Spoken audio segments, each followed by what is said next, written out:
Welcome back, ladies and gentlemen, to some more NCAA 26 Central Texas Engineering Fighter Pilots era here in the Pac 6 rebuild, where, well, we've got not too much time left in the challenge.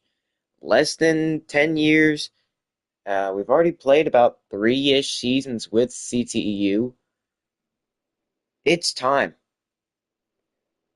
We've already had some pretty substantial success. We went I think we won like what eight? We won 8 games year one, and then for back-to-back seasons, we've won 12 games. We're on the verge of making the playoffs. Last season, we finished at 15. I'm pretty sure it was 15, but we could potentially finish higher this season. Let's actually go see what our top school is looking like. Championship contender wise, we are considered in the top 12. We have an actual talented squad, 89 overall. We are only a 1.5-star school, so that's a little questionable, but we still have a talented team regardless. Top 12 and championship contender. So all we pretty much have to do is just have success this year. We're starting it off with, of course, our two rivals in Baylor and Texas A&M. Getting a win against those two, always nice to have, but it would definitely mean a lot to us. Now, the recruits, we want to keep the success going throughout the entire rest of the Dynasty. So we have yet to get a 5-star. We've gotten a couple 4-stars before, like Taekwon Hagens last year. In the offseason, we got a 4-star transfer quarterback. And I'm pretty sure a couple other 4-stars. But those guys turned out to, well, they did play. Please excuse my voice. I woke up like 5 minutes ago. But yeah, we still got to bring in another young quarterback, Manuel Rodriguez. He doesn't look too bad. 92 throw power.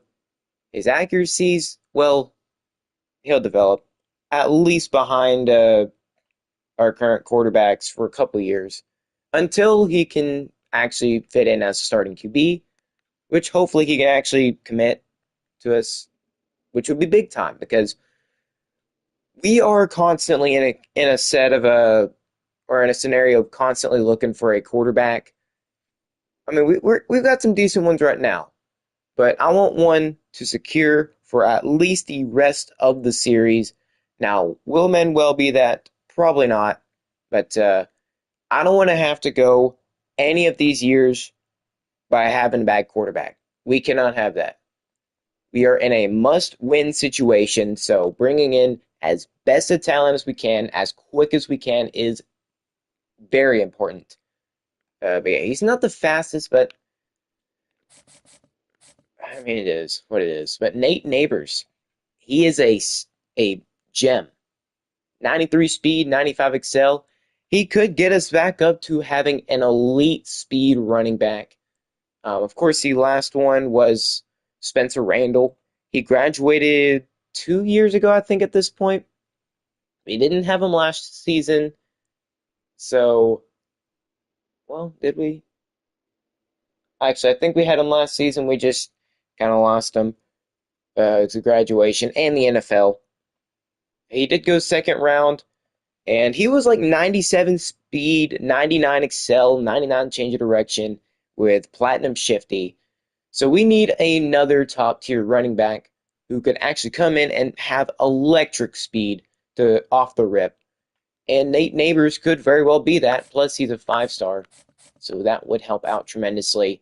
We've got 3 QBs on our board. Johnny Marciano, 82 speed. He's the fastest QB prospect we have on here, but his throw power, absolutely horrendous. 77 throw power. I would take somebody with 80 throw power over him very easily. Speaking of which, I'd take a guy like Alex Mateo over him. He might not be as fast as him, but at least he's got the ability to throw it more than 50 yards. Like, I think throw power is a lot more important than speed at this point. Because we've seen how like Dion Ishmael, he always has some wide open receivers. He just fails to actually get it to him because he doesn't have the arm strength to lob it over and fit it in there in time. But yeah, that's the QB prospects. Also, we're only going after that one running back. But somehow, some way, I managed to find three gem 3 stars. They're not all the fastest, but them being a gem in the first place and six, well, I guess they're all 6'2", that helps out tremendously. Bringing in, that means they're at least impact. Having bringing in 3 guys who are at least impact will help just continue to keep our receiving core as good as it is, which is very nice. But I'll just go through all the recruits real quick and just show like who all we're trying to go after. Obviously, like I said, we want to bring in talented players as quickly as possible, so we're going after a fair bit more 4 stars than we typically do. And also, we need to continue building up our secondary. Safety has been one of our weaker spots in that on the team. So, safety is another big spot. The schedule, obviously, got to try to face off against Baylor and A&M. Those are going to be our 2 main games that we've got to play. Baylor starting off ranked, so you know what? Getting a ranked win to start the season could help us boost us up into being ranked. I mean, we're already getting a ton of votes to be in the top 25, but a win against these 2 teams would be a big help towards that case. And then, of course, we want to not necessarily have an easy schedule, but have one where we don't have to worry as much about losing in sim. I can see maybe Oregon Tech beating us, but it's a long shot for them. The conference, we should continue to go undefeated in that. I see no issues in that whatsoever. But winning these first 2 games is very vital to our success at the end of the season. Start it off, don't get by until week 4, and bring in those big time recruits. The conference, well, I mean, the one team I'm controlling, we are very much developing fastly. And Oregon Tech stays at that 2.5 star. Their domination in I guess, the first 10 years of the Pac-6 has helped them stay at this point where they are still in top or on the top or at least near it of the Pac-6.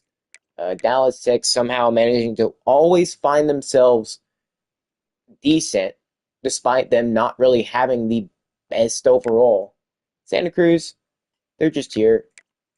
I feel like it'll be us, Oregon Tech, and Santa Cruz all fighting for that conference championship.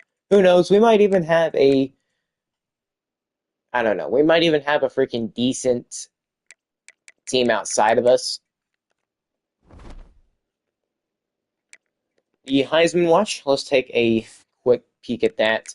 Dion Ishmael and Spencer Randall did get on the board last season, but couldn't quite manage to actually stay on the Heisman Award watch.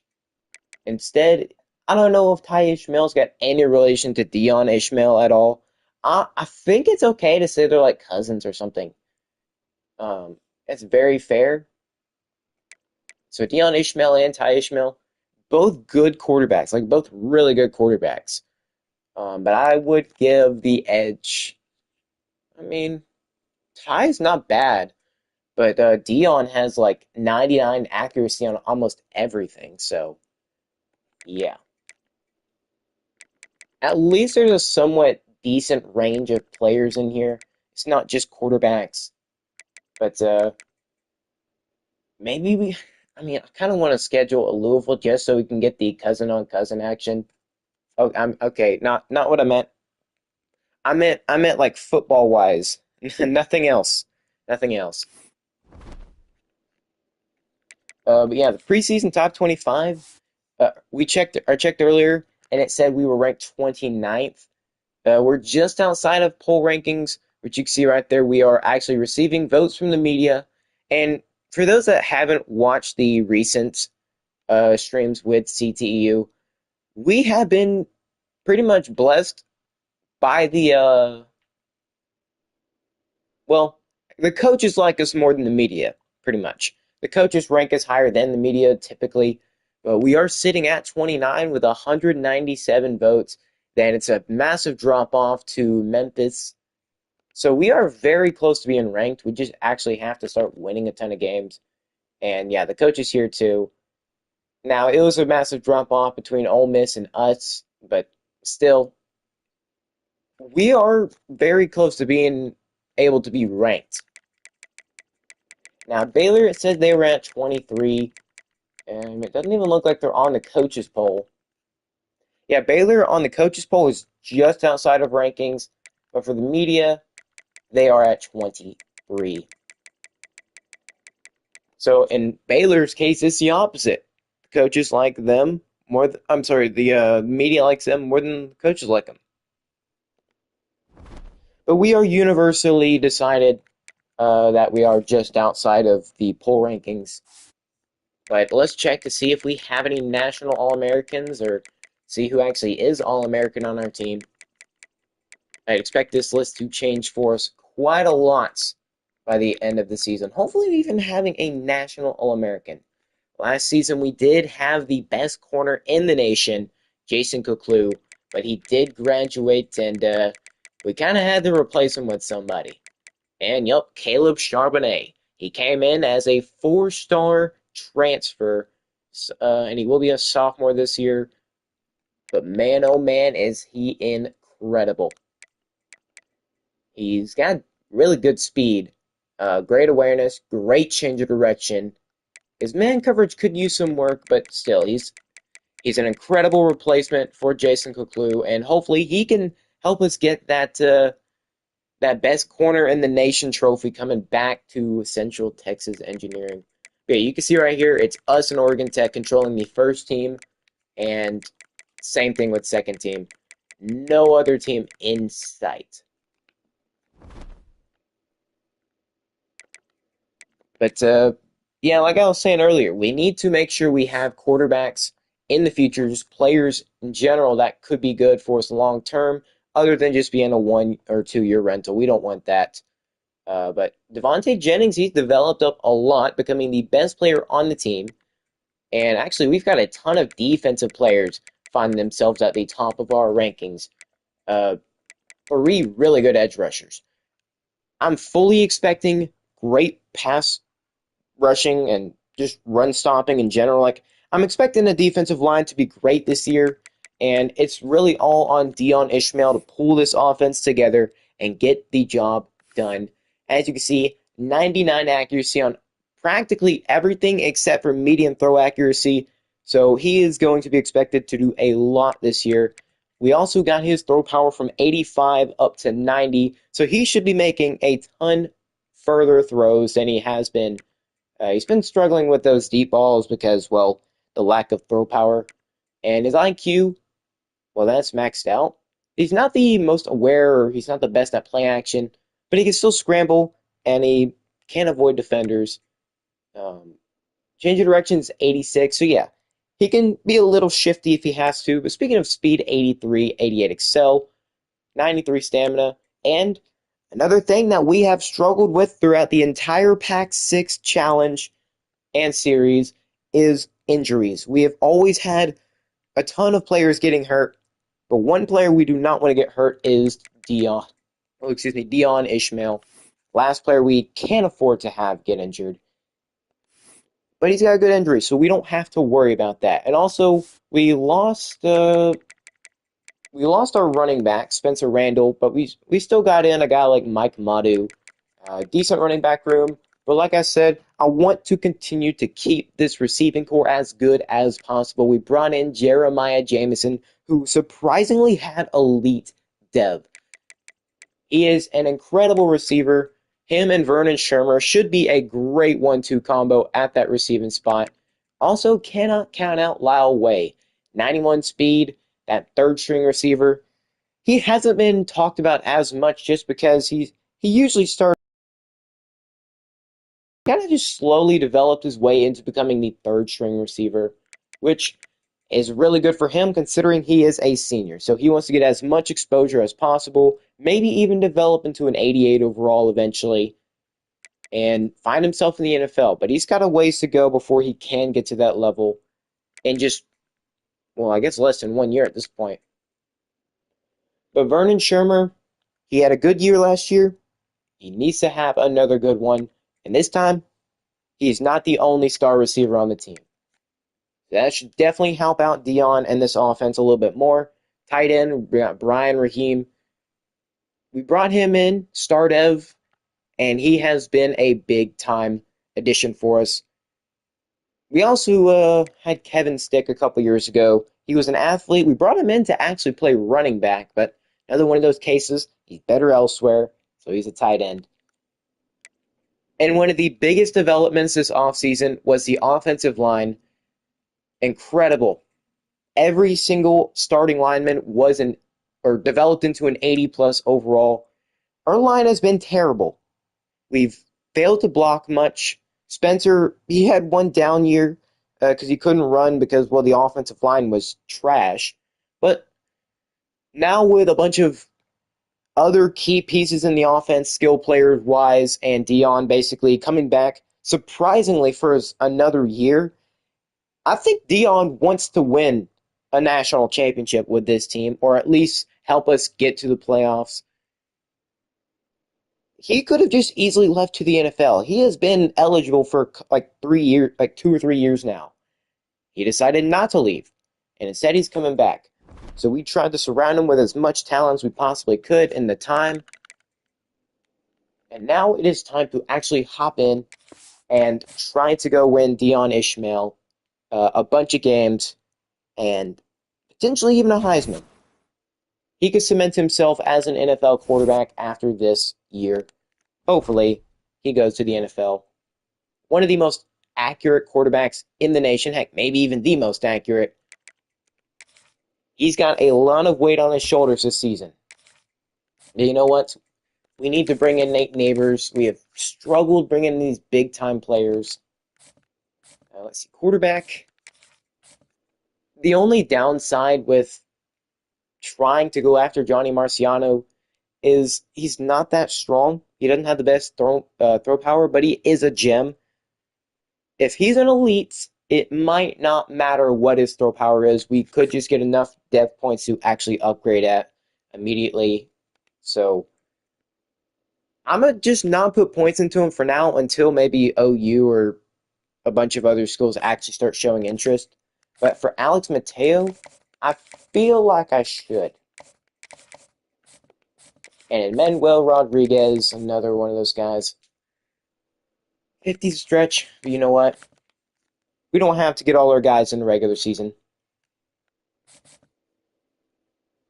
We are first. I'll at least put points into these guys because I want to be able to get these guys as quickly as possible. Okay, and they are showing interest, so I will try to get those guys. Tight end, no, but the offensive lineman, I don't think I went after too many.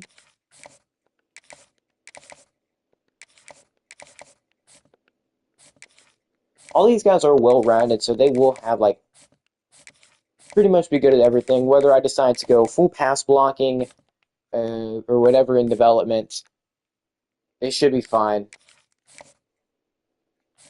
Quincy Wagwu, I think that's how you pronounce it. We are behind Memphis, Bama, LSU, Tulane, Louisiana, and Florida. He's definitely got some mixed teams on there. I will say that for sure. Do we want speed or power? You know what, Steven Timms? I say I want speed. And I'll just put 25 into Quincy. D-tackle, no. Outside linebacker, we have some guys here. Corners. We don't necessarily need corners, but it would be nice to bring in some. Travis Ruggs. 25.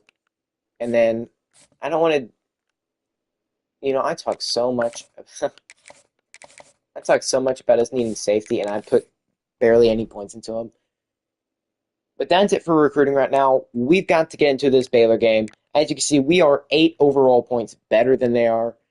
So we should not necessarily dominate, but just win this game. We have allowed them to score way too many points every single time we have played them. So we've got to change that. Cannot let it go to a shootout again. Otherwise, we have a big chance of losing, like last year we lost. Because we let them score on us at the very last second. We cannot have that again. And we need to fire off immediately. Let's go with the mustard yellow. Baylor, what's some alternates they have? I mean, they could go yellow and try to copy us, but no, that'd get a little too confusing. Don't they have a black alternate? There we go. All right. Let's get into it. Let's try to win the rivalry. Again, we've only won it once. They've won it like 9 times. We've got to get our get back and actually win in dominant fashion.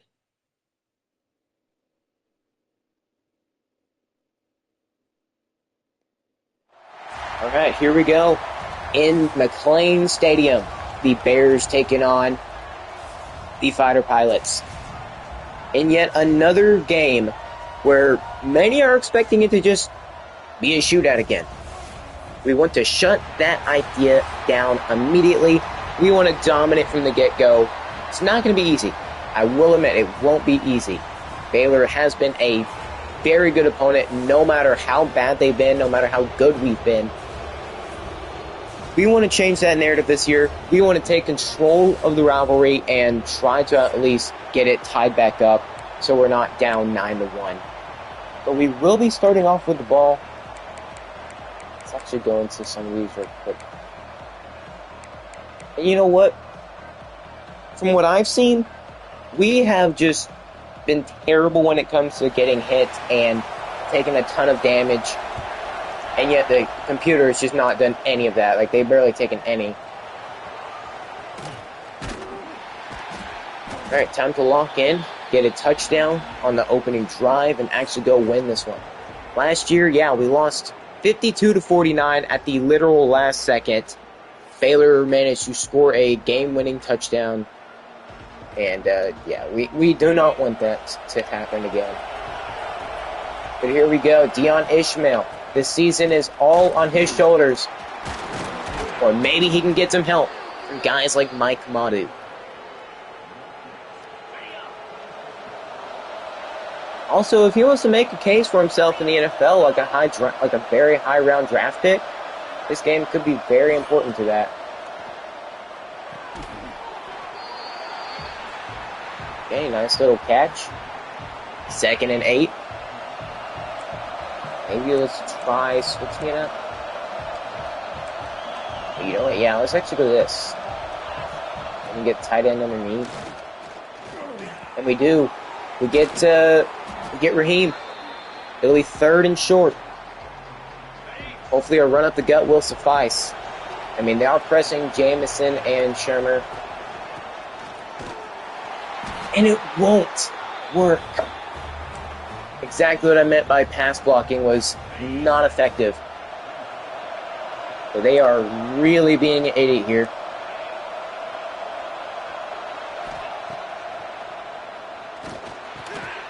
And it's caught. Lyle Way makes the very important grab. We will continue the drive. 1st and 10.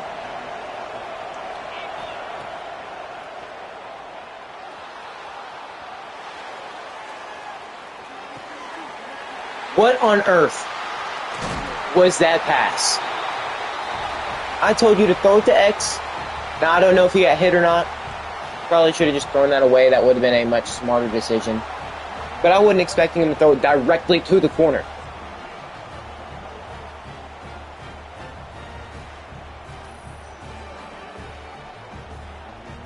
That is not a good start to the game.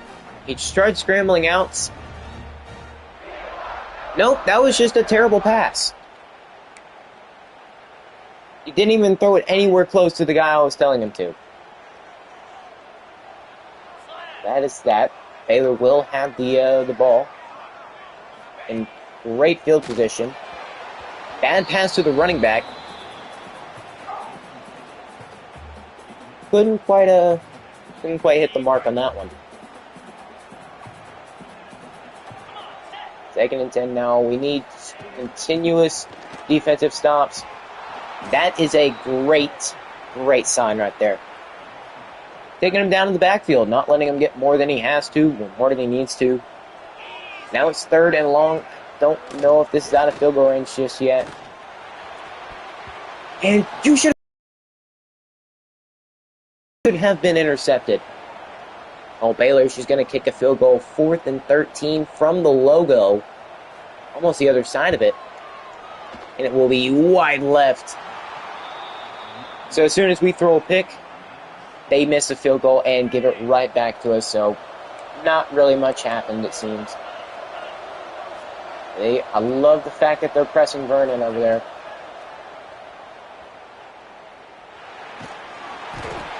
Keep moving backwards, and we can't throw it away. Vernon didn't get open like I thought he would. So, bad pass. Or not bad pass, but just DB had that read all the way. It'll be 3rd long. Okay, we need a massive play here.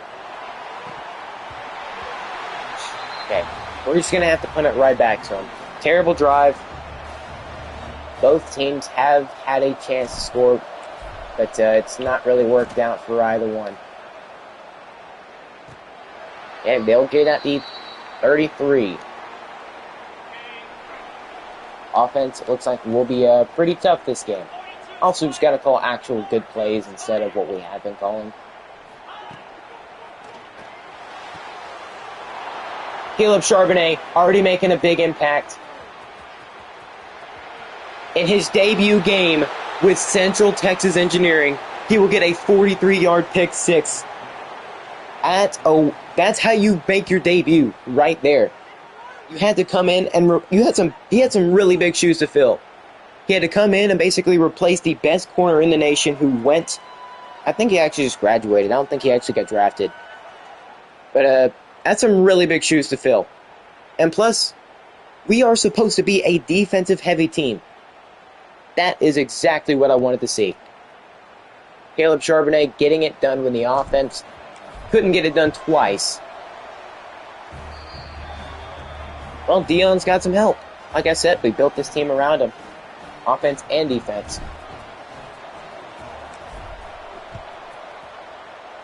Nice to see the defense actually doing their job for once. Especially against someone like Baylor.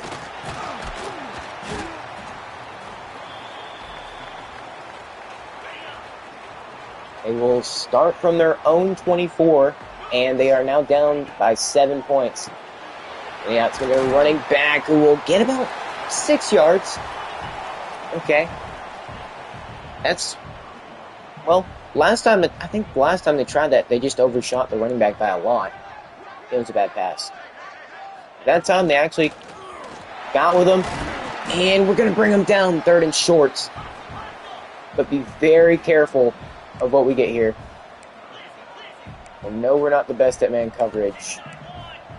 Press up. Oh, should have sent the blitz. Should have sent the blitz.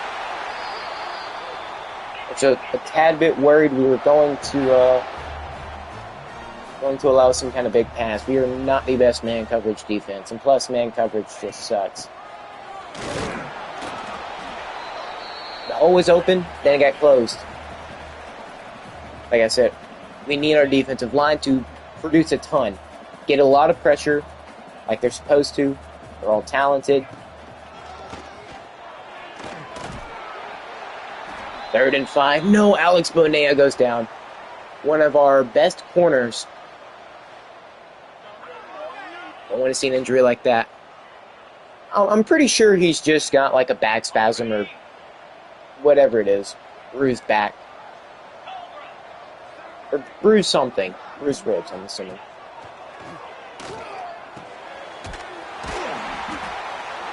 Always the underneath routes. 1st and 10. Okay, that is the worst play to call.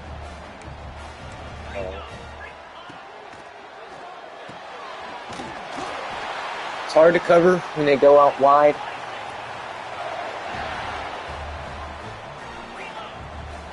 First and 10. They're at our 28.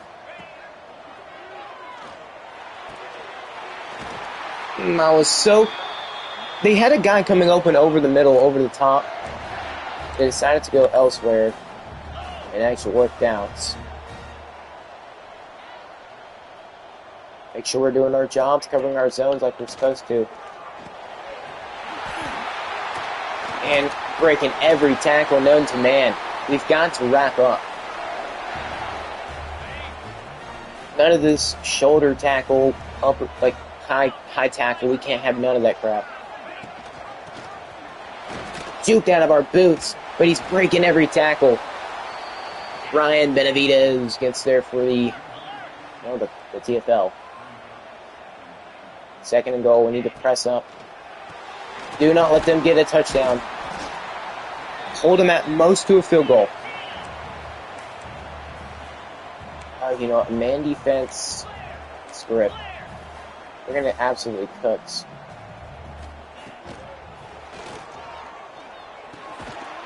And it's caught, but it's going to be 4th down at the hash. Should be a difficult kick for them. They don't have the best kicker, but has he improved from last season? Okay, well, he has. If that was him last year, he would have missed that. Well, actually, we saw that he missed one earlier, so I guess this was his redemption. Finally made one. So we still have a 4-point lead, but we need the offense to actually have a part in this game instead of what's been happening. Lionel actually nearly had a massive return. This crowd thinks they can affect us, but that is very, very untrue. Mike, good job. Great job on the halfback screen, but you know what? Let's play a little bit of the confusion game to read options, see what we can get here. Not a bad job. His 83 speed, not the best, but he still had a chance. Actually broke the tackle as well. Couldn't get it out in time. I mean, we work on pass blocking so much, you'd think we'd actually be able to stop him. But you know what? Brian, go! 1st down. And that will be the last play in the 1st quarter. Dion Ishmael finally making some good things happen instead of throwing a really bad pick to start off the year. Let's see the comparisons. We don't have that many rushing yards. Baylor, we've actually held them to only 15. But we'll see how that's actually going to be worked on throughout the rest of the game. We are an air raid offense, so we love the pass football.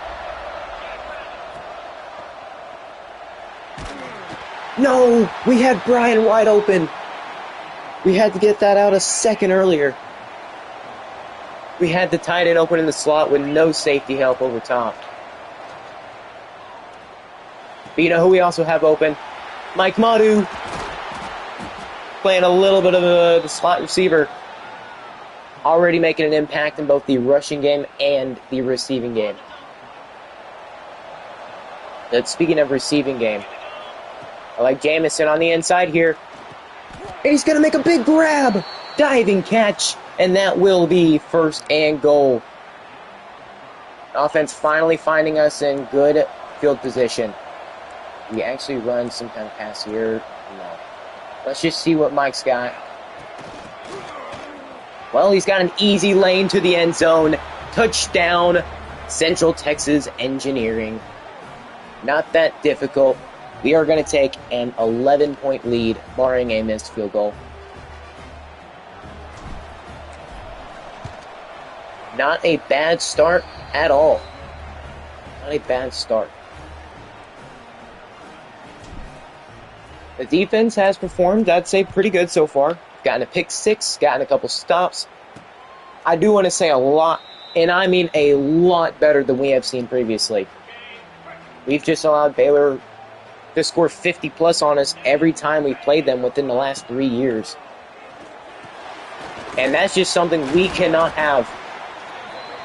Holding them to just 3 points in the first quarter is nice. Considering the first half last season, I think we let them score like 21-plus points. Usually that's a whole game's worth of points. 14 in motion. It's going to be an outside zone. Devontae Jennings getting there in time. Yeah, that was a wide outside zone. Almost worked if it wasn't for us getting off the blocks in time and actually stopping that. And yeah, it was well out of bounds when he caught that. 3rd and 7. Could be looking at yet another stop. He's got to lock up right now. And he's going to be sacked. He's going down. And you know what? Who is that? Is that Odenigbo? I think it is. Boom. Pressure. We needed it. We expected it.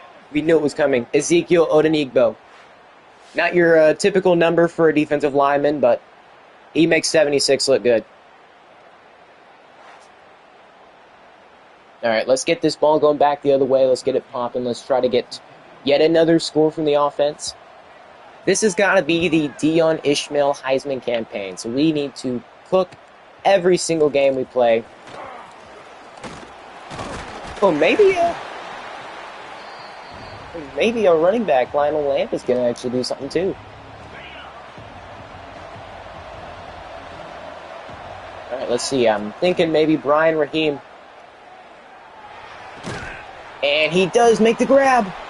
Breaking tackle after tackle. Not going to let one little man stop him. Actually, Dion doesn't even have a passing touchdown today. I forgot that was a rushing touchdown earlier. And 1st and 10. Nice little catch from Lyle Way. Go back the other way now.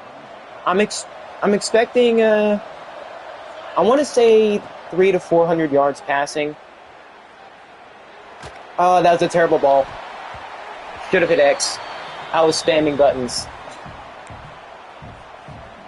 The pressure's affecting me more than it is Dion. I don't think Lyle Way would be a bad idea to hit here. Or if the running back, would actually get open. Just getting bumped so hard off the line. Alright, let's see. 45-foot base. They are 100% expecting a run here. Will they fall for the play action? We might have to immediately hit Brian. Or better yet, they left Jamison wide open. I just noticed that on the right side. Easy touchdown. It's the first one of the season for our quarterback, Dion. And they were full selling on the run. But yeah, threw it above the linebacker who had no chance to even reach a hand up for it. Jeremiah Jamison will score a touchdown. He's got 2 catches for 29 yards. Definitely want to see more from him. Already up by 18. As long as we can keep this pace up, we should be able to win again. Or win our second game against Baylor. They have absolutely destroyed Central Texas Engineering every time they've played them, except for 2 years ago when we actually beat them like 56-51. Like I said at the beginning of the game, we do not want this to go to a shootout like everybody's expecting. If we want a national championship or even a playoff appearance, we've got to have... Oh, that is such a bad drop. Good for us, bad for them. Yeah, if we want to have any shot at the playoffs, we need to dominate all these teams, and especially since Baylor is ranked, getting ranked as soon as possible is very good.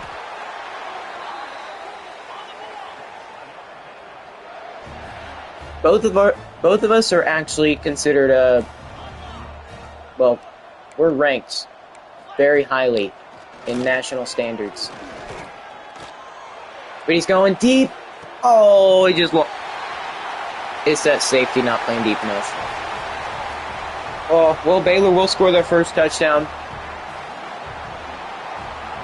I mean, they destroyed us deep. It's hilarious that our running back has half the receiving yards that he does. Oh, man. Well, they torched us deep. We'll probably look at that at the end of the game or something. Or better yet, I'll probably go back and look at it. Wait, I'm going to go. What exactly caused that to get so wide open? Was it just us failing to play good coverage? Let's see. It was him. Okay, I'm pretty sure he was running a post. Corner was playing right there. Safety was just... The corner went deeper than the safety himself. Like, we had a guy covering underneath, but the safety was just not even playing over the top much at all, allowing the receiver to just have an easy walk-in touchdown. All the quarterback had to do was launch it, and no issues. It's always the safeties. Didn't play deep enough there, so now offense has got to make up for it. Can't quite cut back inside, or outside, I guess. Alright, 3 minutes, 46 seconds left. Still up by 11, despite allowing a touchdown there. And nowhere to really go, just get rid of it. Not one. We cannot afford another big-time sack. I was maybe waiting for one of those guys to come open across the middle. And Shermer doesn't look bad. Probably a stupid idea, but let's send him on a slot streak. We're going to get our guy wide open. First down. That Brian Raheem it is. Not bad at all. Sent him on the streak, on these slot streaks, basically getting the safety over, making it a little bit more difficult to cover that corner route.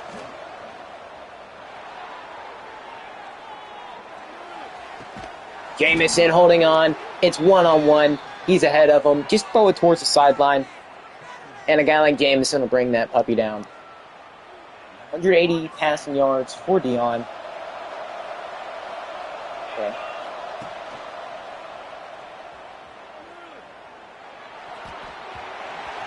Probably best that was incomplete. I imagine he would have gotten lit up immediately, though.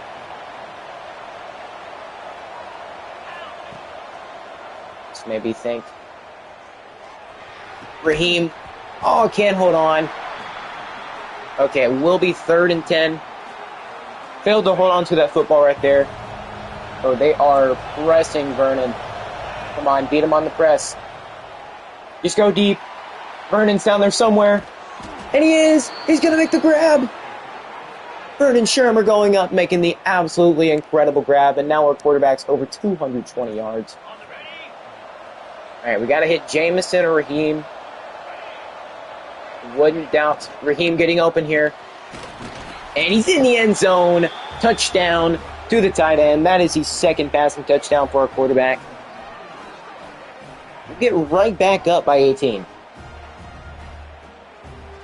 Baylor is basically seeing the same offense they've seen every year, except this time the defense has an answer to what Baylor's offering. Only a minute and a half on that drive as well. We're getting down the field quickly, scoring.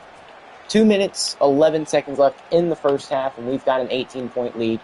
Typically, it'd be the other way around for us if this were any other year, but we have developed into a, I don't want to say a super team. We've got some very, very talented players. It's just going to be a run up the middle for about 3 yards, and that will, it might actually be, well, maybe not. They might get a playoff before the half, and no, they don't. 2 minutes left in the first half. Baylor's they've not done too bad on offense. They got saved by that one big passing play. Ooh, come on, Caleb. Caleb Charbonnet nearly taking that one away. He slung it in there as fast as he could, and it actually worked. And Under 2 minutes. I'm sorry, what? That should have definitely been illegal. It bounced off the guy that was out of bounds into the guy that was inbounds. He didn't catch it, but it still should have been illegal. And the thing is, it bounced off the guy. His feet were already out of bounds. So regardless, it would have been an illegal play. Nice deflection. Knocking that one out. It'll be 3rd and long. We didn't have the inside leverage on that play, but we still got a hand in there. Didn't let it go anywhere other than it needed to, which was the ground. All right, Baylor, yet again, 3rd down. It's a screenplay. And we're not letting them get the first. You know what? While we're at it, we're just going to call timeout. We want to have a chance. Minute 35. Considering last drive, it took us a minute 39. I think we can score in this time, at least a field goal. We're going to try cutting it. Oh, okay. But let's see. Minute 27. We can definitely try passing it like this. Just step up. Dion is hesitating to step up in the pocket. I'm holding the left stick up so much. Oh, they are leaving Brian Raheem wide open.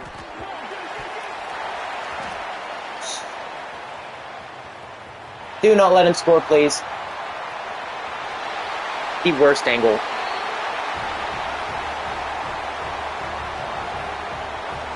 The absolute worst angle for our lineman to take. He had the advantage on him, but he was like, oh no. Wide open though. Did he actually fumble? I think he did.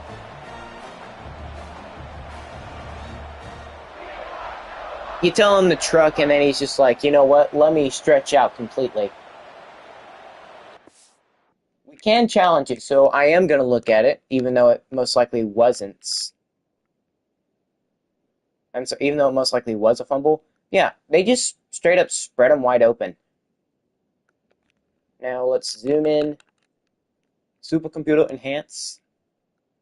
Okay, he was in the process of going down. Oh, well, no doubt about it, that ball was very much out. His other arm was also decapitated inside of another guy's legs. Well, nope, there's not a challenge there. That is very clearly out.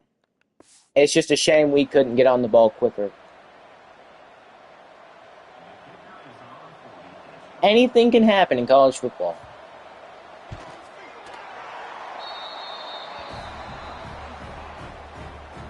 It's just, I find it hilarious. The lineman had every advantage to go take him down, but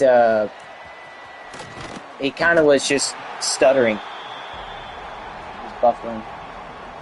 All right, 42 seconds. Still have a 11-point lead. Hopefully we can at least keep it at that going into half.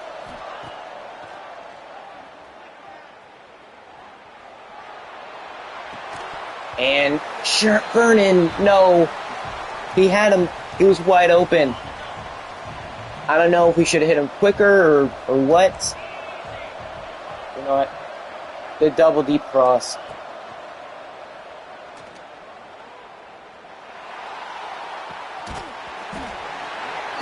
Bro, that is so stupid. The corner came back.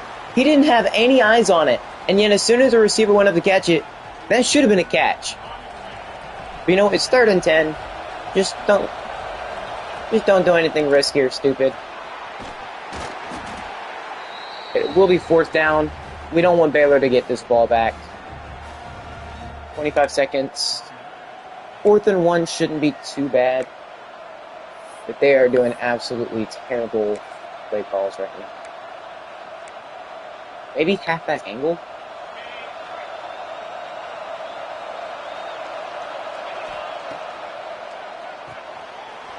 And get out of bounds, Kevin. 1st down. Weren't really covering the flats like they should have been. And it kind of costed them. Okay, if they press anybody, they're screwed, but no, they're back. 2 linemen there, and they can't block 1 little guy.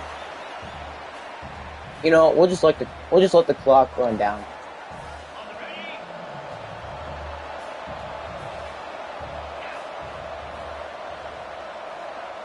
I'm not trying to risk any individual stats, and plus it'd be a stupid idea. We're up by 11. Just take the half. Well, speaking of which, we are up by 11, 28-17. A lot better than we have been up by in previous years. We actually have a double-digit lead on Baylor at halftime. We've done pretty well on offense. Cannot even lie. We've already thrown 28 passes. Maybe need to slow down on that a little bit. Definitely need to wear timeout a lot more than we have been. We need to actually catch the football and not fumble. Of course, we can't control that. We need to hold on to the football when we are taking hits. We are not preschoolers. We are not elementary kids.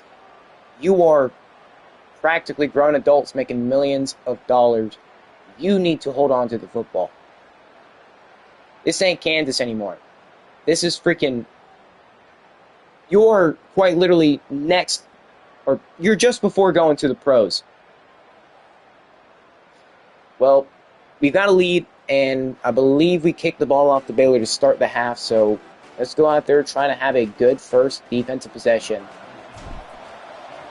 And let's go get the dub. Beating a top 25 team, first week of the season, it's very important. Very, very important. Alright, Baylor, now is their time to shine. Have they made any big-time adjustments worth noting? So far, no. Flanagan right there to take him out. Going trips left, single back.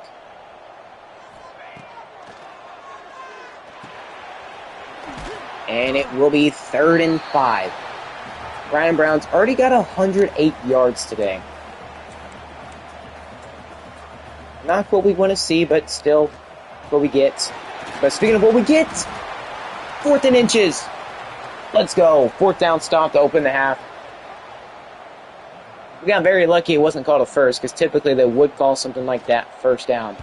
But we get a 4th down stop. Or we get a, I think, green out.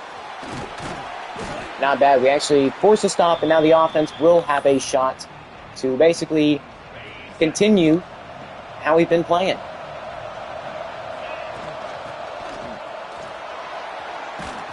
Ooh, not a bad run from Mike.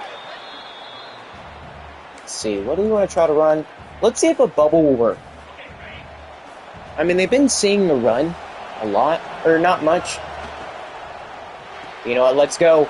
Jeremiah Jamison. He's going to throw a guy off of him. Not just any guy, a linebacker. Fighting pretty hard, but we need to get down the field.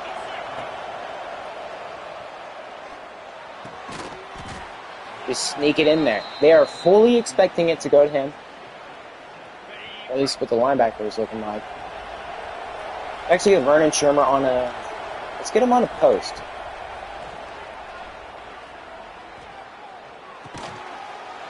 Oh, nice job! Brian Raheem breaking like 3 tackles at once. That's the tight end we know and love. Let's see. Just scramble with it. Don't fumble.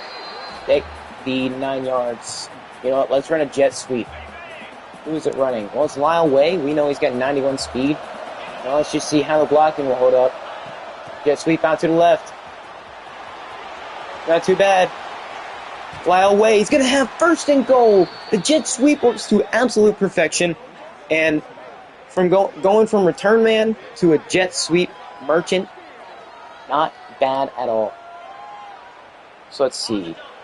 Have the goal, or 1st and goal from the 8-yard line, actually.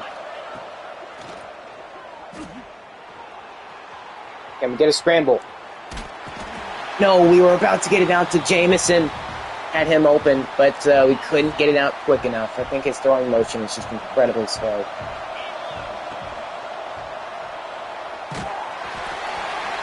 And pressure is getting there way too fast. 3rd and goal. You can actually have Vernon go on that. And yet again, where is the pressure coming from that is hurting us so bad?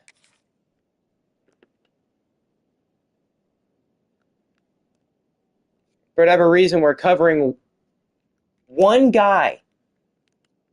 What is the right side of the line doing? Y'all are basically triple teaming a guy. He's not prime Aaron Donald or Myles Garrett. You can stop with that. The linebacker comes in completely unchecked. I was looking for that corner. I think Lau Wei, he did get bumped, but look how open he actually got. We couldn't get it there in time. Taking a field goal, you know what? Take the smart route out.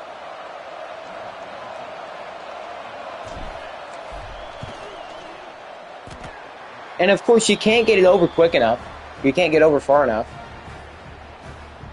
That is disappointing. Probably would have been better just to go for it. Take him down in the flats. Thank you, Charbonnet. RPO, okay. We're definitely trying to play the run game, kind of. Wide open, or not wide open, but still, we need to play better coverage over the middle.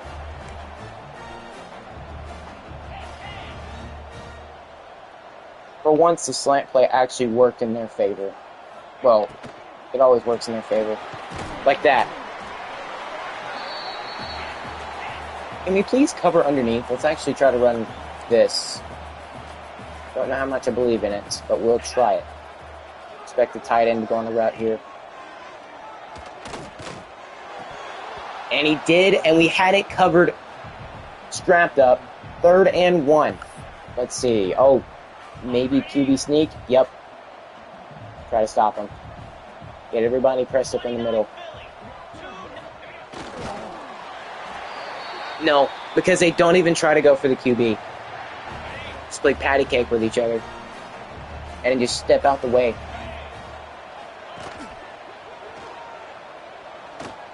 He's going to throw it out to the flats. And he will get a first down. Their drive is still going.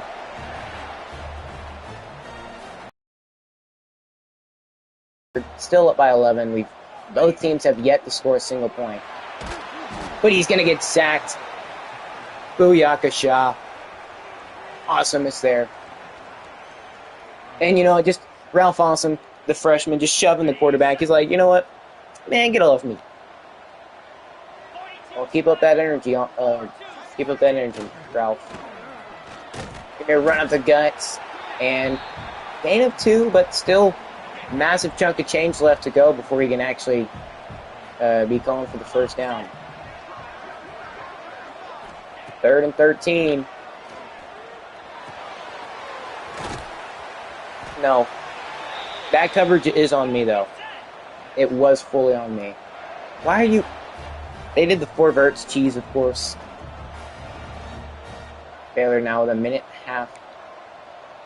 It's going to confuse our defense because that's typically what it does. Going to throw it out to the flats again, running back this time, and not get the first. I'm sorry, not get the touchdown. Very close attempt. Also got to be very careful over here.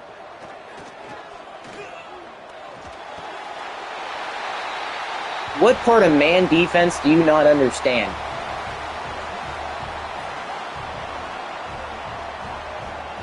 We've got to play absolutely locked in on him, but we refuse.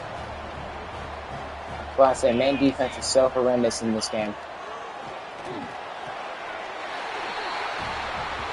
3-point ball game. 3-point ball game. Oh, because we can't play man defense. Now the offense has to retaliate, because I am not willing to give this game up. Whenever we were up by so much, Lionel Lamp Nice cutback. Finally getting the one we needed so bad.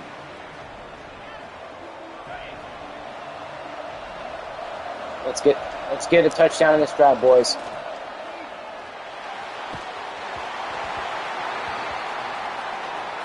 Nope. Screw your 99 accuracy. It's not welcome here.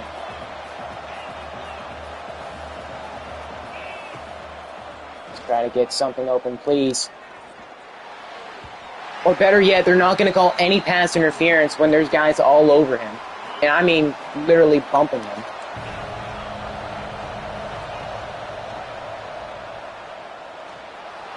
Go deep for Vernon. Bro, why do you gotta jump for everything?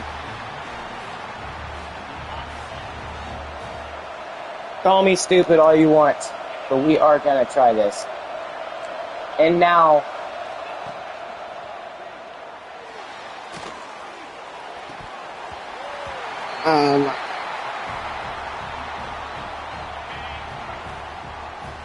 we had a perfect pass over to deep to Vernon, but nope. Drops it.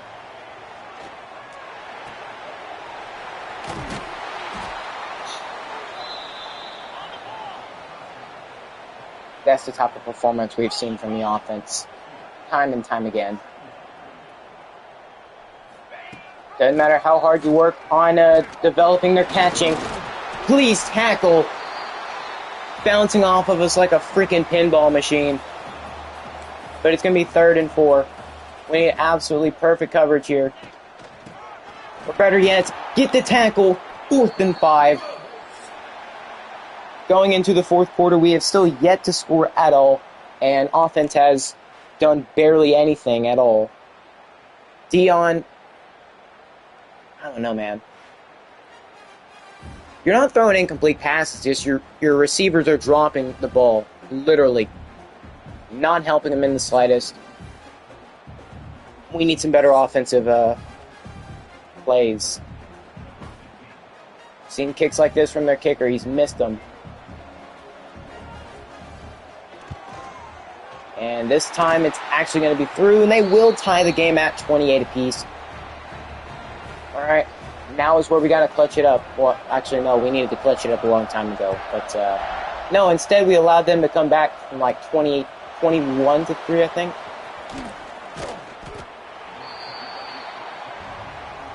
Please stop dropping footballs. I beg of you. That's the last thing we need. But you know what? Let's send Lyle Way on a post.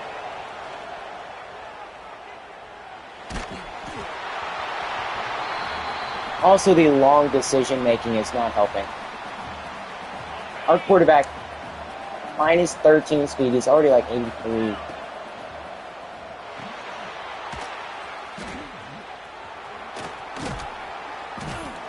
If a screenplay's got to work, it's got to work. But we need to actually start getting first downs and not screwing it up every 5 seconds. First down over the middle. Thank you, Jeremiah. Somehow that was nearly dropped.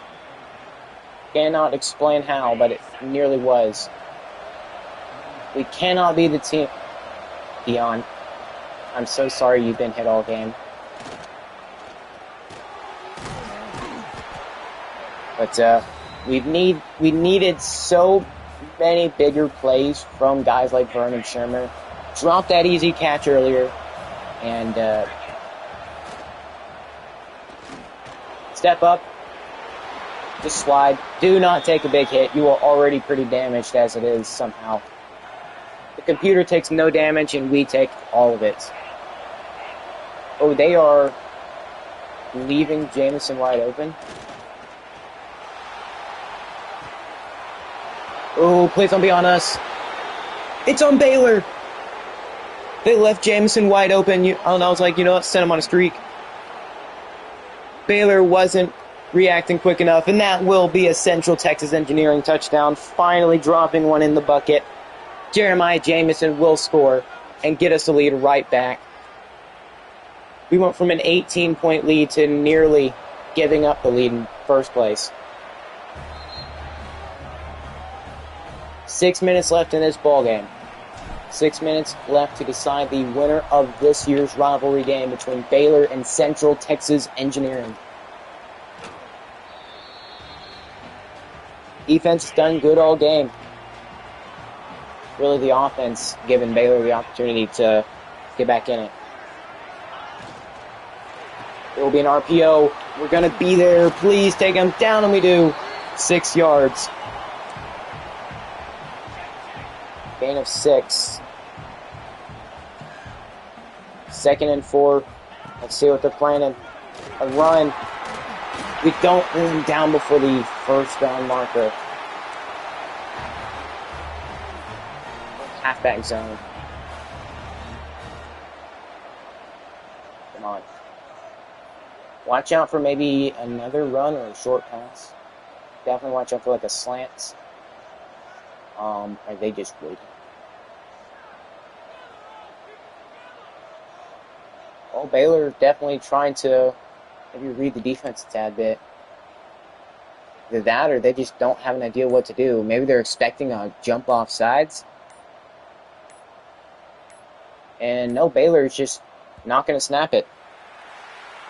Don't know what happened there.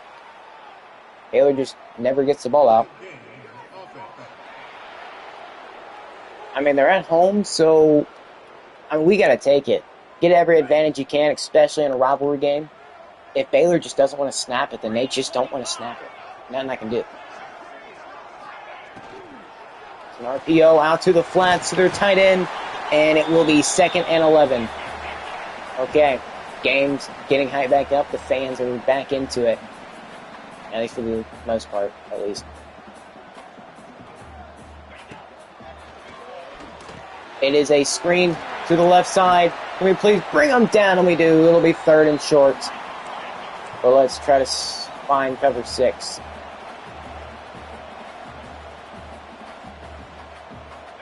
Four and a half minutes left in the game.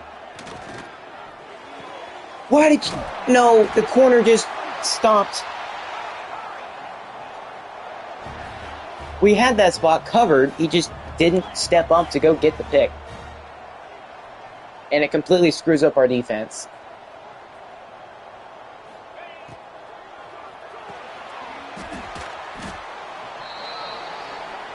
So open in the slot, and there's nothing we can do.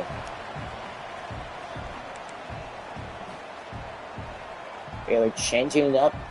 Maybe they see something. You know what they see? They see a loss of yards. Doing that again. They tried running the read option.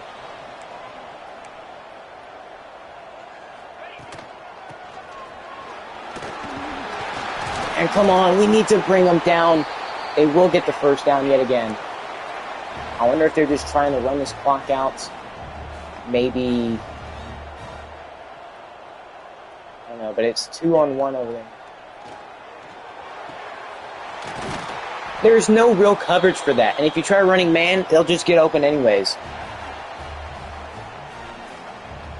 1st and goal now from the 4-yard line. Watch for a run here. And they do run it, but you know who's up the middle? Ezekiel Odenigbo.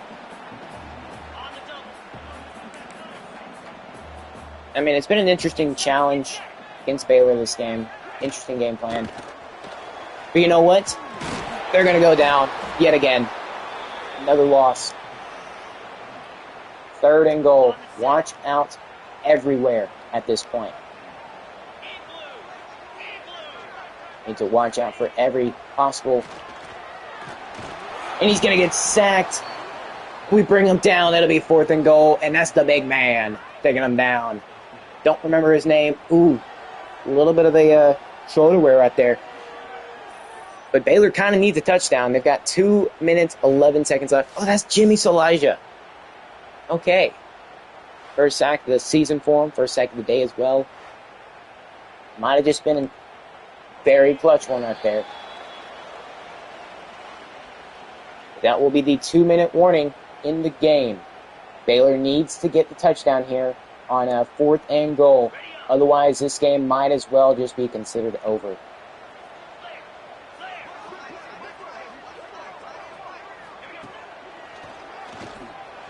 And it's nearly intercepted, but it will be turnover on downs. We had that locked up.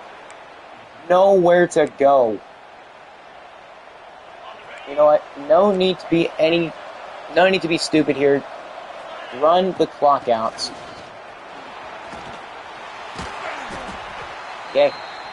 Stay on your feet as long as you can. Waste as much clock as possible. Make Baylor waste all their timeouts. You know what? While we're at it, since we are up, let's just turn on 2 clock. At this point.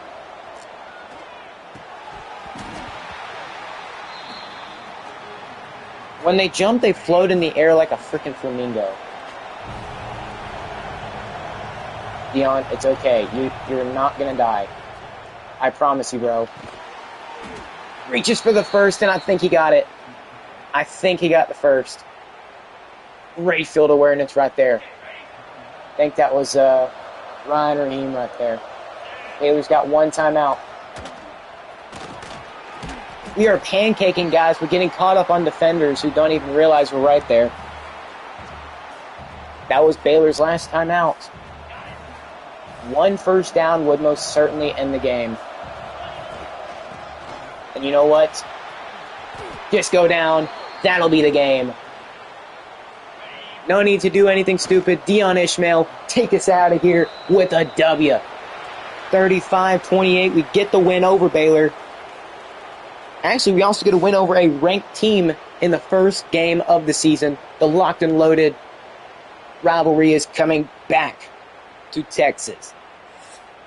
Or I guess back to the Fighter Pilots. Not a bad day from our defense. Performing very clutch at the end and just great all throughout the game. We scored 21 in the second quarter, then pretty much got shut out in the third, but fired back, scored a touchdown to get us a lead, and it never went anywhere from there.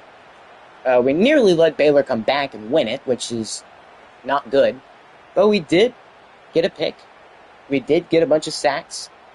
Almost everybody on the defensive line contributed. Also, another key thing, let's go look at their run game. We held their running back to just 34 yards when we have allowed their running backs to get over 100 yards every single time they've played us, but this time was different. Didn't allow them to get much, and we also had a good game from Dion Ishmael. Now, he did only have 57 completion percentage. I'm going to say that's, 19 incompletions?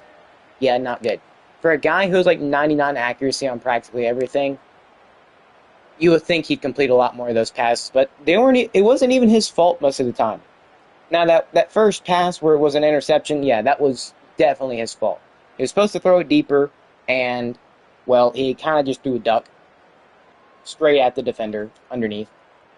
Supposed to be going to the fade guy deeper, but whoever it was, supposed to throw it underneath to where the guy comes back to it and catches it, but nope, didn't happen. Mike Amadu, while he didn't have the biggest game, he did still score a touchdown and get 53 yards. Dion, he was just taking a bunch of wear and tear the entire game, so there wasn't really much rushing he could do to begin with. We tried stepping up with him a couple times, but he definitely just hesitated to get anything. But Jeremiah Jamison, in his first game with CTEU, not bad, 121 yards, 2 touchdowns, and 7 receptions. Vernon, just 2 drops. He wasn't as good as we needed him to be today. If he caught those 2 passes, who knows? We might have had a much larger lead, and we wouldn't have given up. We probably wouldn't have given up 28 points to begin with. So not bad at all. We had a 100-yard receiver. Can't be mad at it. Whether it's from Brian Raheem, Jeremiah Jamison, or Vernon Shermer, I'll take it as it is. But for the defense, Caleb Charbonnet had a great debut with us. He had a pick 6, 46-yard pick 6. Nobody was really catching him. He also was one of the few guys to actually get over 10 tackles this game.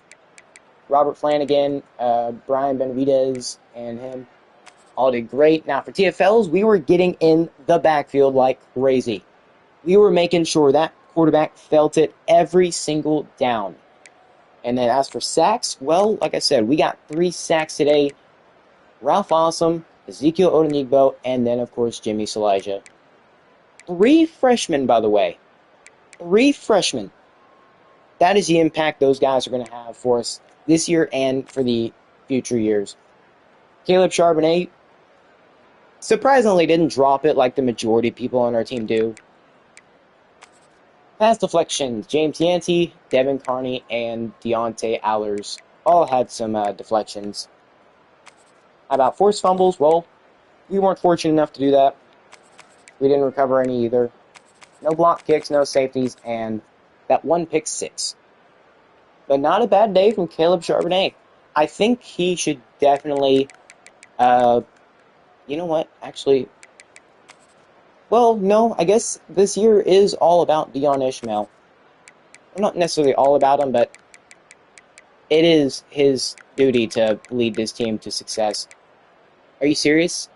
The 43-yard touchdown isn't a highlight I can look at? Of course it's not.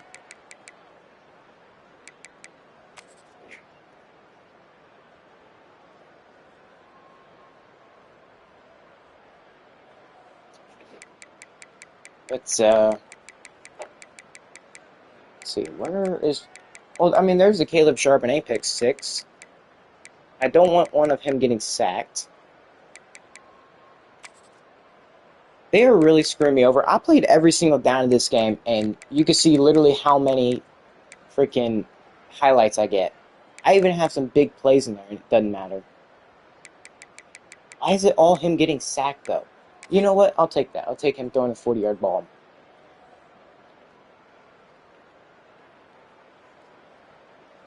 Yeah, we need Dion on at least one thumbnail for sure. One thumbnail where it doesn't ruin the well,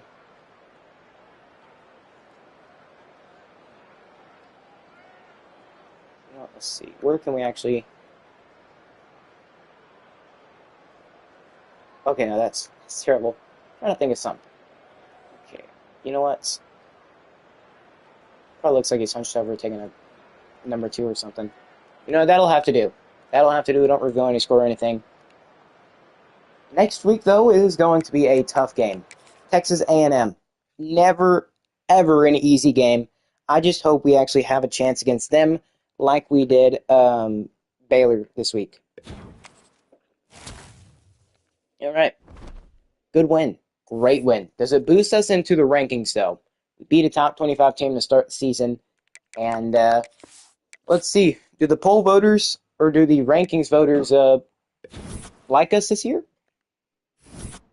Okay, not immediately. Well, there goes the 2 main guys we were wanting to get. Manuel Rodriguez and Nate Neighbors basically kick us off immediately. I mean, we beat a top 25 team to start off, and they weren't happy by it. So if they weren't going to be satisfied with that, then they weren't going to be satisfied with anything we were ever going to do. But Caleb Charbonnet, Pac-12 Defensive Player of the Week. And then, of course, it's Jeremiah Jameson. In his debut game, already looking like a superstar. A&M is an 80 overall. We will hopefully have a good game against them. But since it was week 0, none of the... I guess that's why the rankings and stuff haven't changed yet. But let's see. What do we want to upgrade coach-wise? I mean, definitely try to continue going the development route. DBs, I wouldn't hate. Got 8 more points. Let's go into recruiting this time. I mean, we have failed to get quarterbacks consistent, like very constantly. But I want to, you know what? Well, no, I don't really sway much. It would probably help, but I don't really do that swaying stuff much. Let's go DB. Bringing in some good DBs like safeties, corners, and stuff. Because we are trying to be a defensive-heavy team. But the offense right now has got to be the carrying part of the team. It's got to carry us. Unfortunate these 2 took us off their board.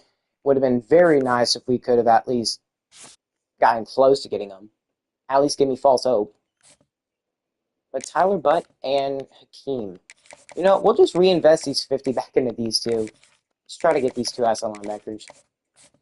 Somehow rising on their board despite not really putting any points into them. That just shows they have initial interest in us, and we're going to show some interest back. But now we've got our second toughest game of the season, where I feel like this could be the difference between us going undefeated or us going 11-1. We got to win this game, but we're going to have to go to the 12th man stadium, whatever it's called. As a Aggies fan, I feel disappointed in myself for not knowing what the name is. But yeah, we need to go in, get the dub, and walk out undefeated still. And potentially this win could put us into rankings, at least early on in the season. Let's see, what are we going to rock? You know what? Let's actually go black cleats and black socks. Okay, that shouldn't be too bad. And then Texas A&M. You know what? No, we'll let them rock their normal colors instead of going all black again. I think we went all black with them last year. But here we go. A&M, CTU, let's get it done. Now with A&M, we've had a little bit more luck when it comes to being a lot closer in the rivalry.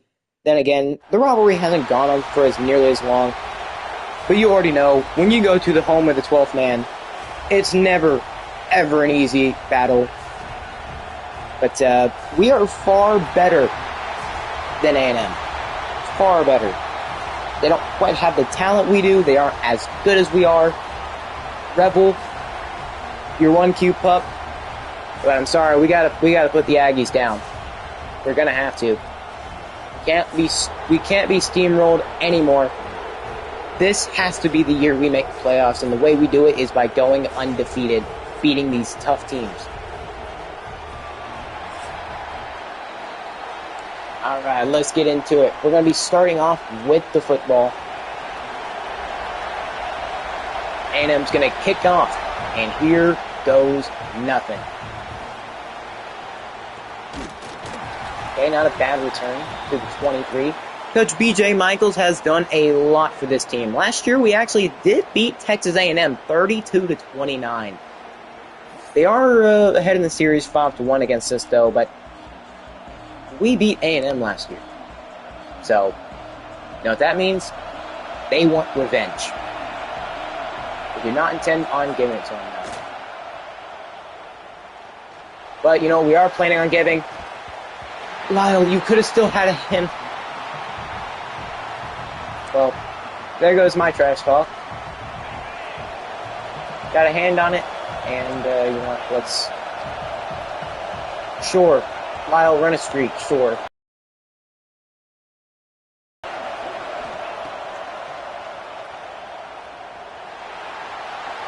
Should have just checked it down to the running back. Maybe could have at least gotten a couple yards. We are definitely feeling the roar of the crowd. Vernon, you better run that freaking streak. Thank you. Oh, we've got a man open over the middle. It's Sterling.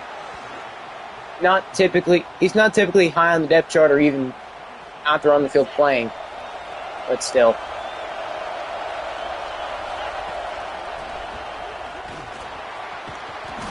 And we get another first. Running all over A&M at the moment. We need to keep this momentum up. Got to shut that crowd up somehow. Vernon getting yet another first. Just keep the chains moving, and eventually we will find ourselves in the end zone. Keep mixing it up, running, passing, and then maybe even go back to back. Ooh, nice run by Mike. We need to have some decent running. I mean, we are an air raid offense, so you can't expect the run game to be there the entire time. But you know, we can't expect him to be open underneath. First and goal. And you know what? Let's run pro flats.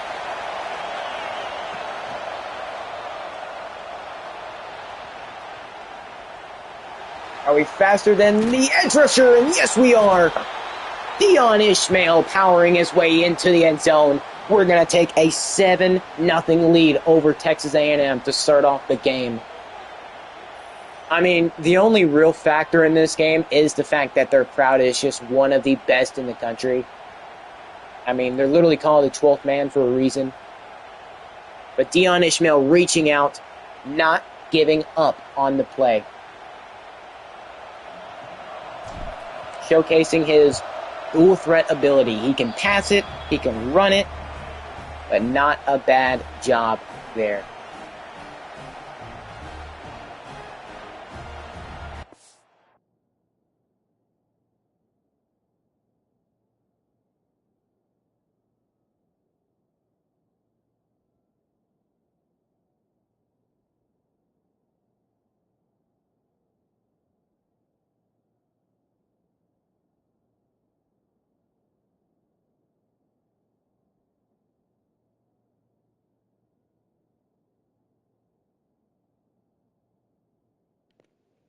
All right, where were we?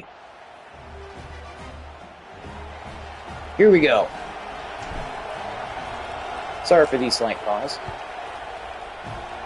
Let's get it kicking yet again. A&M now has their opportunity to go down and score, but their quarterback, he's only 89. Oh, no, that's a running receiver. I think their quarterback is much worse than that. Let's see, what do we want to try to run? First and foremost, let's actually put up our reads and stuff. We want to try to force fumbles, we want to get turnovers, and we just do not want to give up anything substantial. Can we please tackle him? We do. Okay, 2nd and 7. We've got some really good linemen. Now, A&M is still an SEC school. They're still a really good team. So you can't count them out. And that's already a big run. Last week we only allowed like 34 rushing yards, and this week I have a good feeling that's going to be a much larger number. But as long as we don't allow him in the end zone, I will be A-okay with that. But we are not letting him run it on us constantly. Devontae Jennings and, well, his teammate getting back there.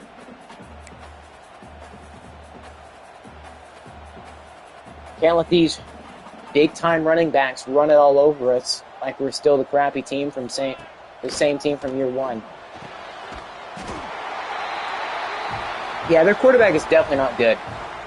He is definitely not good. Lobbing it there is such a stupid idea. Just power it in there.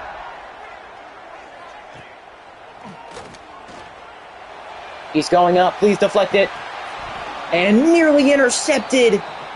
Off the deflection, we've got to pick that off. That would have been a great start to the game. Back-to-back games when we can have opening drive picks. But he can't get that one off. It's Elijah getting back there. It will be 3rd and 10. These are terrible pass coverage ideas. 3rd and 10. Trips right, 5 wide. Got to cover all over. Going underneath. Can we please tackle him? He's short of the marker. It'll be 4th and 2, but they are going for it. Okay, A&M doesn't want to be behind this early on. But definitely watch out for a run, though, or an RPO. And we're going to get back there. They will not get the first. So A&M will turn the ball over. Jennings and co. back there to stop them. Probably should have took the outside, but still, that's at least the gain of a yard. One more touchdown could potentially shut up this crowd. That should have been picked. Terrible read. But it is 3rd and 9. Dion got very fortunate. He didn't throw a pick there. Very freaking fortunate.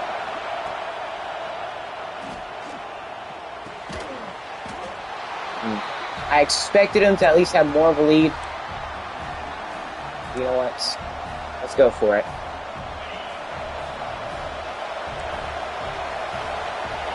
Oh, for and they actually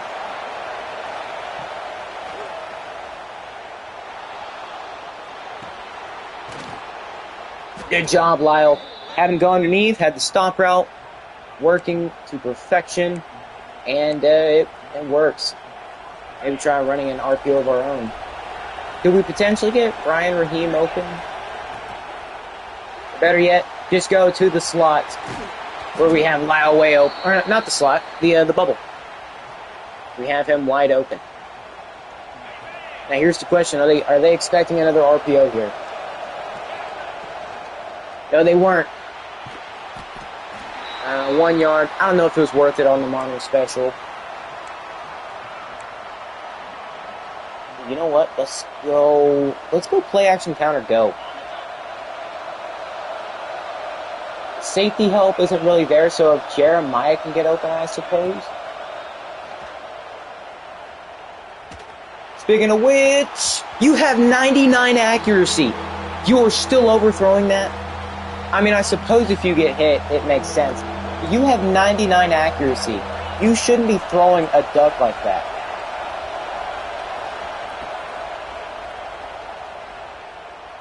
You know what? Who cares about throwing ducks when you can throw dimes? First down.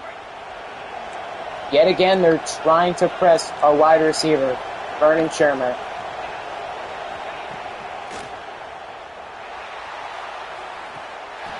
They're not going to count him in. Surely he got at least 1 foot in there. I hope Vernon did not just get robbed. They didn't get a hand on him. Didn't want to bullet it in because that would have been stupid. That is a catch. You could clearly see green grass right there. Like in between his toe. Like you can see green grass. That is a catch. That is clearly a catch. That's a touchdown. Challenge that immediately. There was some green grass in between him and out of bounds. Heck, he might have even got 2 feet down. Yeah, I think he got 2 feet down. That's a catch. Touchdown. It's not a he had grass in between his toes and the white. That is so scummy. Oh, well, I guess we got to score one again. I guess we got to score one anyways. Yeah, and now you want to back off of him. I see. You know what? We're not concerned. We're just going to get it. Oh, well. Vernon Shermer could be open. Touchdown. They robbed him of one earlier, but he's going to get one anyways. Give him 6. You can't deny that catch. He's well in bounds.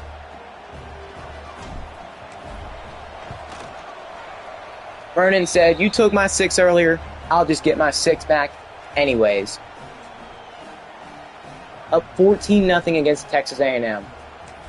Now, you got to remember, this A&M team isn't as good as they usually are. They're only an 80 overall. We're an 89.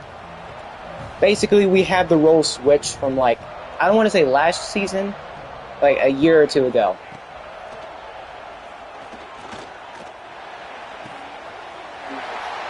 Caleb Charbonnet just running.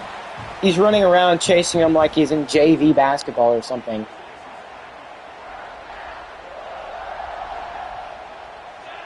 They're going to get the playoff for the end of the quarter, and no, they're not. Well, what a game we're having. Defense is pitching a shutout right now, and the offense is doing exactly what needs to be done. 14-0, and we are kind of dominating Texas A&M at the moment. Clearly the better team, and as long as we can keep this up, I don't see a reason why we can't go 2-0. Now A&M with the ball at their own 46 at the beginning of the second quarter. Can they finally end their scoring drought? No, they cannot. Jimmy Salaja straight up the gut.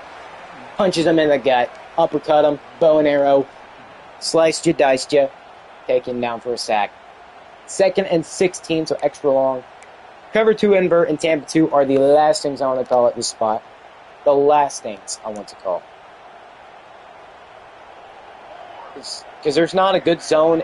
There's not a zone in between, like that area.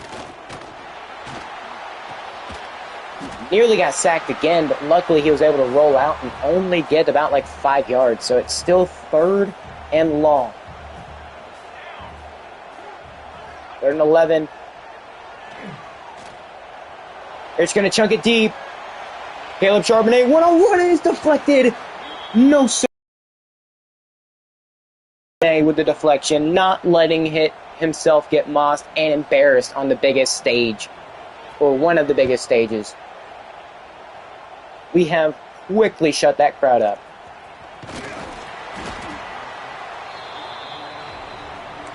All right, it's offense time. Let's see what we can get going yet again. They keep trying to rob Vernon Shermer of a touchdown. But you know what? They are pressing him yet again. So, when you press one guy, you're going to miss another. Lyle Way, open deep. This could be Deanna Ishmael's coming out party to the Heisman Trophy. So close to getting it out. Not even a second longer and he would have gotten that. He's got 1,000 completions in his career. I don't recall how many years he's played with us. Actually, I think we've had him since he was a freshman. Yeah, I'm pretty sure we've had him since then. Oh, what the heck is his A&M player doing? Well, he's currently not helping his team, as there's going to be a touchdown. I think he's trying to transfer over. Hey, buddy, if you're wanting to transfer, just let me know. We can have a spot on the team for you. We're going to decline that. So yet again, another free touchdown. And look, Mountain Dew's sponsoring this touchdown. Not sponsoring my stream, though. Sad, but that's how the world works. So Dion gets his 3rd touchdown of the game. And we've got a 21-point lead over Texas A&M. One more touchdown, and this might just be out of reach.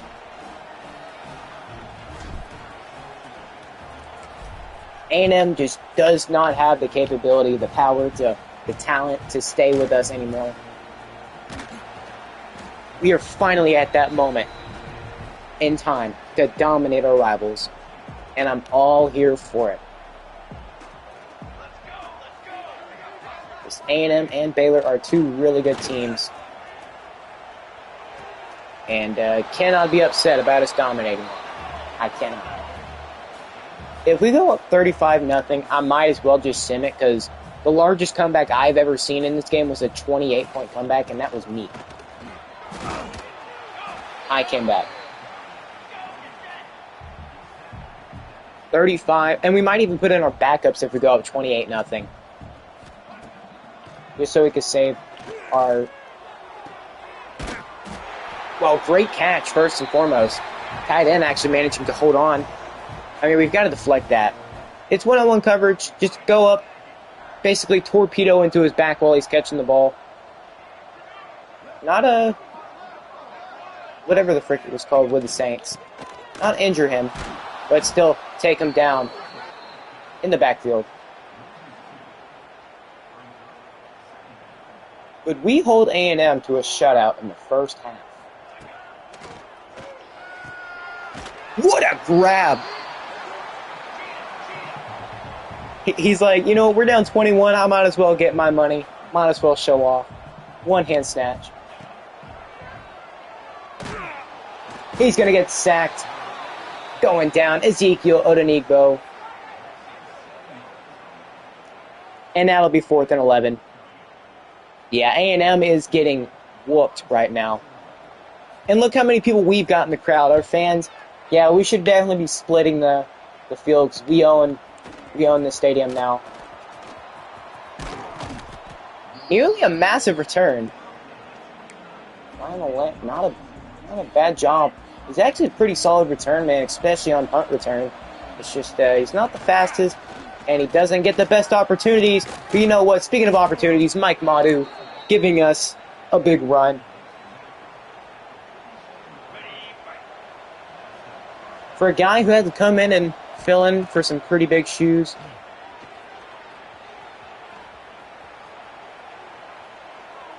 We've got to go up. What a grab! Brian Raheem calling him son and pointing to where he wants to go. The end zone. House call.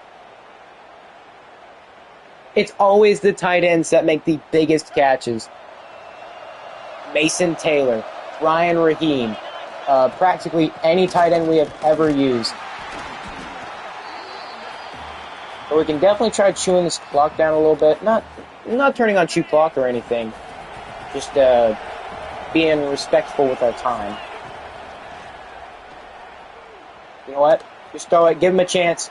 Brian Raheem! Touchdown!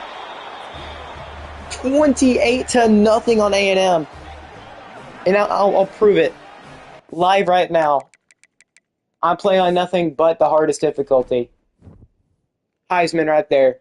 Just for all the people who are doubting it. So Brian Raheem on back-to-back plays makes 2 really great catches. And, yeah, he was pretty much this whole drive. Well, most of this drive. Now that's 4 touchdowns for Dion Ishmael. He is having himself a heck of a game.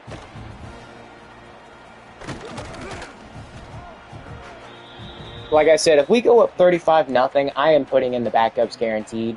I mean, we could very well put the backups in right now and still be okay. But I don't want to risk it.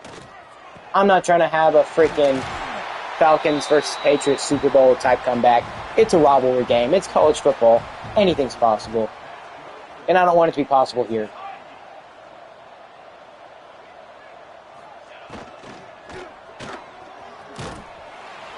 Utter domination here today. And we're not even out of the second half.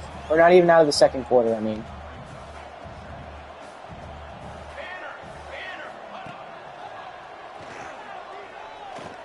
He's going to try to take it, but he's going to get sacked. Devontae Jennings, he's taking absolutely forever, and we're just going to take him down in the backfield. Is that Kowalski? Yeah, go back to Monsters, Inc., bro, Chacho. You don't belong here. Actually, no, that was Ralph Austin, the freshman, with the sack. We are wreaking havoc on this SEC offensive line, who really only has one talented player. Actually, this whole offense is like 3 good players. And Caleb Charbonnet get it again, and he's deflecting. He is strapping up. Call him the SWAT team. SWAT team captain. Might as well make Caleb a defensive team captain. The way he's playing today. I mean, he deserves it. Like, I'm not joking. Anyways, I'm legit being serious. He should probably be team captain. And you know what? Let's put Vernon on a post. Go underneath. Vernon stick. Got to get him involved a little bit. Well, they are sending a lot of pressure. Let's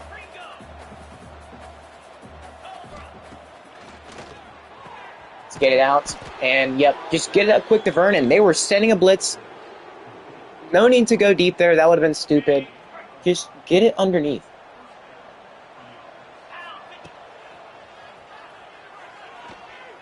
And get it across. Man, Brian Raheem is on one today. I don't know what we fed him earlier this morning, but whatever it is, I want some. I want some of it. And I guess we could try to score a touchdown or something before the end of the half.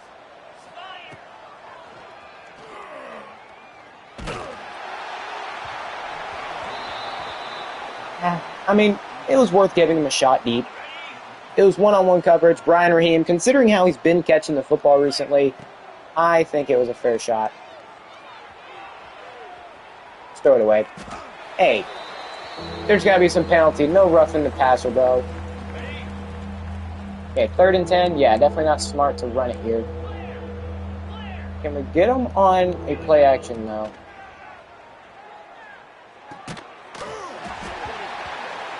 No, we cannot. I tell him possession catch. You know what? Let's just punt it.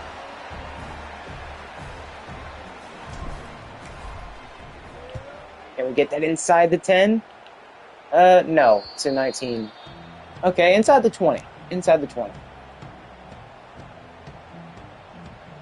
A&M has held scoreless so far. 33 seconds left in the half. All 3 timeouts for both teams.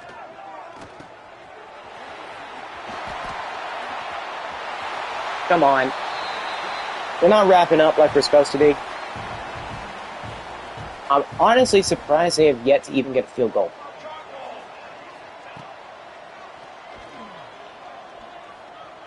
They're just going to go underneath and get about 2 yards. 21 seconds still. A&M being very wise, just going to the sideline. It's a screenplay. Somehow got it out in time.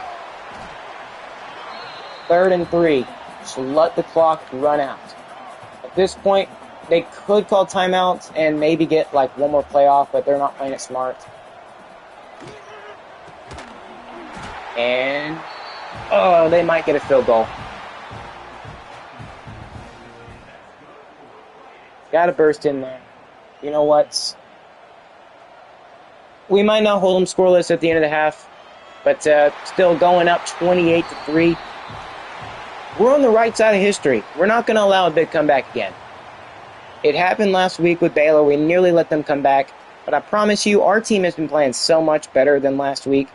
And Brian Raheem, the freshman tight end, what a day he has been having.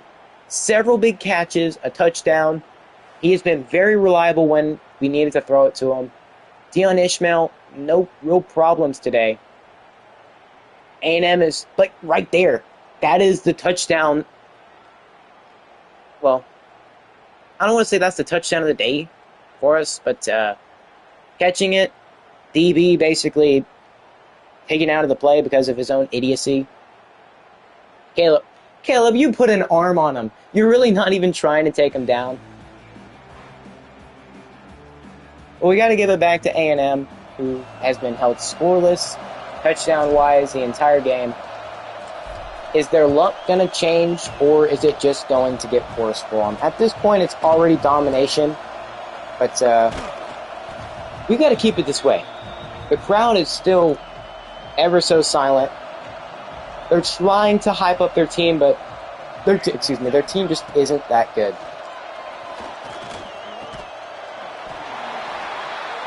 Couldn't knock it out.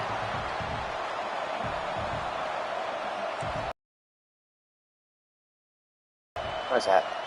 Single back. They're going to run the football, and we are there to let them get the first. Hopefully, well, not for us, but if you're an A&M fan, I mean, I am, but A&M needs a big recharge, a big game plan change, because whatever they came into this game thinking they could do, that's been shut down quickly. And down 28-0, low morale, surely. Low morale. You need everything going your way in this half. You cannot have any empty drives, otherwise it could spell the end of your game. Or spell the end of the game for you.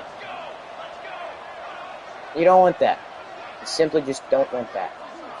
Watch for a run. Ready X. He's going to try to... He had nowhere to go. He kept going backwards, and he just throws it away. But we will hold A&M to 4 down and 6. Field defense still having no issues today. Let's see if the offense will respond at all. Ooh, if Lionel had a little bit more speed, could have been gone. But it's okay.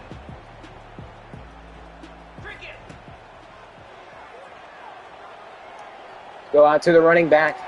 Mike Madu nearly juking away. He breaks the tackle. Man, he has been pretty electric today. Cannot even lie. Let's run a play-action jet sweep. Or better yet, let's actually just run this. They are pressing up big time on Vernon. Just go deep. Vernon's down there somewhere. No way! He just overthrew that. You have 99 deep accuracy. That either went straight through Vernon's hands or something else. Lie away, no issues catching it there. Not a bad day from Dion at all. Longest of 41. Okay, come on. You've got to be better than that. You can't keep pressing Dion. I'm sorry, you can't keep pressing Vernon.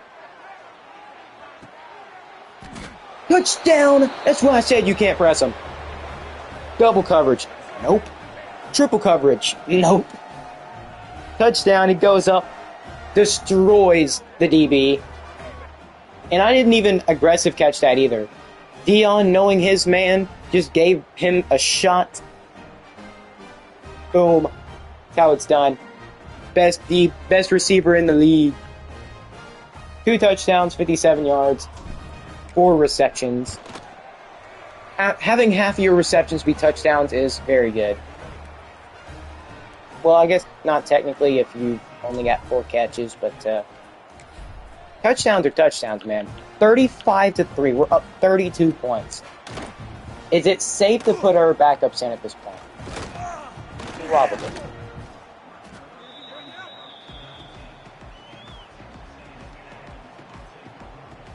If we can get a stop here, then I'll put my backups in. Because you never know what can happen in college football. Well, practically anything can happen.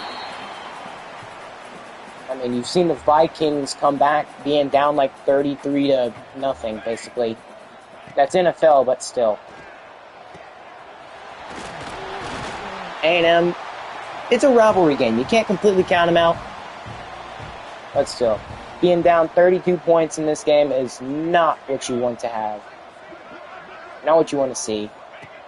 Not being able to score a single touchdown also hurts.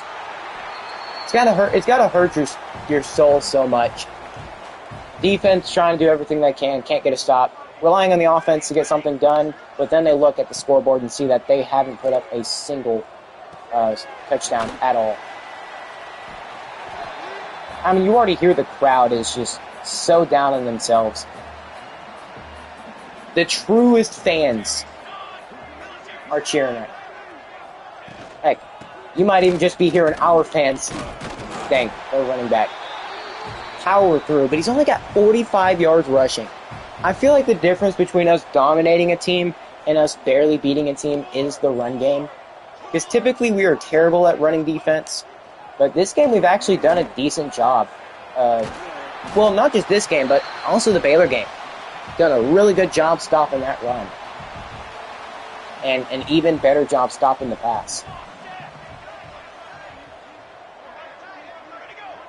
We expect a run here. I'm expecting a run. Better yet, nope. Incomplete. The tight end drops it. I wasn't actually expecting one. We were still in zone. Do press up.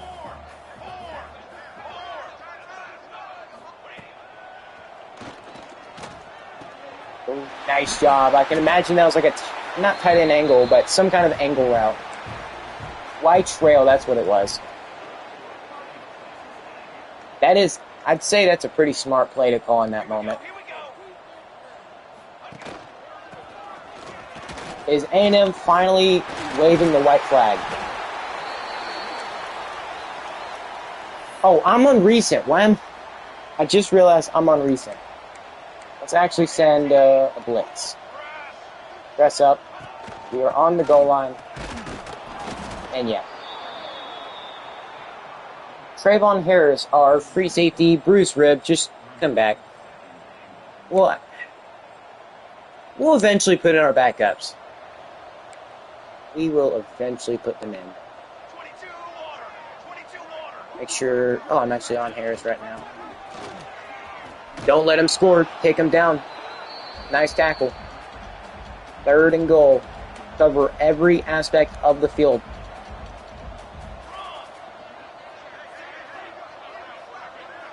Five wide at the goal line.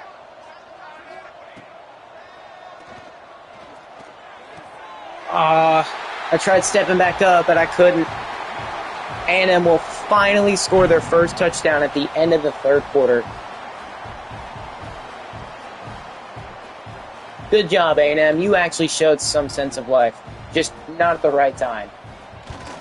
It is now a 25-point ball game. Surely the crowd won't start cheering now that their offense took 3 whole quarters just to score 1 touchdown against a team they've typically scored a lot against in prior years.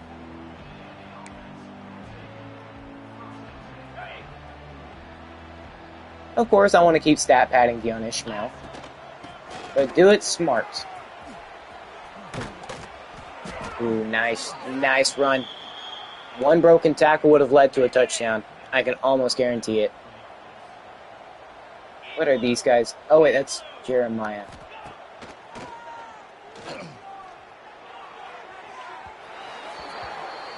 For a guy with 99 accuracy, I've said this too many times to be honest, he should be throwing dimes every single time. But going into the fourth quarter, up 25 points, is 35-10. I can't see this getting out of hand for us. Largest lead we had in the game was 32. I guess it's fair to put in the backups at this point. Let's go coaching and mass sub backups. 8 minutes. Surely we don't let up 25 points. We're now going to get to see the debut of Paxton, quarterback we brought in this year. Okay, 3rd and 7. How will he handle this situation?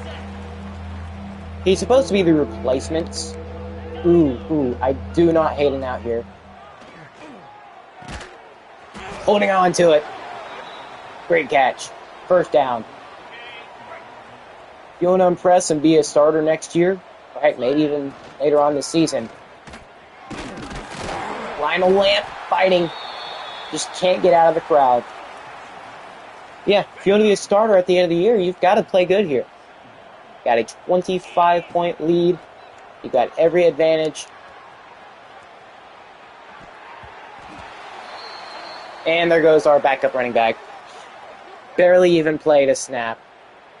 I guess he technically did play a kick return. Might have to get it to our running back here. Let's throw it away. No need to risk your stat line. Let him come back. 4th and 8. You know what? We're winning by so much. It would probably be smart to just punt it here. But you know what? It's time to have some fun. And he holds on. Sterling. That was a great pass. David Paxton, the next in line, and he's already looking like a star.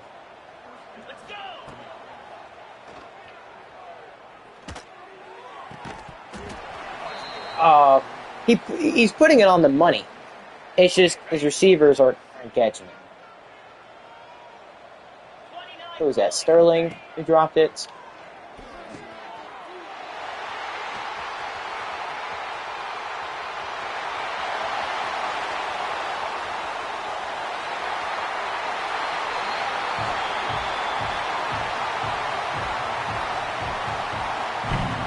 That was terrible. I thought we had the tight end like in the slot. I'm sorry, not in the slot. I mean, like, I thought we had the tight end. Apparently not. They do go onside kick. I mean, they're down by so much. Do not, please, I was about to say, do not let them get this. We were on onside defense. We nearly just allowed them to get that back. That was terrible. The worst attempt on an onside kick I have ever seen. And just run straight forward. They want to cut. Okay, 2nd and 9. Hey, at least he gained a yard. Can't really be mad at that.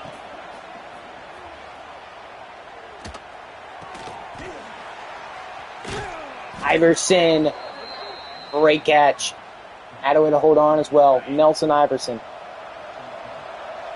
Really playing off of him, too.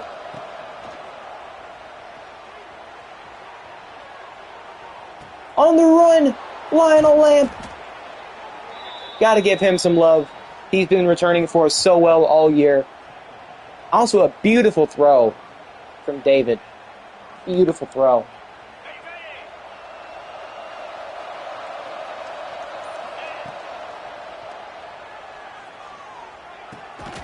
Throwing underneath, don't risk a deep pass, and that will be a catch. Ramen. Not the noodles, but the player. Is there actually an RPO we can run here?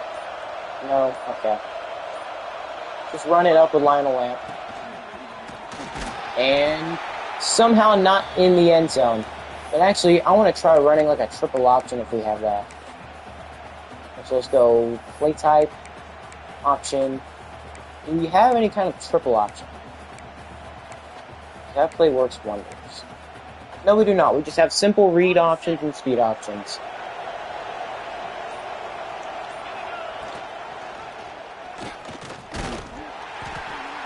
That was terrible. You know what? Let's just go RPO and on the channel. You know what we're running here. Manu special. Touchdown on the Manu special. Also the first one of David Paxton as a fighter pilot.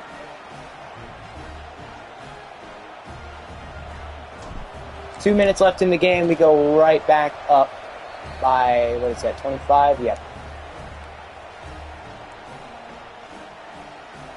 Utter domination today. A&M couldn't really get it together until the very end, and even then, they're still just allowing the backups of ours to actually go in and cook them. Great game. Great game from us.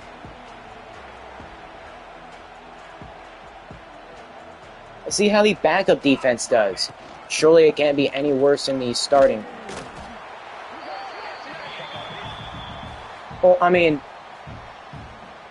that statement is so stupid. The backup defense, I want to see if they can play as good as the starters. But we're not going to have to concern ourselves with that because we are just taking them down. Johnny Hazleton. Okay, 3rd and 3, so they're definitely going to want to try to get something underneath here. Knocked away. Wait, no, what? I thought that ball came out. Oh, I thought, okay, I saw incorrectly. I could have sworn the ball had come out, but it didn't. 1st and 10, a minute and a half left in the game. All along, Cheek, you were there. Just put your hands up.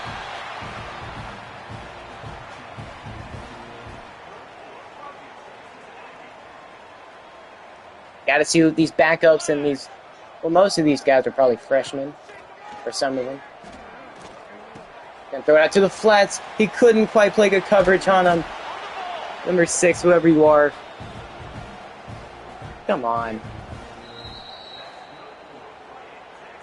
A&M calls another timeout. I mean, I don't know what they really expect to happen here. If I were them, I would just let the clock run out.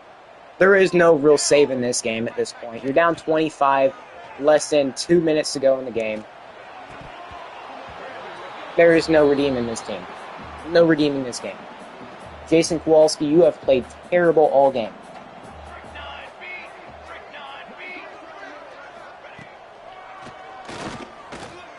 Going out to the flats, and that's going nowhere. 3rd and 8.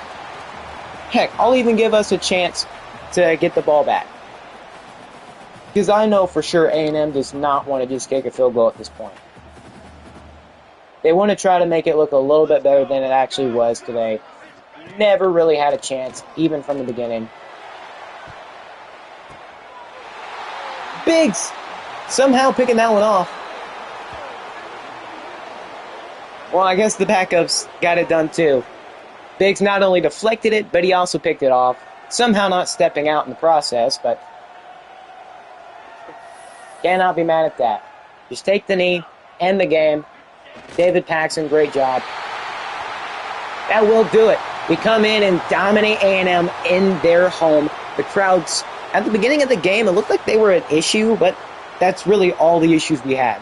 The little engine that could, us, are no longer that little engine. Instead, we are the engine that could, and we win this rivalry. Even enough to put our backups in, and they still dominated. Scored a touchdown on offense. Now we did throw a pick, but that happens. Great game, like incredible game from Dion Ishmael and the rest of this team. Defense locked up all game, even the backups locked up. Getting to the quarterback, pressuring them, sack after sack after sack. Scored every quarter, up to 42. A&M could not do anything until the end of the third quarter, where they finally scored and put points up on the board. Other than a field goal, of course. But Jason Kowalski, straight trash. 79 overall. I understand now why he struggled so much today. His accuracies aren't that bad. His awareness sucks, though. But actually, let's look at the running back real quick. 66 yards. Perfect. We don't let them get more than like this. We've dominated in the run game, run defense. We've dominated in the pass defense. We finally learned our lesson from the previous years. Dion Ishmael passing for 4 touchdowns, 342 yards, only 11 incompletions this game. 31 passes as well. We didn't throw nearly as much as we did last game. Of course, he did get taken out like at the beginning of the fourth quarter. So he could have definitely gotten a lot more stats. Even David Paxton got to come in and play. And he's not a terrible quarterback.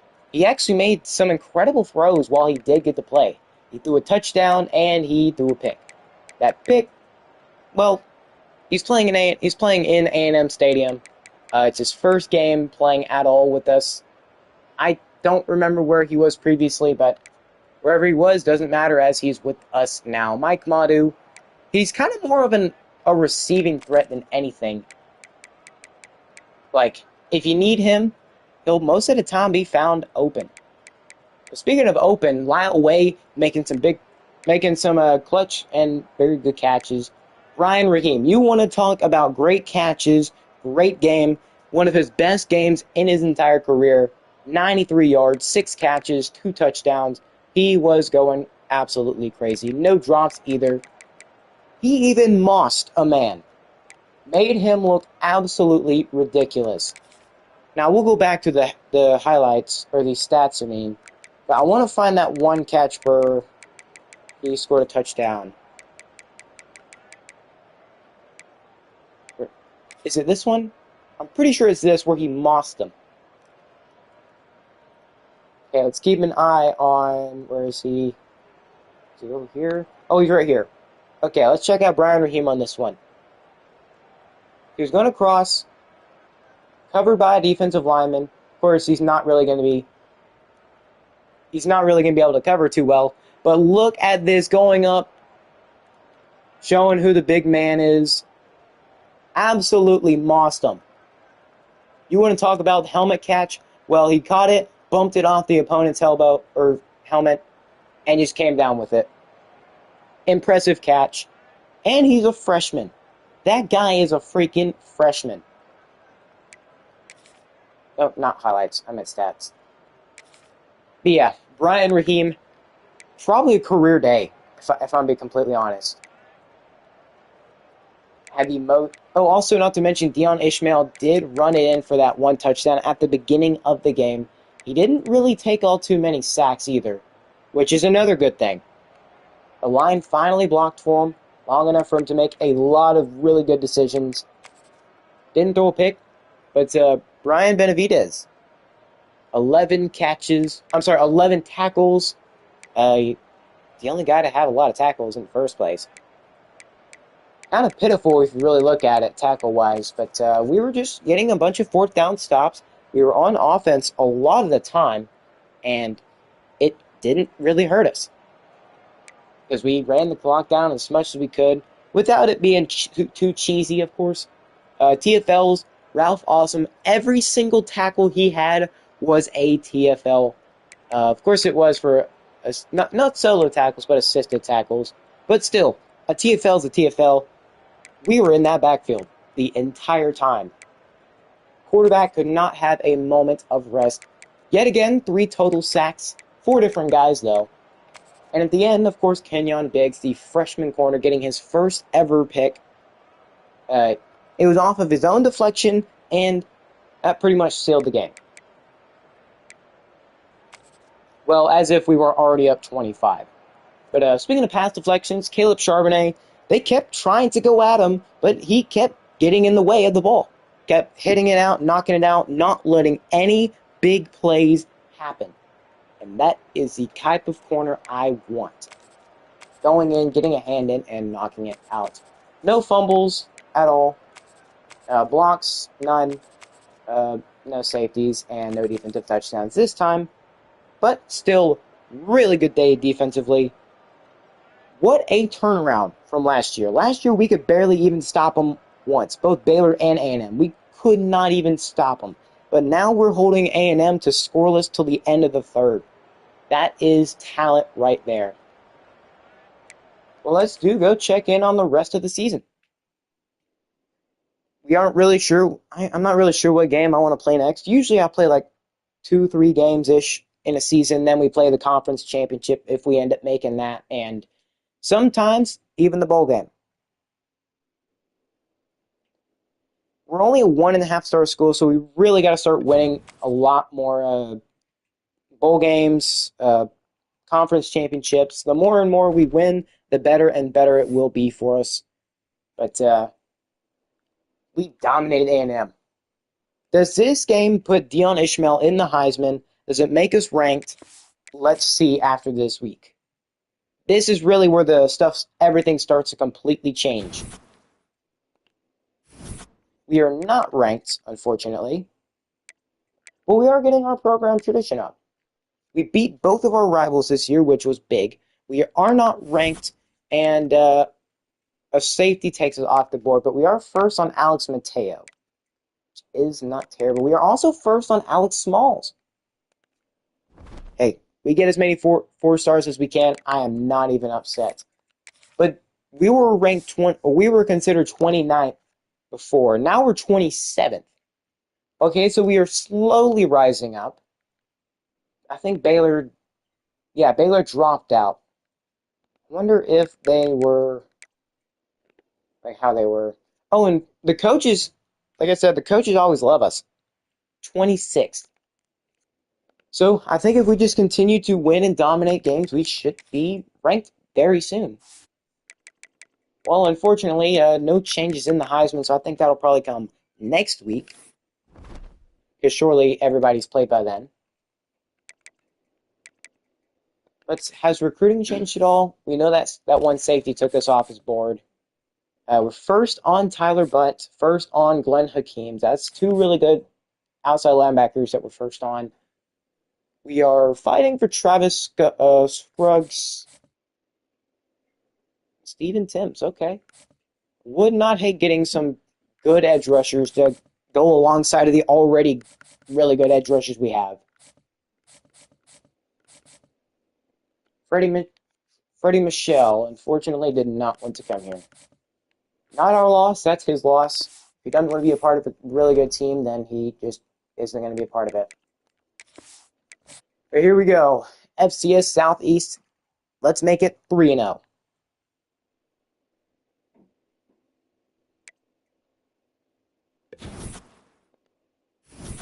We're not ranked. Okay, we're probably not going to be ranked for a little while until we actually start facing a little bit tougher competition. Or better yet, if we just continue to go undefeated. We are like 26, though. We are very close to being ranked. And we cannot lose a guy like Quentin Banks. Well, then again, we could just go in off-season and try to get one. But let's see. Dion Ishmael has set the CTEU career rushing touchdowns record. Really? That blows my mind. Did Spencer Randall not destroy that record or something? Well, I guess if you play all 4 years with us, then yeah. 63 yards, 2 touchdowns. Hopefully no picks to go with it. Is he in the Heisman yet? No, but he is dominating. I think he averages like 300 yards passing at least every game. But he is dominating, though. East Carolina is, well, I got to go and actually check. They are 70 domination.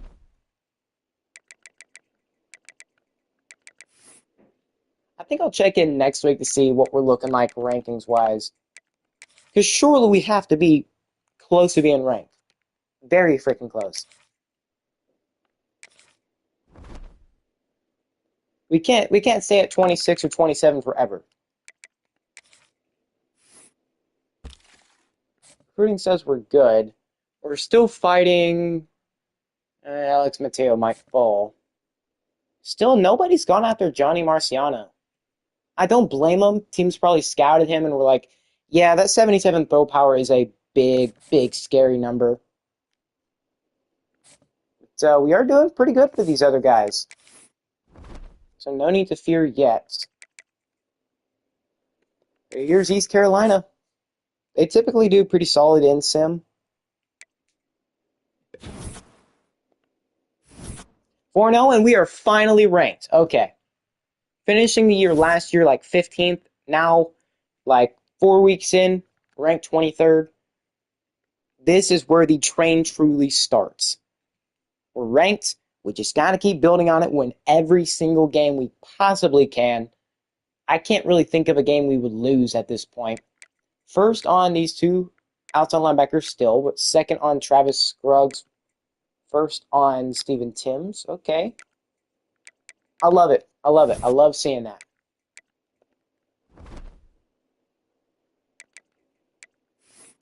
I had a feeling we should have been close to being ranked. And look, Dion Ishmael finally reaches inside the Heisman. We do actually win against East Carolina 42-10. Not a bad game from him. It looks like he's still doing pretty good. Still only that one pick from the A&M game. Or no, from the Baylor game. If he keeps this up, he might actually be en route to the Heisman. Wait a second. 17. He is going toe-to-toe with Jamion Royer. Nice. Recruiting still good, I'm assuming. Probably stupid to assume that.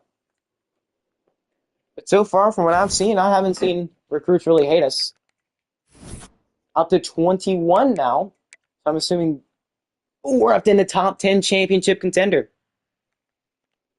The fans consider us a top 10 team, but the voters just consider us, well, 21.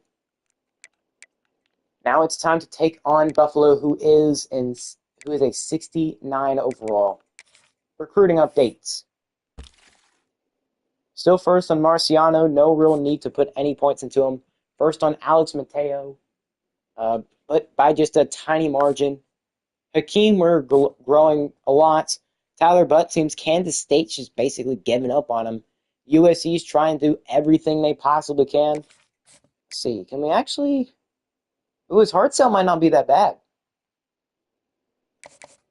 Oh crap, we could actually hard sell on him. Let's see, can we do like Coach Prestige and then those two? I'm really hoping it's not Pro Potential. I don't think I'm going to get what I want. I have a really good feeling it's going to be clocked in. I don't want it to be that. I'll keep 50 in for now. I'll keep 50 in for now until we know anything further. But I'll probably wait another week or two until I actually put any effort into recruiting at least. We've got our board set. We just got to keep producing on the field. So let's keep producing on the field.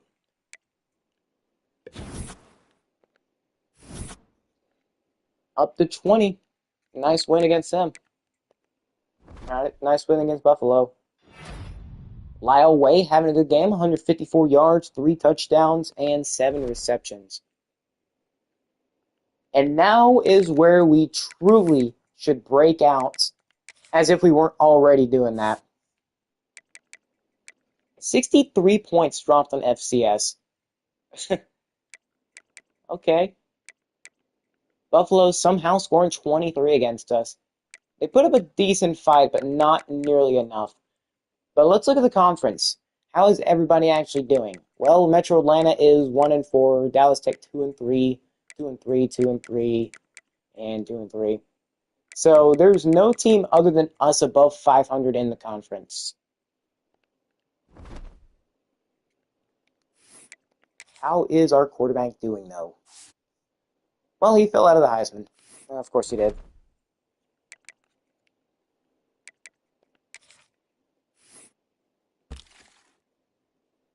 Marciano's expected for a visit. Let's actually just go national ranking. Tyler Butt. Kansas State, yeah, they completely do not care about Tyler. What is he like? Playing style, we know that. You know, I'm going to go the strategy, the soft sell strategy. If it is that, then it's good. Oh wait, no, it's got to be that because I didn't see a coach prestige in those two. Okay, well it's got to be, it has to be clocked in because that's the one I was thinking of, but it's not available. So yeah, it's clocked in for sure. Whether this will help us or not, I don't know. I really don't know. We are down to third on Travis Scruggs, though. I guess we could see like what 3-star do we actually have like a massive lead on that we can just take points out of. Well, CJ Lacumbo. That's definitely one of them. Keenan Ship, another one. Eli Knight.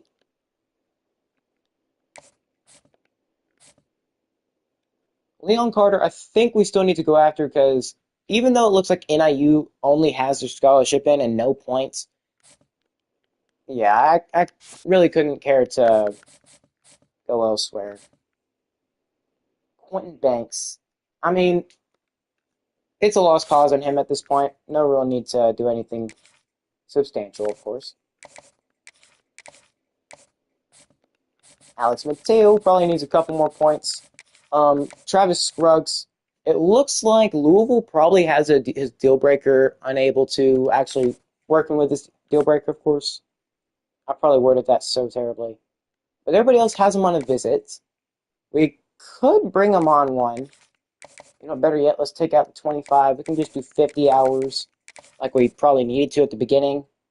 Got 15 hours left. Hopefully the 50 does wonders. Same thing with Quincy Iwagwu. Just go 50. Oh, wait, we don't even have 50. Back to the same strategy. Mateo. Leon, let's take out the 25 and put like 15.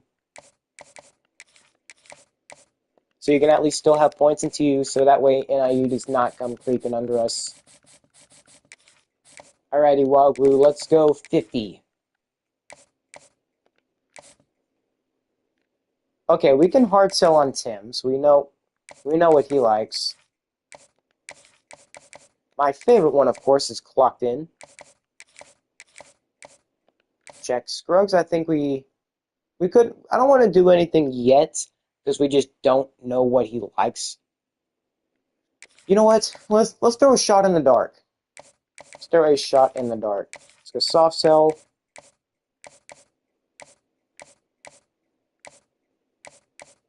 I'm gonna go soft sell that, the clutch, and then we could go 25 and then 5.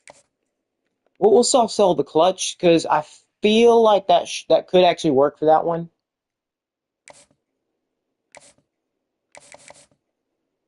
Okay, got him. Quincy Wagwu. We can't hard sell. We know everything though. Quincy, we know everything of yours. Well, at least we know whenever we can hard sell him, it's gonna be very effective. What about him? It's unfortunate. His pro potential sucks. But we know his hard sell.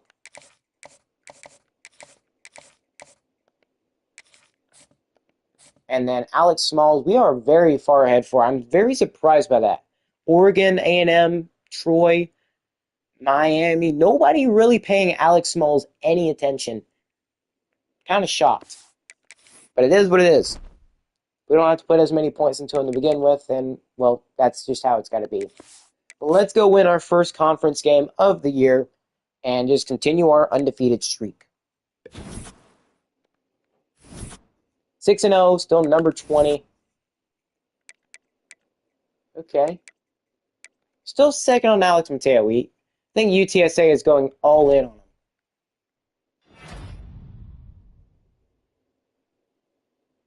Wait. What happened?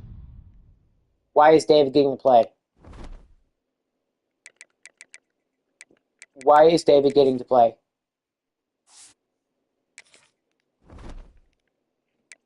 Please just tell me that he got to come in and play for like a quarter. Or, I'm sorry, not a quarter, like half the game. What?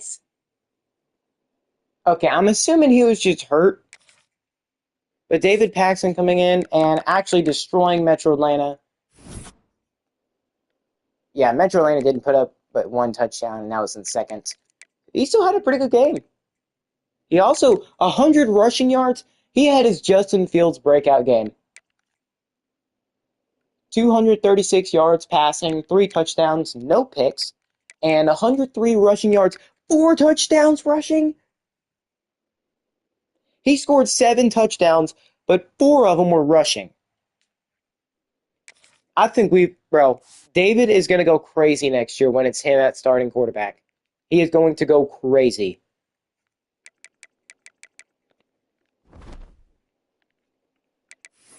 It's sad to see it wasn't Dion Ishmael, but I'm glad to see that he dominated in his own unique way.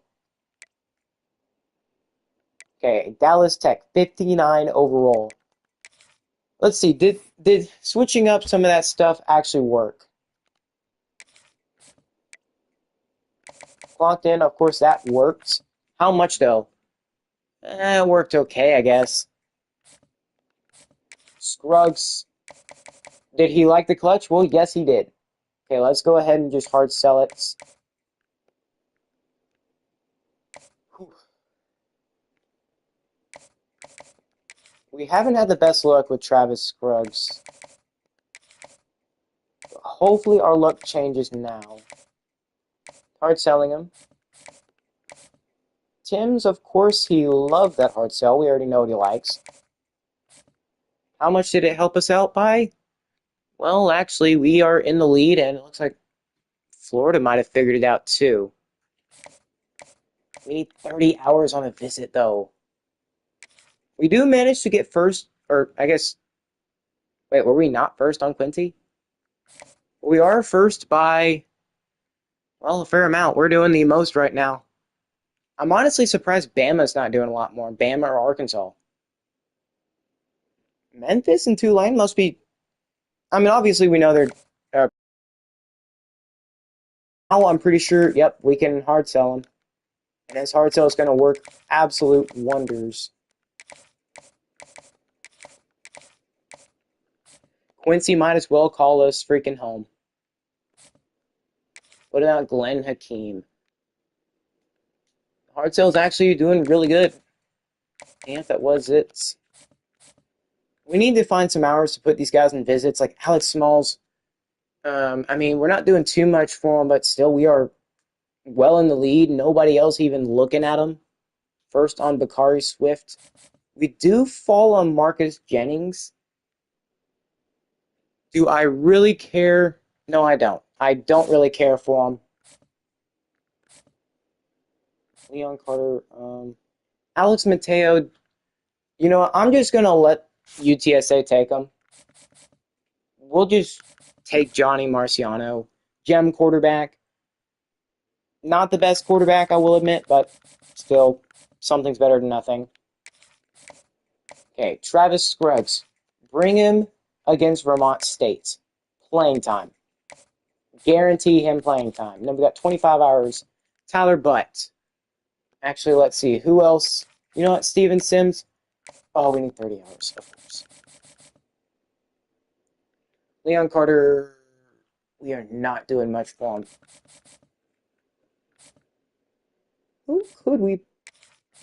I don't want to do it for Alex Smalls. I really don't. You know what? It's him or somebody else more important. Who was it? It was Steven Timms. 30. And then we could do either playing time or playing style.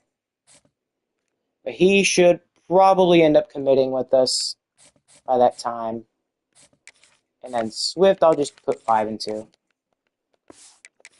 We're looking pretty decent for these 4 stars. Just got to keep dominating and performing as we need to.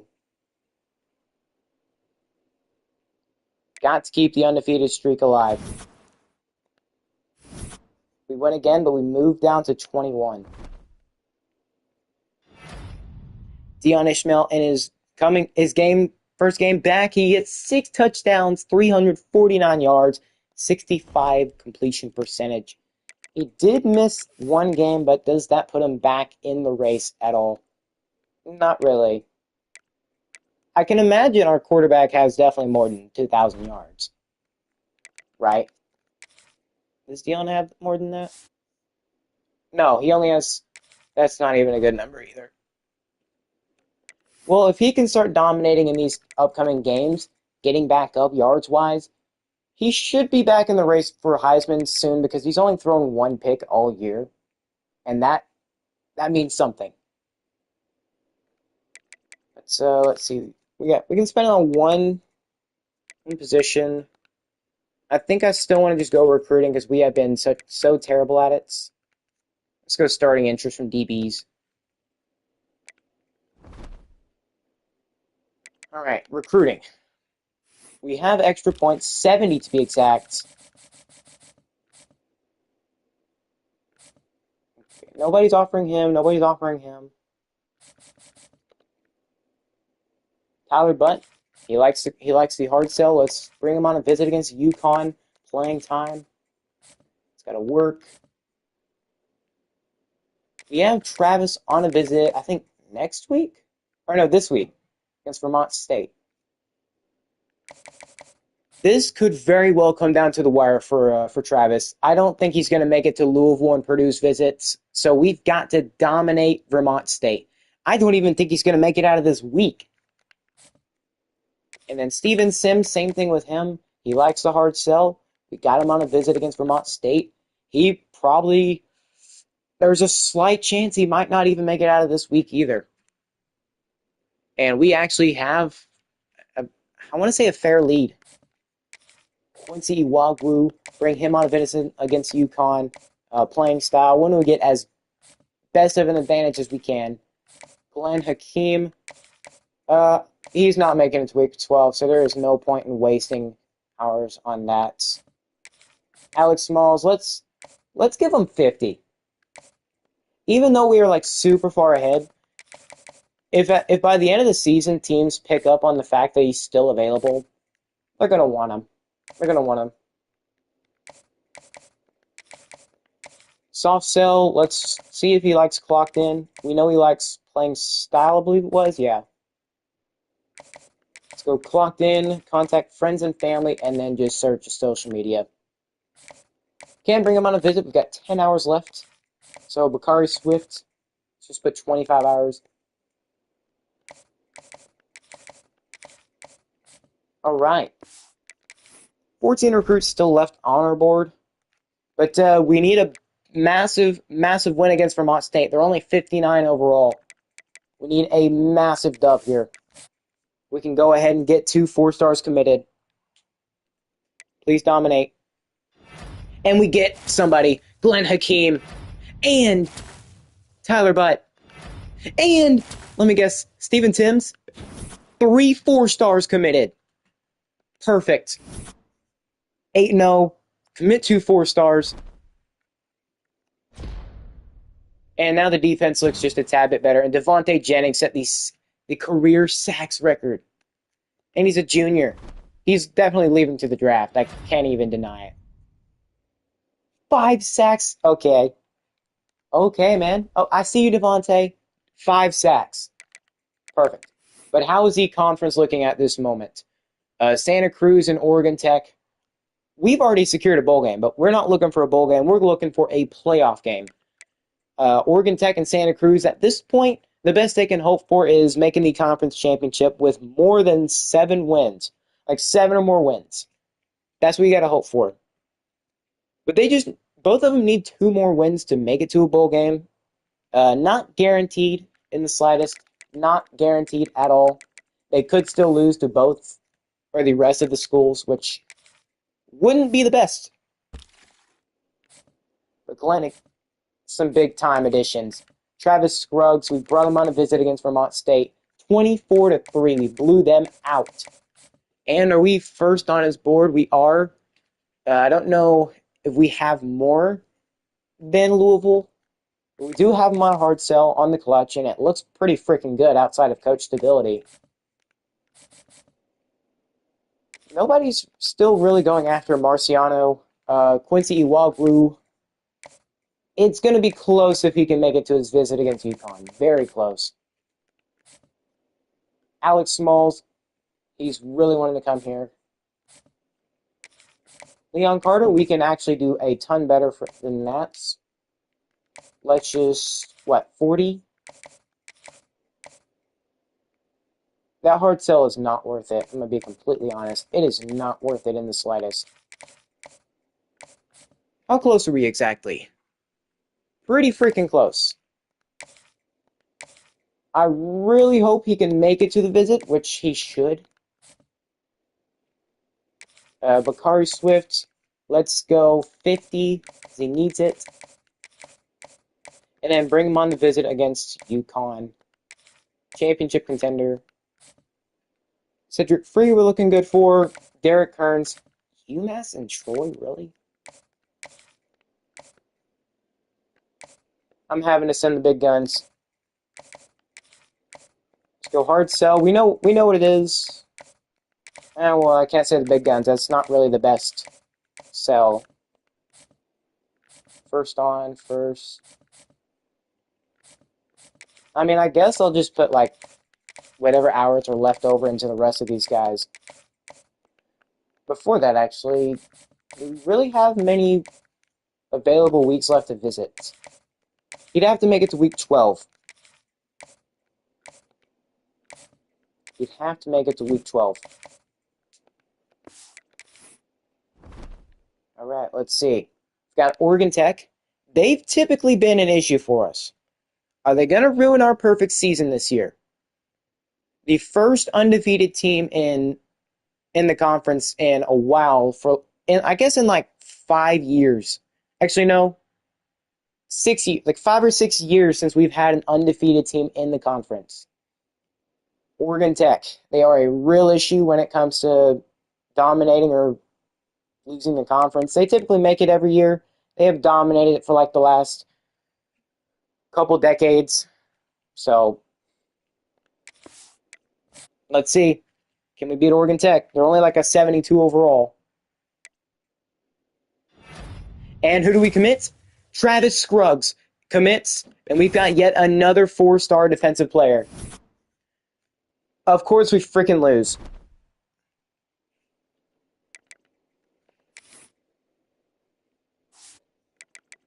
24-21.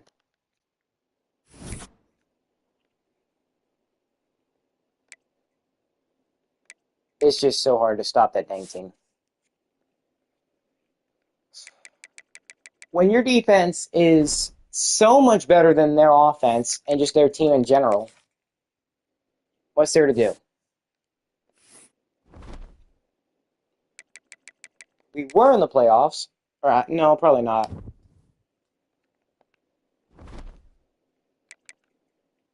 I don't know how the frick we lost to Oregon Tech, of all teams. Quincy Iwagwu. We need a dominant game against UConn. Quincy might not last much longer.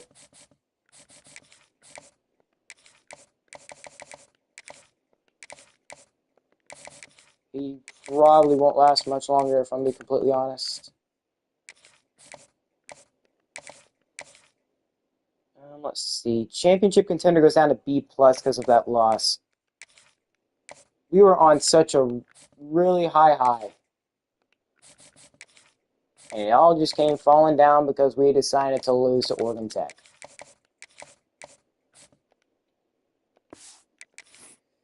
It's always that freaking team. Always that freaking team right there. If we somehow miss the freaking conference championship because of that one loss to Oregon Tech, I will be upset.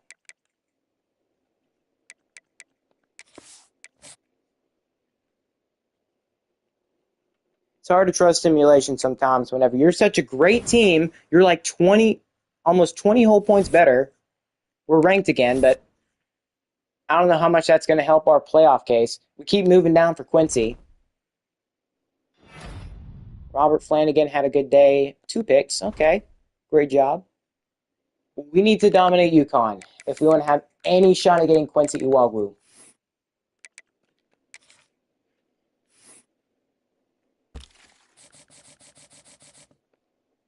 Bakari Swift locked us out, and Derek Kearns just went to Troy.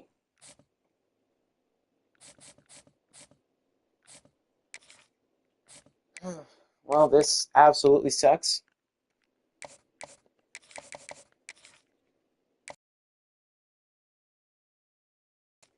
Oh, frick. Alex Smalls. I mean, we're still the only team on a visit with him. Or, I'm sorry, we're the only team actually going after him. So I think we can manage to get 2 4-star corners. We're actually stepping up and getting a ton of really good recruits this year.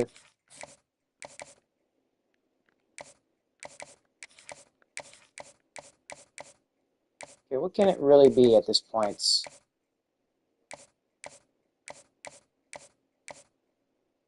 Okay, it's not a bad hard sell. And even if it doesn't work, it's not really going to hurt us all too bad. Leon Carter. Yeah, that hard sell is not worth it, bro, Chacho. It's not. We managed to find 3 gem receivers, and yet one of them is very close to not committing or not coming to our school. We give everybody except for Johnny Marciano 50 hours. Okay, there we go. 50 hours is in his hands. That should be it for recruiting. Got to leave it up to simulation at this point. Come on, beat UConn, dominate them. We need to lock in these recruits. We get the dub. We're first on Quincy yet again, and first on Small still. Very close to committing Small, as I have to imagine. How did it go with Quincy? Came on a visit against us this week, or with us this week. It's going to come down to the wire. Memphis has already brought him on a visit, but we have his hard sell cooking. And Alex Smalls, he is, well, probably just going to commit after this week.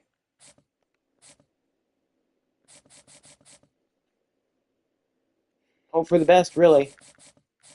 Everybody on here should commit. We should have 12 commits. Not necessarily right now, but after this week.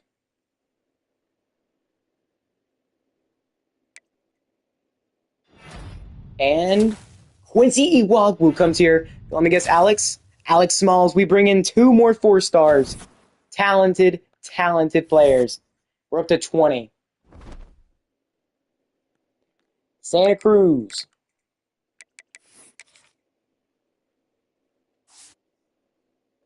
Dalton McDougal. Scooby. Okay, that's a cool name for a quarterback. I can't even lie. Oregon Tech has yet another quarterback in the Heisman, George Fasano. The guy we absolutely destroyed last year in the conference championship is finding himself in the Heisman. 62-6 against Dallas Tech. 35-6, almost 4,000 yards already. How is Dalton McDougal even first? I mean, yeah, he's got 1 pick, but that 1 pick doesn't correlate to any of these other players. Like Jose Orlando actually has a pretty much the same stat line as Dalton, except a little bit better. George Fasano, I want to say kind of in the same book as Jose, but still, that's one more pick.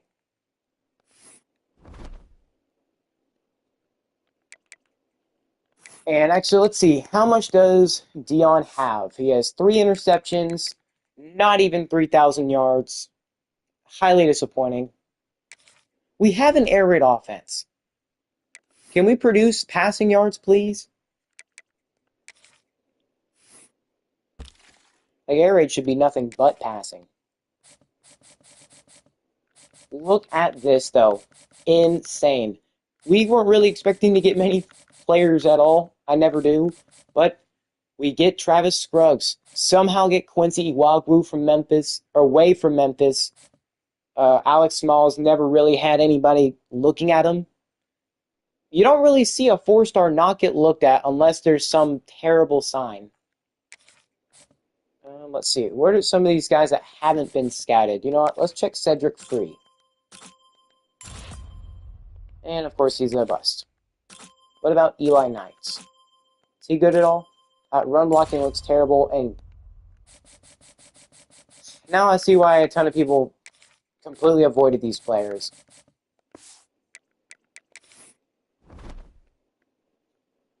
Got Santa Cruz. They are a 67 overall. Let's see. Are we going to suffer the same fate we did against Oregon Tech? Please do not. They are literally not even a 70 overall school. And we get a gem receiver. Eli Knights. Okay. 2 good players. We're up to 18. We're 11-1. So that will be the end of the season, at least the regular season. It's really all up to how it's going to be in rankings. Are we going to be the highest rated G5 school or not? Like, actually, as it stands, are we in the playoffs? No, that's going to be Tulane. They're also 11-1. Yet again, 2 SEC schools in the first round. And it'll probably be that way after the conference championship period. That's not how the playoffs works, which is sad. It's not how it functions. It's supposed to be the top 4 conference champions and or the highest 4 ranked conference champions. And well, there we go. We get Johnny Marciano. Hopefully he's a star or an elite dev. If he is, then that will make up for the fact he's absolutely terrible. I don't know if winning the conference championship gets us to the playoffs or not. It will get us very freaking close.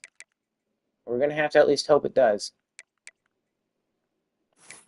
Did Dion at least get 3,000 yards?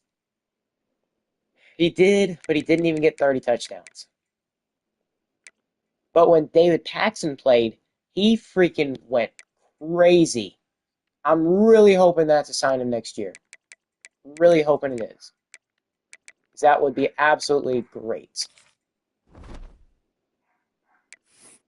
I can imagine he's going to stay here because he's got to be happy with how we have been.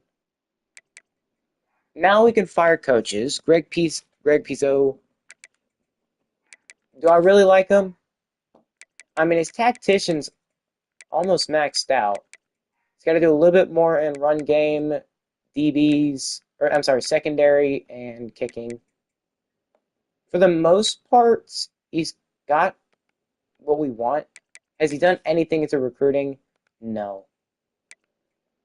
I wanted to get rid of Greg Piso last year, but I mean, defense has stepped up tremendously this year. But I don't think Greg is in our future plans. I'm going to fire him, and we will just get a new DC next week. But as for now, we need to win against Oregon Tech to win our 3rd straight conference championship. We cannot give the ranks back to them.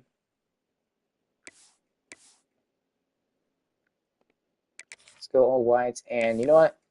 Make them wear the fire red. It's been a minute since we've actually seen these uniforms.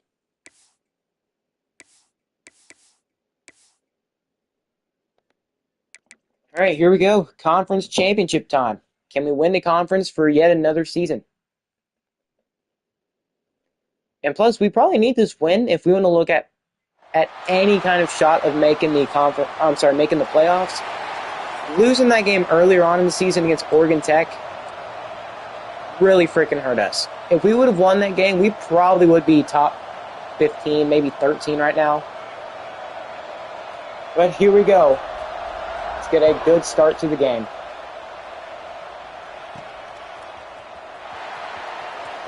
I mean, Dion Ishmael definitely had a down year. But, I mean, you can't hate what Coach Michaels has been doing with this squad. Turning them into the best team in the conference.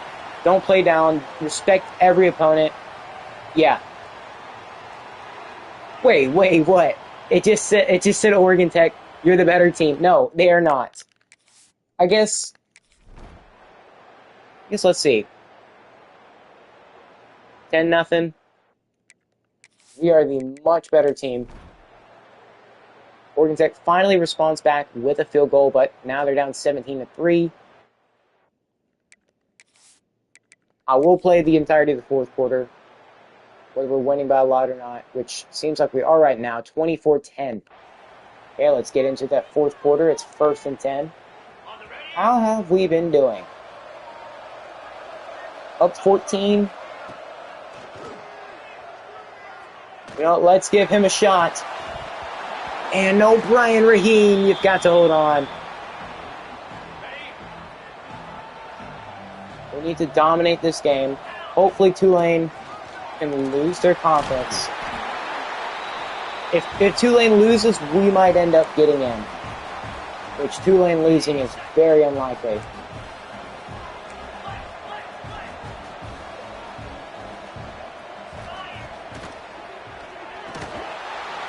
Lyle Way can't hold on. We needed that catch so bad. Screw it. This probably won't work out the way we want it to. We do get the first. Thank you for reaching over.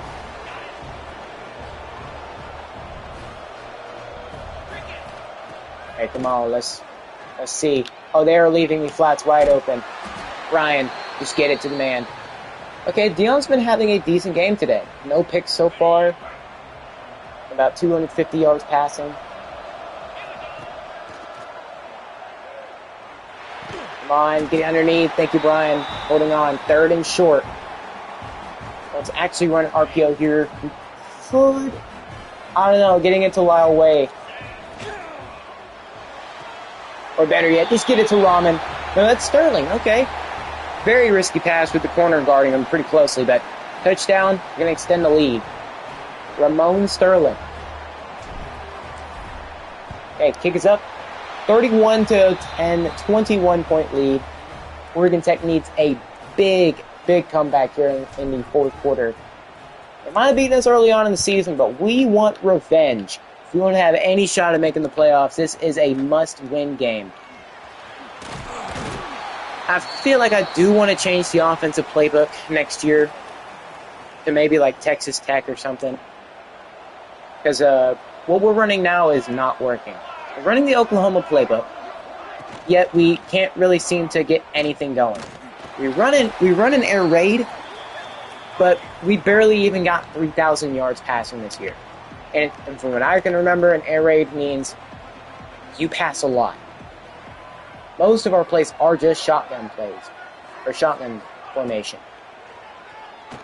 Screenplay, we're going to be back there. Flanagan, Robert Flanagan back there. George Fasano, yet again, they have a Heisman who we are destroying.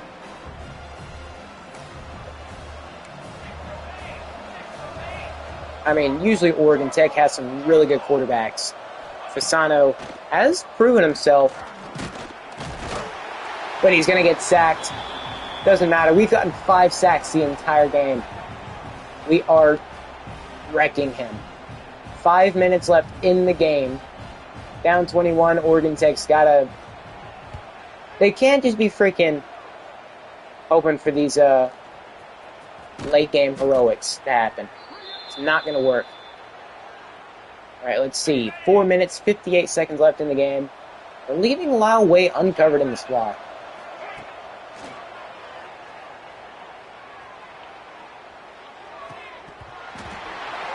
They can't take a little bit of contact. Otherwise, as soon as they get touched, it's an instant incompletion. And it's not like these guys are some scrubs either.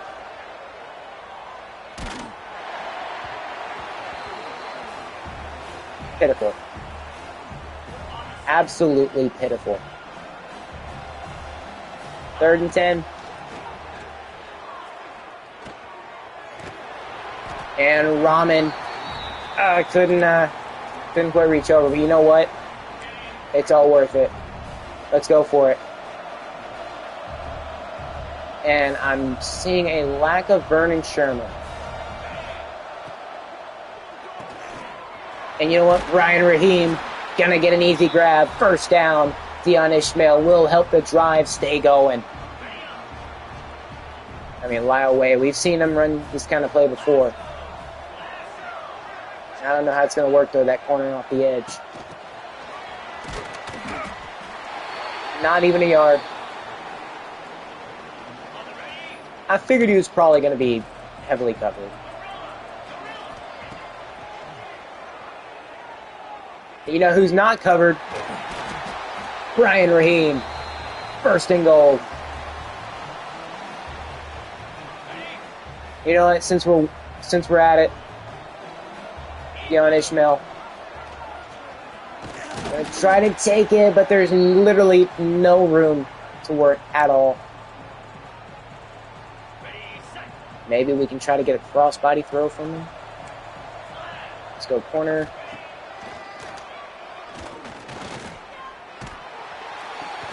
And Lyle Way can't hold on. It's a great crossbody throw. But they're selling for their quarterback. They are not doing what they need to.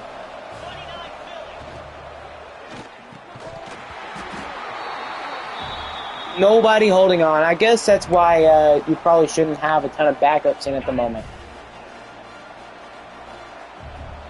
Let me actually see why. Hey, is he just straight up hurt? I think he is just straight up hurt.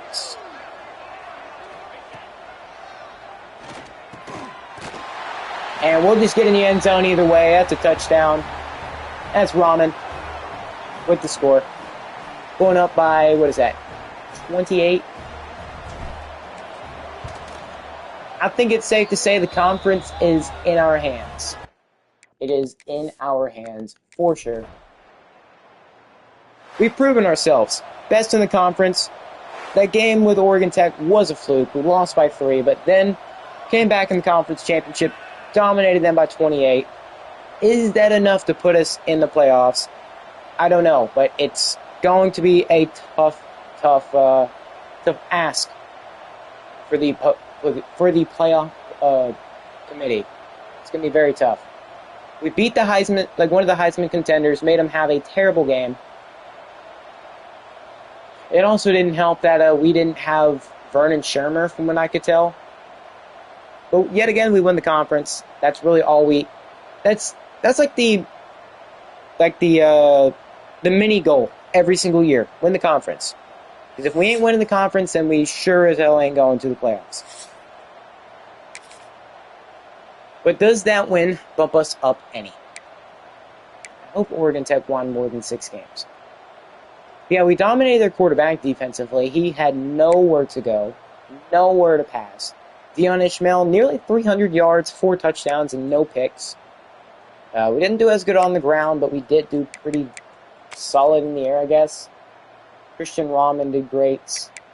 I gotta see if Vernon Shermer's out for like a long time or something. Not the best day defensively, or tackle-wise at least. It looks like hooked. 5 TFLs, 3.5 sacks. He had no issues today. Caleb Charbonnet actually got another pick. Great on him. Pass deflections, none. No forced fumbles, no recoveries, no blocks, no safeties, and no defensive touchdowns. But we won the conference yet again. Shouldn't be an issue at all. Oregon Tech, pretty much the team that we face every year. Should be able to beat them easily. They're 72 overall, and we do. Lyle Weyes set the single season receiving yards record for CTEU, so he's probably going to have, I want to say, 1,500 yards. And we are Pac-12 champions yet again. But does this win actually make us playoff worthy?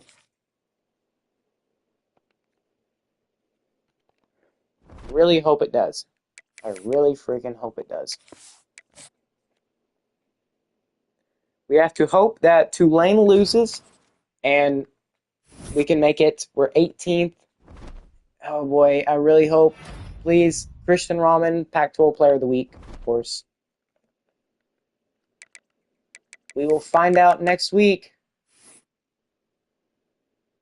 Actually, let's see. Okay, here we go. Wait, Florida won. So LSU is now down to 7. So it means they're not in the top 4. Okay, that's at least a little bit difference. Duke, I think Duke is, what, ACC? I could be completely wrong. I think Duke is ACC. Louisville is ACC. Pitt, okay. Something's not right here. Something is not right here. What will it take for us to make the playoffs?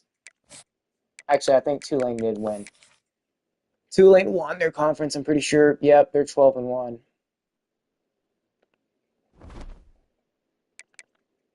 It's really who the poll voters will be more excited about. We've seen the best G5 school not make the playoffs.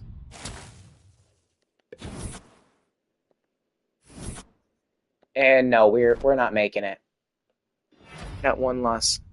Buffalo's quarterback Scooby Fiod wins the Heisman Trophy.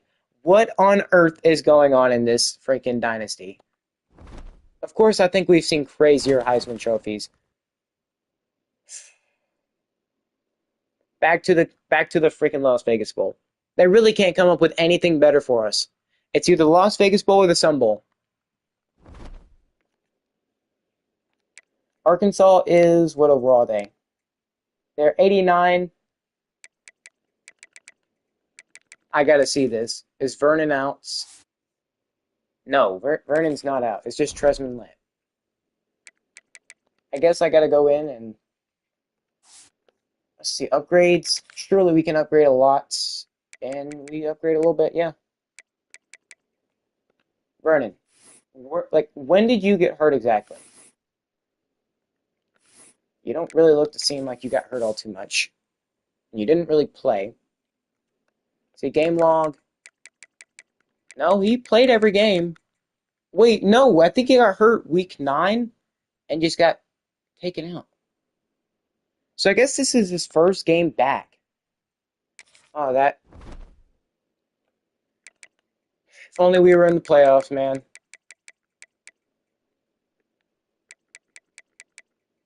Only we were in the playoffs. George Fasano. So Oregon Tech nearly had a Heisman winner. Did that conference championship not hurt him at all? Oh, I guess he was at second to begin with.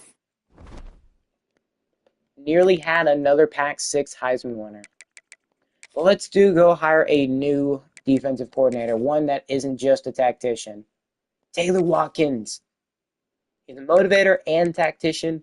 Looks like he's got, well, not quite master motivator or master tactician. We could take Bobby Gooch. Do we want to know? No, he's just straight tactician. That is the last thing we want. Jamichael Pierre.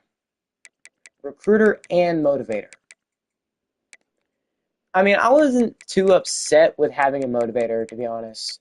But Taylor Watkins, level 47, he's got to be doing something with his coaching points. And he's not getting any offers, so I can't be mad. Speaking of offers, let's see. What is Coach BJ Michaels getting? Head coach at Houston. Really? We're 12-1. Couldn't come up with any better ideas? I suppose not. Not that he's leaving, but But let's go look at the early National Signing Day, considering we actually had a really good class in the regular season so far.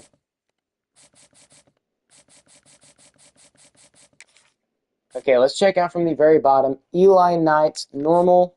Leon Carter is an impact. Keenan Shipp, a star. We don't know about Lacumbo. Impact. Wait a second. I know we got that quarterback. Okay, we need to figure out Marciano. No, Travis Scruggs is a normal. Timms is an impact. Quincy Iwagwu, impact. Come on. Okay, Tyler Butt is a star. Really, only an impact. That is so terrible for how bad he is. Not the worst class, though. Not the worst class. Probably easily the best in the conference. We're actually at the 23rd best. Glad to see that Oregon Tech. Okay, they got a 4-star quarterback. It's game. We can't have anything nice when Oregon Tech's around. Not going to sim it because we are still 3 overall worse than they are. The only way I will sim it is just, I'm going to sim it in game. Surely Arkansas doesn't destroy us because we're only 3 overall worse. I feel like if I played the entire thing, we could definitely win. Because our defense has been playing good. We got Vernon Shermer back. Tresman Lett's the only guy gone. I think he's one of our linemen. So it shouldn't be as bad as you would think. But they really need, I really hope in college football 27 that they give you different playoff or different bowl games instead of just the same 2 every single year. Okay, it's 3-0. 7-3, but Arkansas does fire back. They go down and score 13-7. Let's sim next play. And then sim to change of possession. Defense, please step up. Okay, we need to go score here. 1st and 10. Let's go get the lead right back. 7-13 is not too impossible.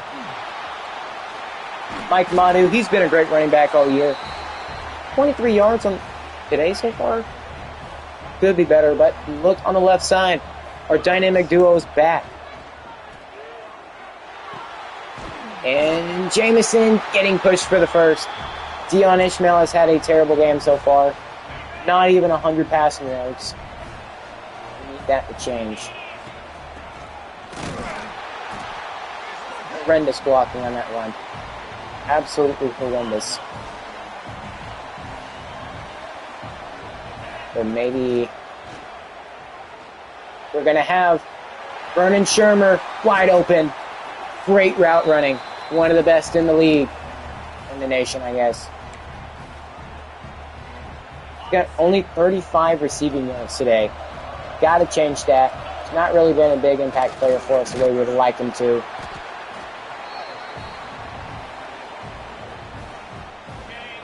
Okay. Well, at least we're getting something over nothing. Try to hit him with the play action.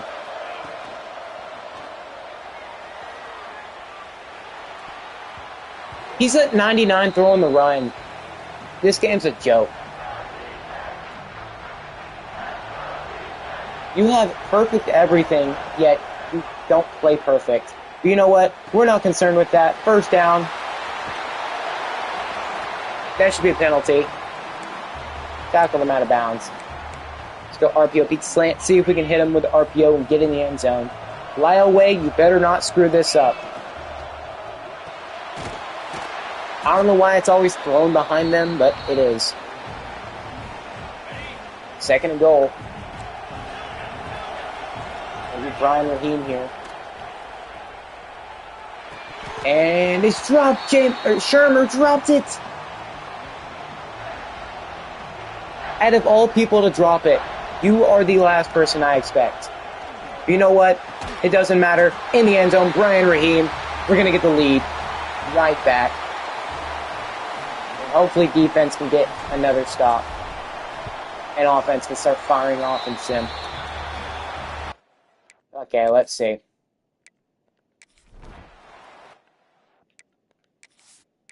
Defense, please. Defense actually got to stop. Held them on 4th down. You know what? Let's see. Offense. Go down. Drive and score. Couldn't even get a field goal. But now Arkansas has the ball.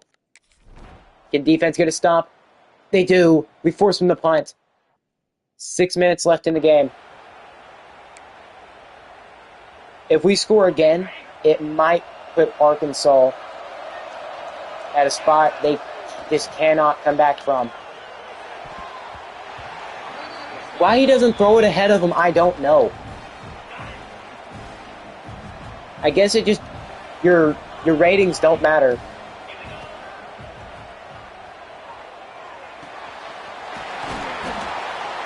Casper tackling there. Let's go Manu special on 3rd and inches.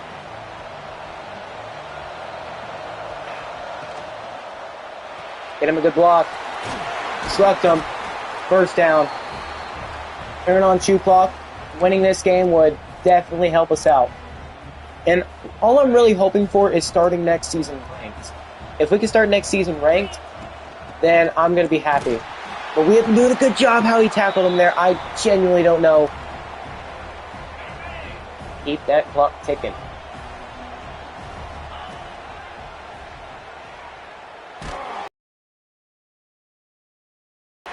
I was staring that drag down so much.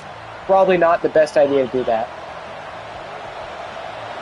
I wouldn't doubt it if Brian Raheem could get open here. And this pressure is just way too insane.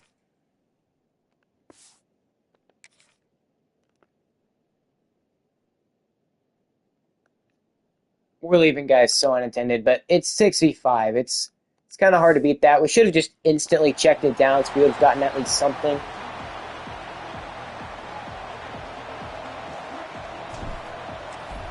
We need a really good punt here. And that's actually not a bad one. And he goes out at the 21. Now it's the defense's time to shine. I guess when they send 6, it's hard to cover that. Out in the flats, come on. Take him down, please tackle him. Why does every team love to run hurry up?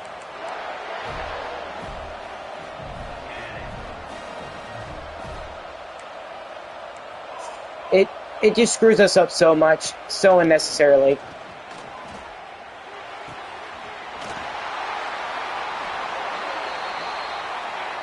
I don't understand why it screws up the entire defense whenever they switch one play. It absolutely destroys the coverage because nobody knows what to do apparently. He's reaching and we can't hit stick him. If we get, if he's reaching out, got the ball out, one hand, we've got to reach in there, punch it as hard as he can because it's not very secure. Wide open. Wide open. They're already in field goal range. They just got to run the clock out. We have not helped in defense in the slightest. But I mean, them running hurry up is helping us, I get a little bit, actually.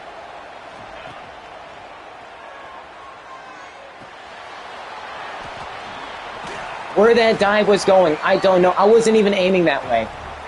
Calling timeout. Stop their hurry up. 3rd and 3. Please press up, do something other than this crap.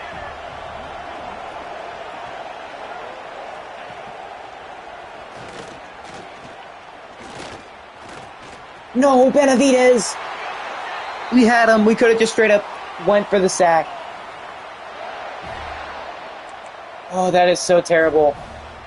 We could have went for the sack.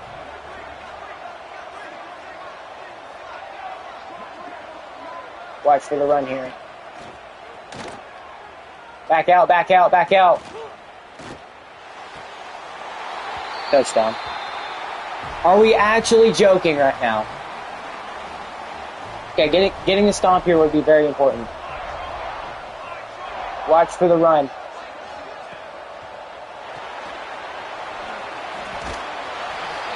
You are standing still, and you get juked out. Absolute joke. He's standing, literally just standing there, not doing anything. They can come from around and get us in the back. We need a big drive. Big drive.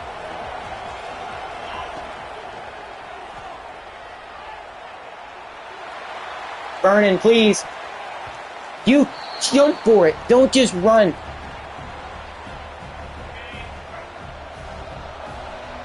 Come on.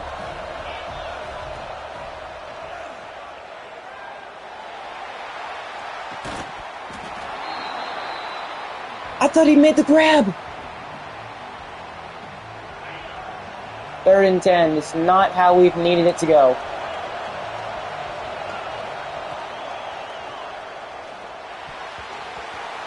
That is such a bad throw. Holy Lord. Okay, this is game. He's got him. He's got Vernon Shermer. He's going to be going for a touchdown. Tying the ball game right back up.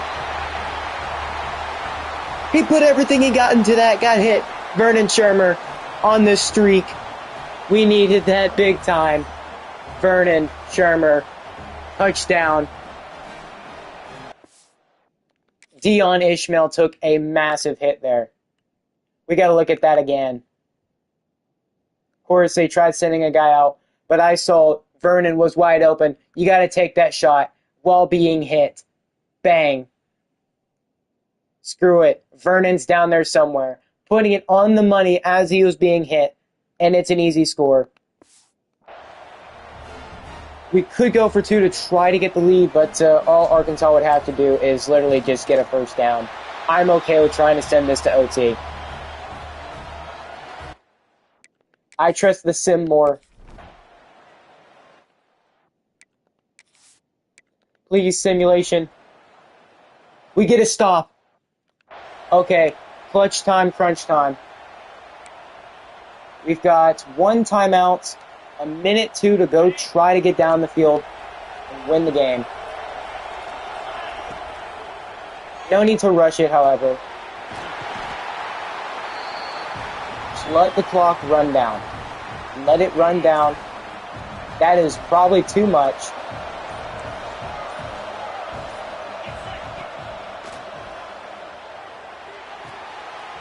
Ryan Raheem, get out of bounds. Great job. He did get out of bounds. Just got to line this up, let the clock run down a little bit.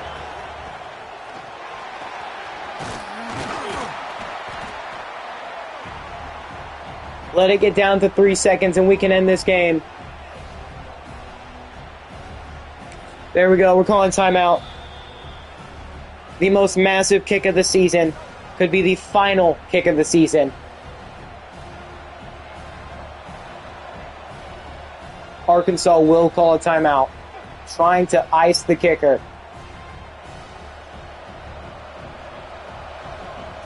Here goes nothing. The kick is up. And it looks like it's going to be through. No time on the clock, and we're going to win 24-21. We're going to go 13-1. We're going to beat the number 14 team in the nation, proving we should have been in the playoffs. That last touchdown by Vernon Shermer was the biggest one. Might not have been the season Dion Ishmael wanted. Lost to Oregon Tech. But he might have just set us on a great path to hopefully start next season ranked. And I mean, we were fighting back and forth. Dion didn't really start to heat up until the very end. Defense having a massive, massive stop to win the game, basically. We kicked it off to him. We deflected a pass.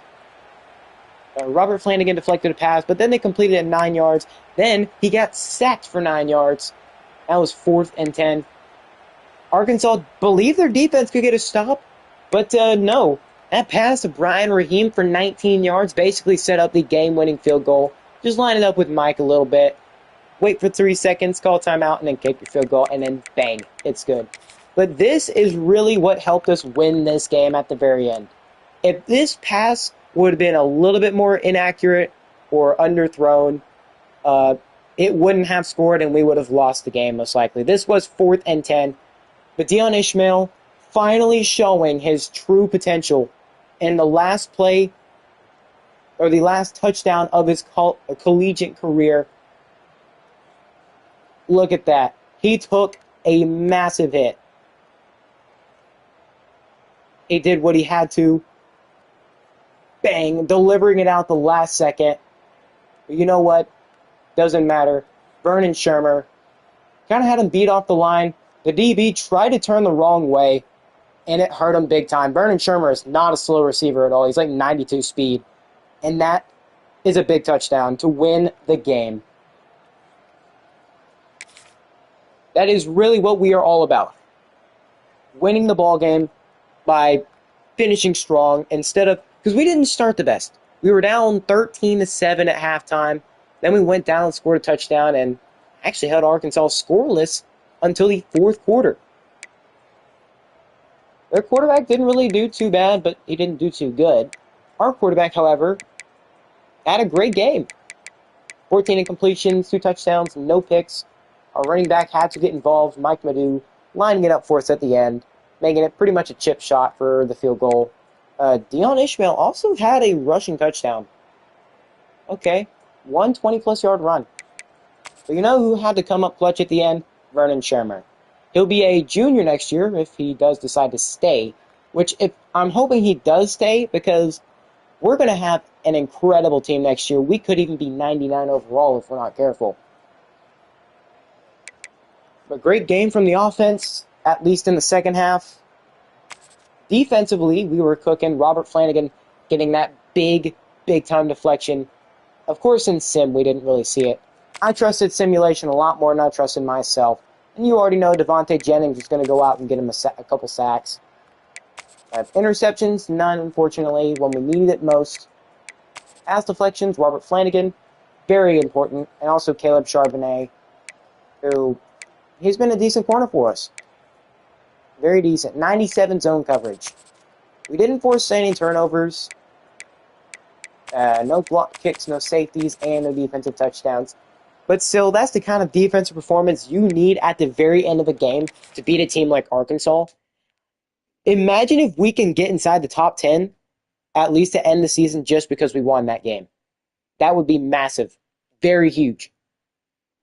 Ending the season better than we ended last year, and we ended last year ranked like 15th, that would be very, very important for the future of this of this school.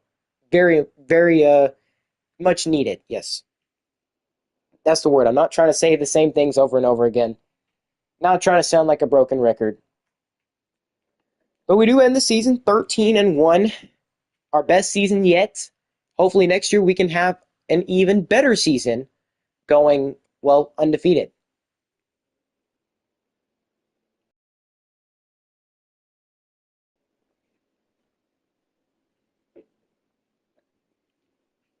Well, since we made it this far, hope y'all are enjoying the video.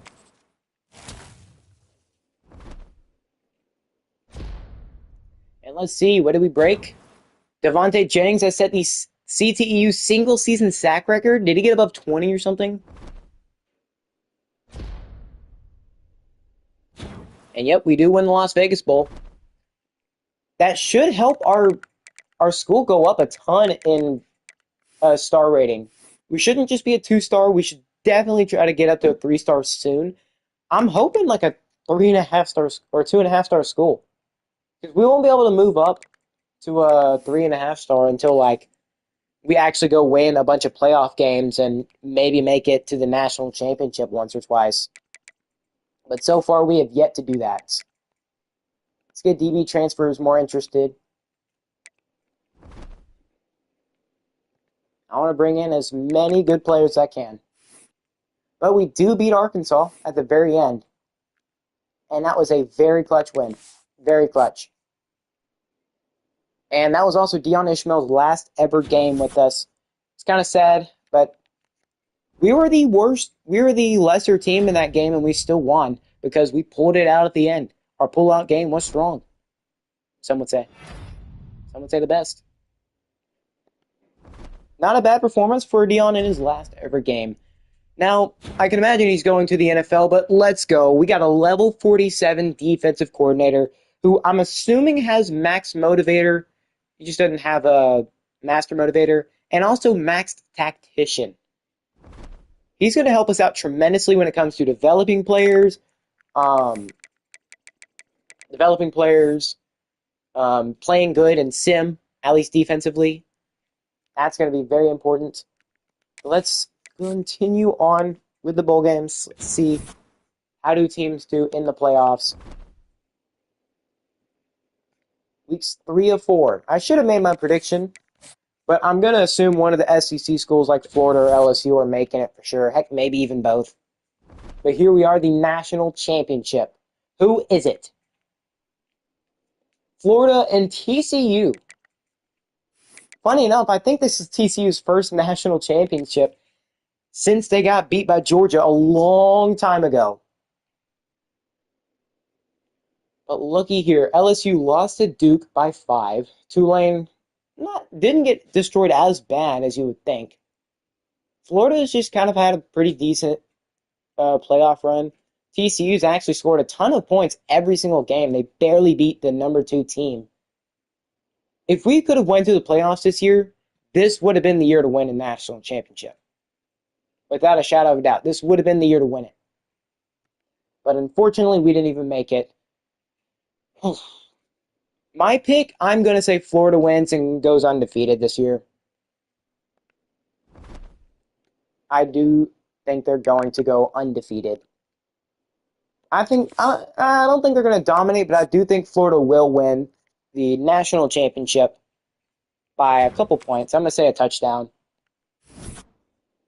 Well, we finished the same thing as last year, but we do move up to a 2-star school. So you beat the number 14 team, you're 13-1. Doesn't matter. Best we can do is 15th.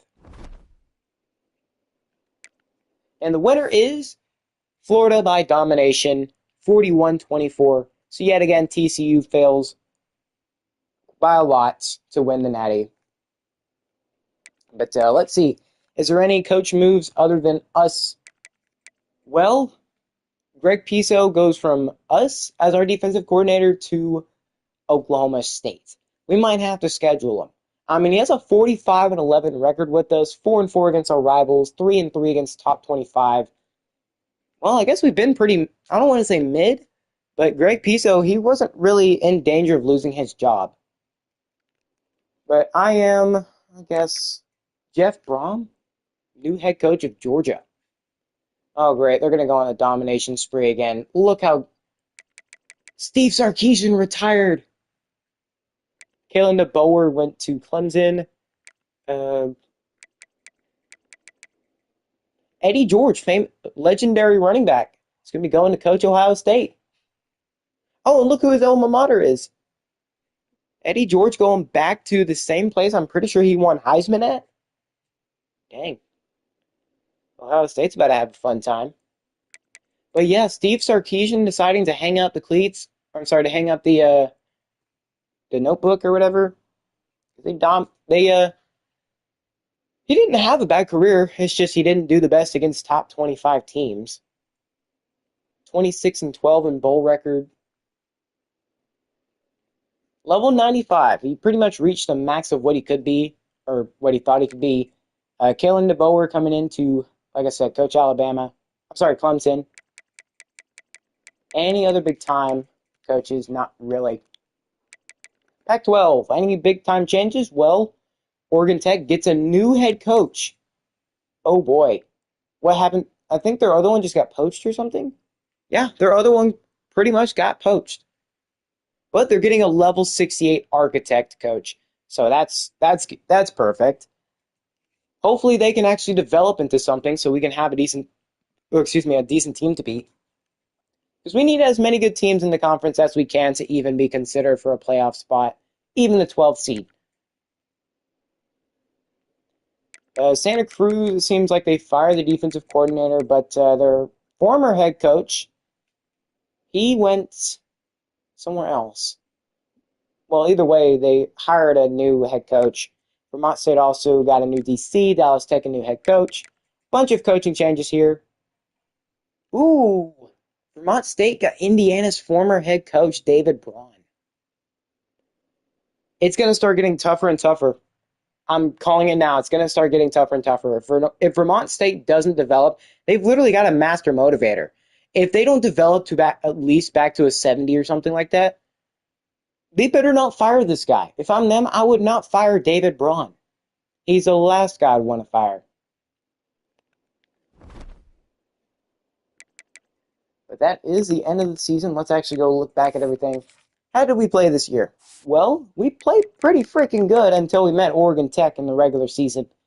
They did finish ranked, so that's two ranked teams in the conference. Not bad. Two ranked teams in the conference. We have not seen that in a while. But if they went 9-5 and still finished ranked, that's some good signs. And they probably finished as high as they did, ranked as high as they did because they beat us once. Just crazy to think we probably would have been playing in the playoffs if we didn't lose to Oregon Tech. You know what? Next year, that is 100% a game to play. That's a game to play. Uh, at this point, I don't know if these two are games to play.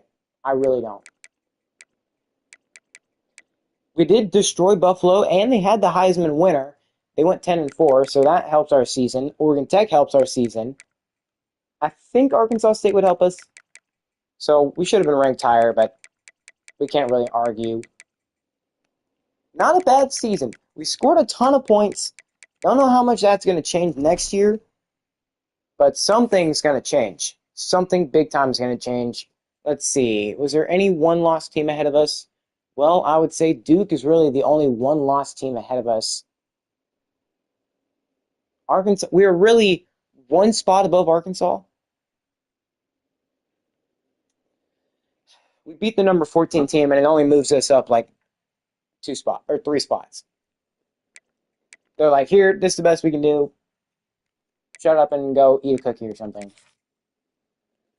I can't imagine it moved. Oh, they're back up to a 3-star. Santa Cruz still at a 1-star, and okay. So Oregon Tech, pretty much all they have to do is just win a ton of games, and they don't even have to do much just to get back up to a 3-star. So Oregon Tech staying really good the rest of this series, no matter what. No matter how hard we try to beat them, they're going to be good. Did we have anybody close to an award at all?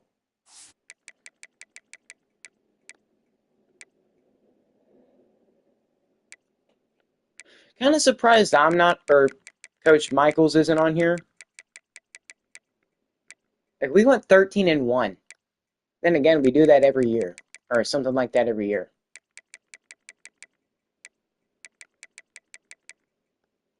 And we do know it's possible to make it to the playoffs with a team from our conference. It is possible. We just have to go undefeated.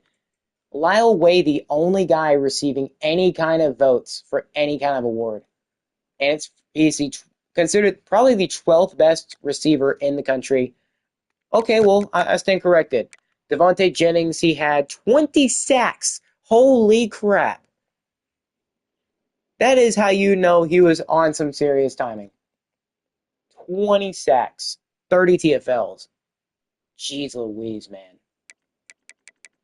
Yeah, I really hope if Devontae stays one more year, we're going to the Natty without a shadow of a doubt. Or at least the playoffs. Okay, well, maybe I stand corrected. We have a ton of really good players. Dion Ishmael, Devontae Jennings, Lyle Way. Devontae Jennings again. Nearly won best defensive end. See anybody else?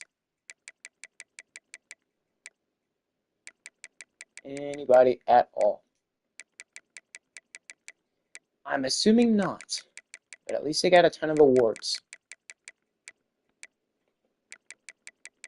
Okay, so we have, let's see, freshmen. So we have a couple of guys actually uh, in the running for some of the trophies, but we still got a ways to go before we can actually win one. Surely Devontae Jennings at least gets on some kind of team. Oregon Tech's QB George Fasano. Of course, he was the Heisman runner-up, so that makes a ton of sense. Ooh, Brian Raheem, Ralph Awesome, Ezekiel Odenigbo. We've got some national All-Americans, but it's freshmen. And we already know Brian Raheem balled out this year, making some incredible grabs. Yeah, I understand why. I completely understand. But surprisingly, we didn't do as well as we thought postseason. Uh, All Americans. Marcus Johnson. What are you talking about? We've got a ton of guys who might end up leaving this year. I'm hoping they don't. Freshmen. Well, we have a ton of those really good freshmen. Check out these season stats as well.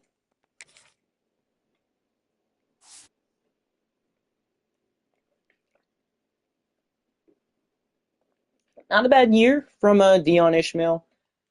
Could have definitely done better, but still only throwing 3 interceptions. That's incredible. Considering he struggled to kind of throw.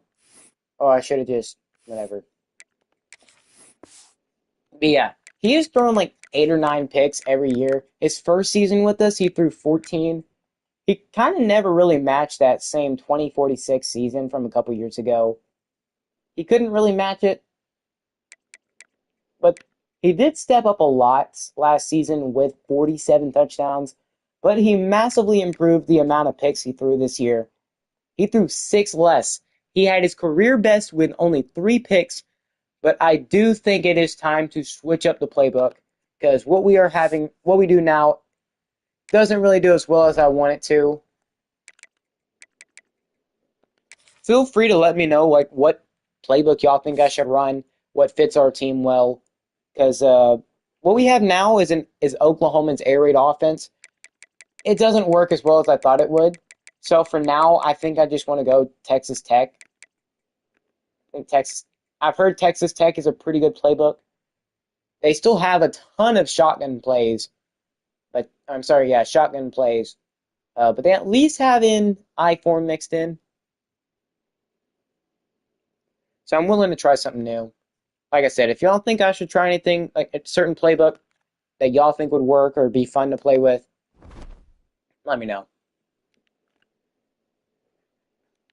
But for now, we're going to try the Texas Tech playbook next season just to see if it does any kind of wonders. We're not going to have Dion, obviously, but we will have a good quarterback behind him, David Paxton. We saw how he played in one game. I'm pretty sure he scored 7 touchdowns and 4 of them were rushing. He had almost 300 passing yards and over 100 rushing yards. I am not worried about David Paxton dominating next year. I have a good feeling he will play really good. It's just a matter of can we go undefeated? That's really where it comes in. Let's check out the rest of the stats, actually. Just go over them quickly. But yeah, not a bad season from Dion. Rushing stats could be better. I want to see more. So, like I said, I'm switching up the playbook. The air raid offense doesn't really do what I thought it would in the passing game. And the run game just never really does much at all. Plus, I heard Texas Tech's playbook is pretty good. Lyle Way getting 1,250 yards, 15 touchdowns. Good year for him, but he's graduating, so sad to see him leave. Happy to watch him go.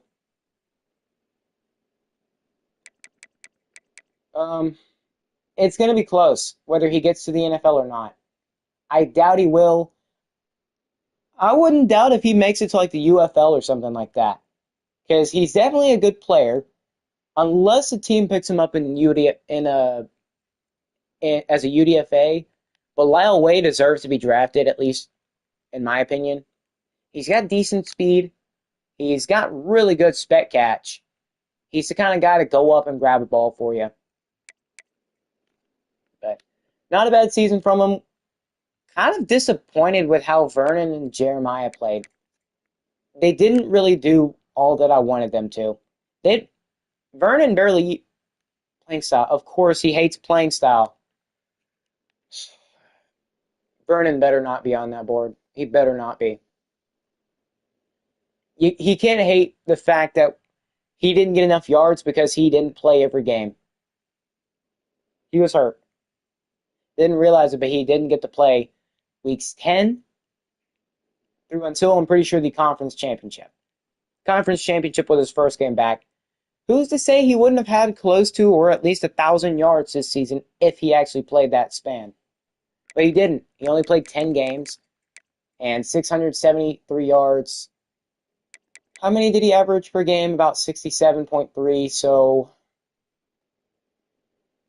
who's to say? Let's see. Everybody else played 14. So if he played a couple more, I feel like he could have definitely gotten to 1,000. Vernon could have definitely gotten to 1,000, but there is no excuse for Jeremiah to not get that. He should have done so much better. But one thing I am proud of is how this freaking defense played. We didn't even get 70 tackles, but it's not the tackles I need to be worried about, it seems. Devontae freaking Jennings, 20 and a half sacks, 30 TFLs.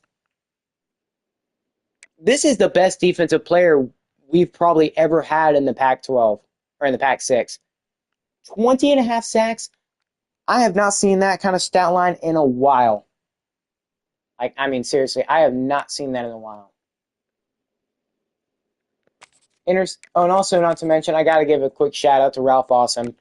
The redshirt freshman and Ezekiel Odenigbo, those two were basically, if it wasn't Devontae getting a sack, it was one of these two. And Devontae averaged a sick freaking, I want to say 2-3 sacks a game. He was an insane player. Now, I'm talking about him as if he's leaving us, which I want to say there's a really good chance he does. But and Caleb Charbonnet's first season with us, 4 interceptions, pick 6. Yeah, just 1. He only had 9 deflections. But hey, he was deflecting the balls whenever we needed it most. Usually we get mossed, but he was not letting it happen. And he also led the team with deflections. He nearly had 10. Of course, being the best corner on the team, you're going to get thrown at a lot.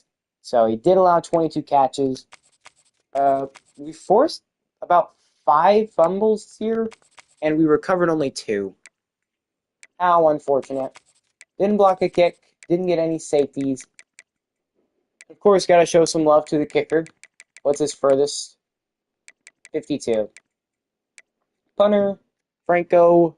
Like I said, I don't know much about stats punter-wise, but kick return, no touchdowns, and no punt returns.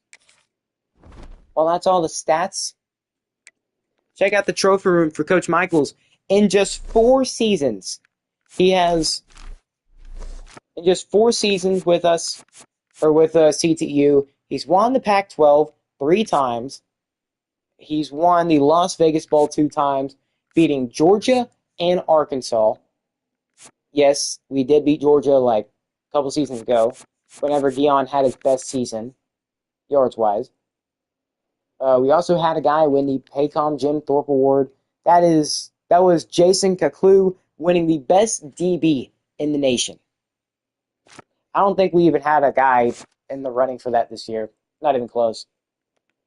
But hopefully next year, defense is top tier. We're bringing in a really good coach, and I can imagine it's only going to be good from here. But I believe that is everything I wanted to look at before going into the off season. Yes. You know what? Let's actually see. How did we finish offensively and defensively? Points-wise, Well, we actually were.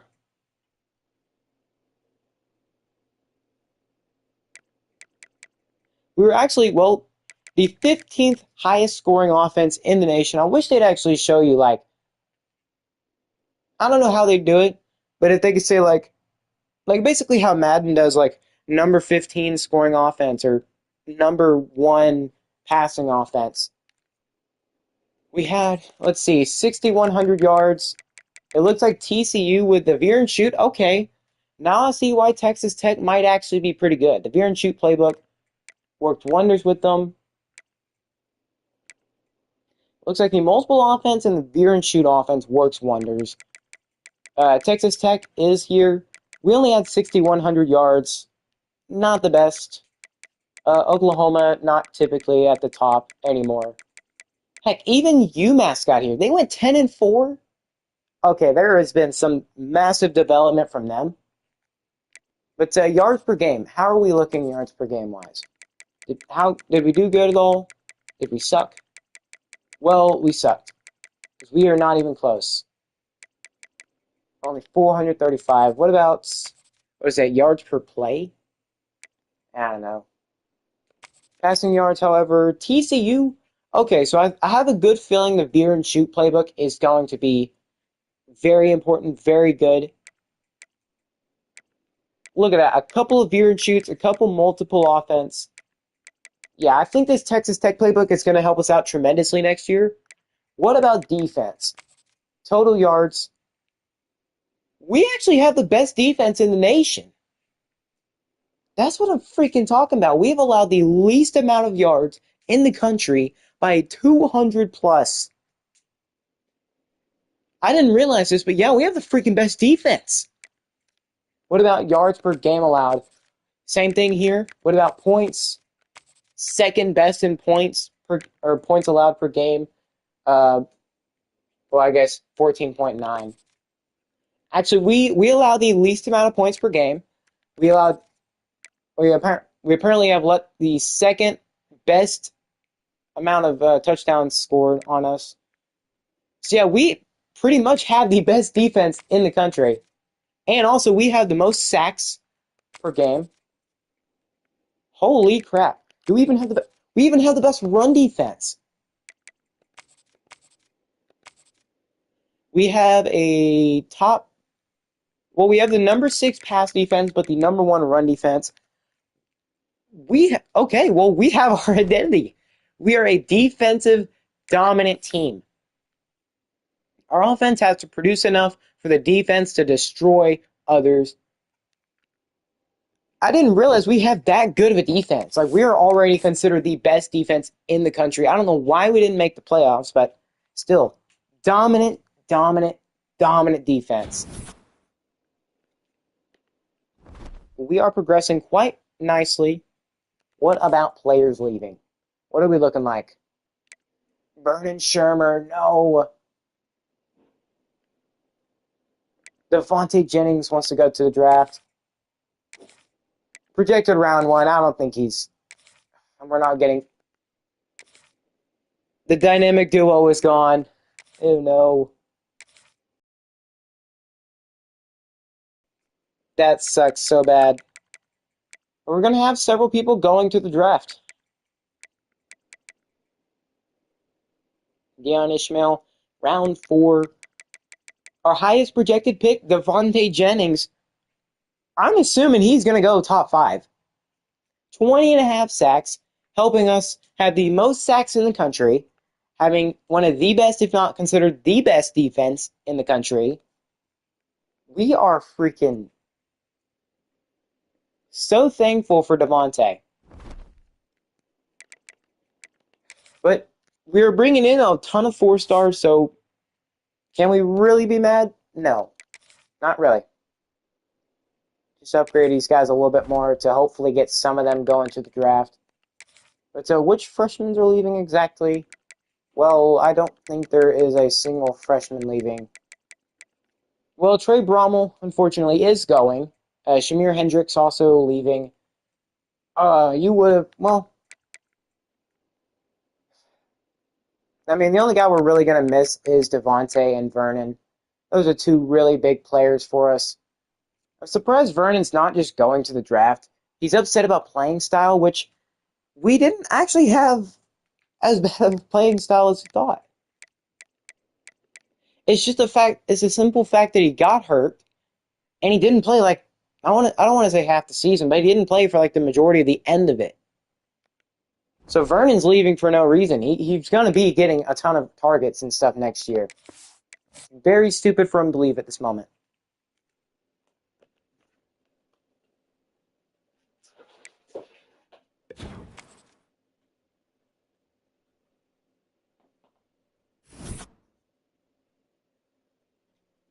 Okay, let's get this offseason rolling.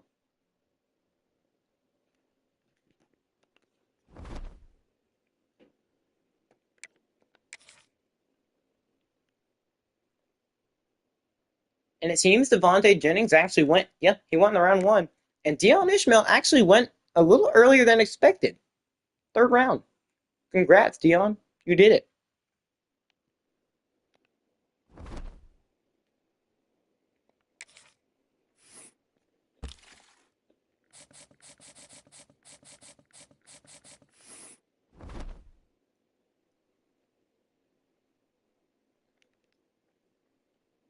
Well, I know we definitely need to bring quarterback in. But surely since we finished ranked 15th, we at least have some 5 or 4 stars going after us. Mount Tavares, Bobo. Okay.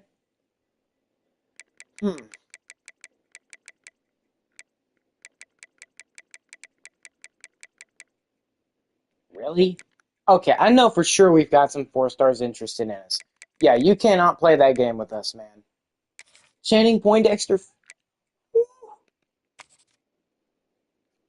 Well, Vernon Shermer, the best transfer in the class. You better not transfer to Baylor. I swear to God, if you transfer to Baylor, we are shunning you, Vernon, so bad. You were supposed to be the future. You were the chosen one. You were meant to destroy the Sith, not join them. If I actually see him go to Baylor, yeah, you already know it's on site with him.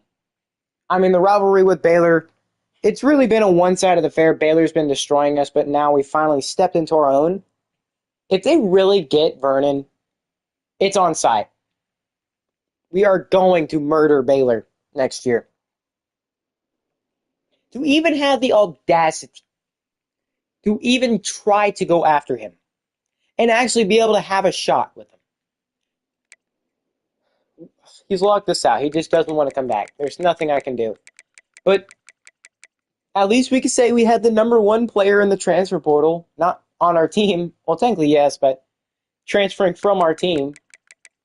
We know he's a 91 overall. Trey Brommel, also a 4-star. Come on. Surely not everybody's locked this out. Levi Whitehead. I mean, sure. Already got a ton of 4-stars. We need quarterback badly. We need it. Oh, excuse me. Yeah, we need it pretty badly. Marquise Easy. I'm sorry, bro. I am not looking for a pocket passer. John Cox is the answer right now. You know, I'm going to look at these other guys too. Jameson. Okay. Pat Jameson, you get me intrigued. What do we need a lot of? Well, let's go receiver considering we just lost Vernon, sadly. But he didn't want to come here, so that's his loss, I guess. Taylor Volk. Can't be mad. Any other 4-stars? Not really. I mean, Quan Bars. We could, but we need a bunch of other positions first. Let's see. Or you know what, better yet, Quan, you can come to the team. I want somebody I can develop immediately instead of just having to wait a year. Brothers. Okay, Ronald Matthews. Can I see another freshman pass protector? Screw it. I'll take him. 3 tackles, now let's go to guard. Just keep boosting up our line. Keep making it as good as we possibly can. All these guys that don't have any interest in us somehow. Oh, I'm sorry. I'm sorry, Dion. No relation to the other one because we don't even have the same last name. Running back, how are we looking running back wise? Yeah, no 4 stars on here. Anthony Zacchaeus. Okay. Now let's see. We did just lose an edge rusher, unfortunately. Wow, I'm actually surprised that we can't really go after any of these 4 stars. Considering we just had a guy get drafted in the first round of the draft. So very surprised. You know what? We've got guys that are already really good. Manu Halafio.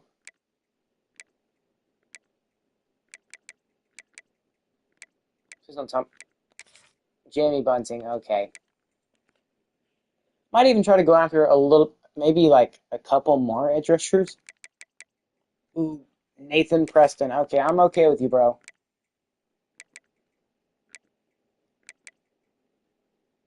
I want a freshman marker. All juniors. Thumper, no, not what I'm looking for exactly. There we go, Matt Bullitt. Okay, yeah, we do need to get safety. We failed to do that in the regular season, so we need to go out. I'm looking for coverage specialists. GKS trainer, I'm fine with that.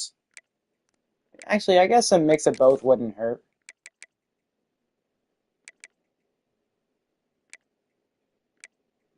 I can't say I'm particularly interested though in a box specialist. I don't really like to send my safeties on a blitz like that. If anything, they're more in deep coverage.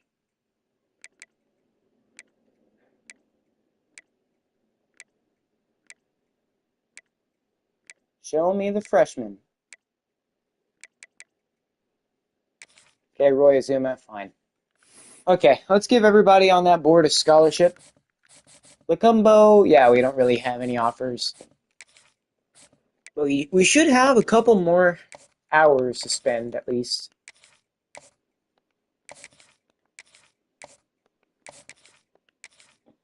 We don't need too many quarterbacks, just a couple that are actually decent. And I still want to go after them freshmen because I'm not particularly interested. Well, I guess we are at the point where we kind of can allow to get those 1-year rentals to just secure that spot for at least a year or two. Most likely just 1 year.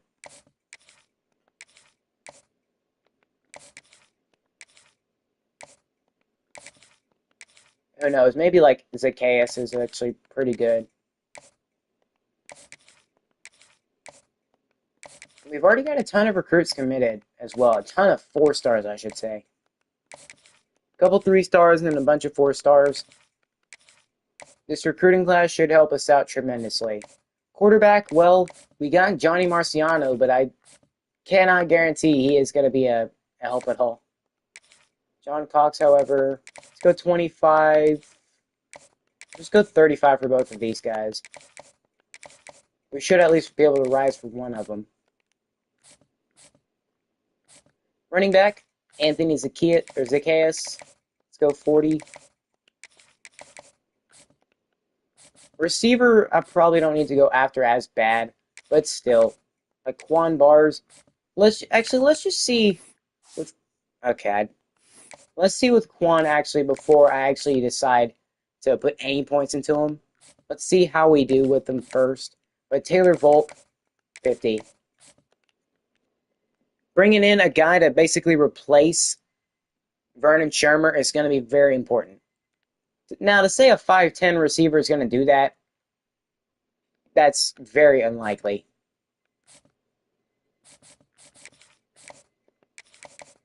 Let's go 35. We're actually on the board for Jimmy Tobin. Let's go 40. And for these other guys, just go 25. Not like they're 4 stars or anything. And who knows, us putting a scholarship into them in the first place could definitely help out.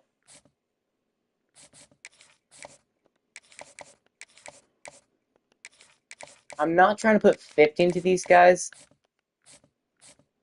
Who do I want more? I mean, they're both agile. So it's not the best pass blockers. I mean, J.J. Cobb is just a little bit bigger. He's probably got that longer wingspan. So at least start off pretty fair for him. You know what? Levi Whitehead. Sorry, bro, but it's going to have to be Cobb. We do have... Okay, never mind. No edge rushers needed immediately. Jamie Bunting. Let's go 40 as well. And if I have to, I'll just go back through and put more hours into them.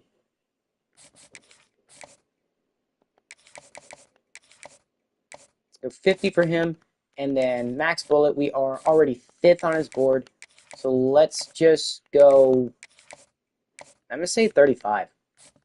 Mike, nobody there. Corner, we have Channing Poindexter. Have to go 50 here. We're actually 2nd on his board, which is incredible. Fred corner. That could just continue to have our DB, our secondary, just incredibly good. We're 1st on Roy Azuma, so we probably don't need to put hours into him like this. We're 1st on Jaquez Trainer. Let's go George Shipman. And then for Spriggs, we can just do 15. Okay, everybody who I think needed hours got hours. I really hope after this I do not see a ton of people taken off the board. If I do, I will be majorly upset.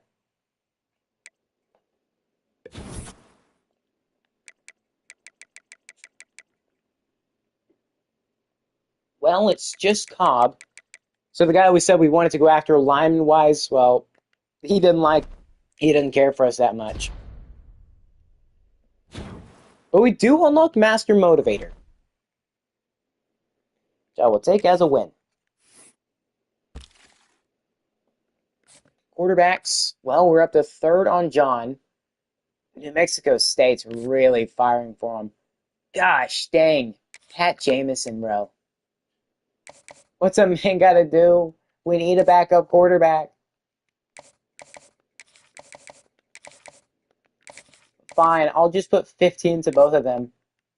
We're probably going to end up losing on these guys unless we can actually, I don't know.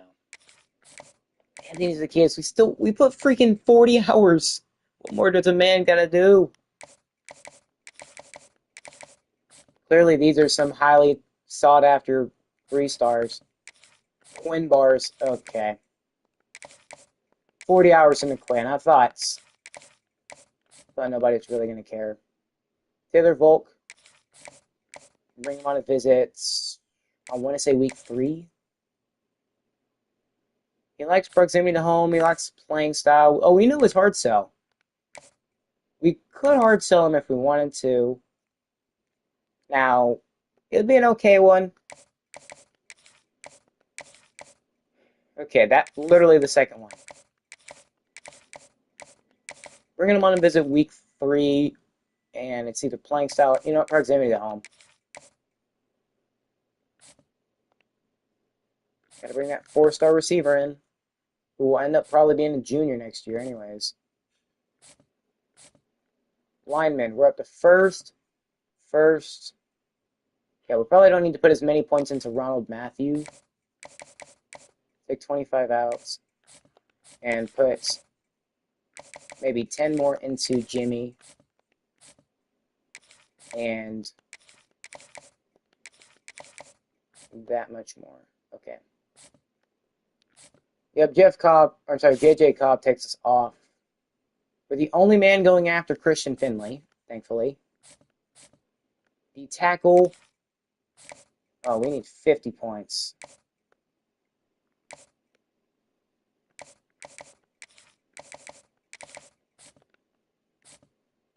Outside linebacker, 3rd on him. What are we looking like exactly? He could go. Oh, okay. He could already go to the hard sell. He likes pro potential, which means I'm gonna try a sneaky trick. I really hope that works. If it works, then it will help us out tremendously. But Nathan Preston, bringing him on to visit in week, I want to say 3 or 4 would help. We know he likes pro potential. I guess I'm banking on him liking that. And then max bullets. Just give him 5 more. Pretty sure Colorado State's putting 40. Corner. We're up to first on Poindexter, which is perfect. And as soon as we can bring him on a visit, we need to. Free safety. We are down on Roy Zuma. What about strong safety? Jaquez Trainer. That's actually pretty bad. Okay. Going into week 3. Flying right on by in the offseason. Spriggs takes us off. Okay.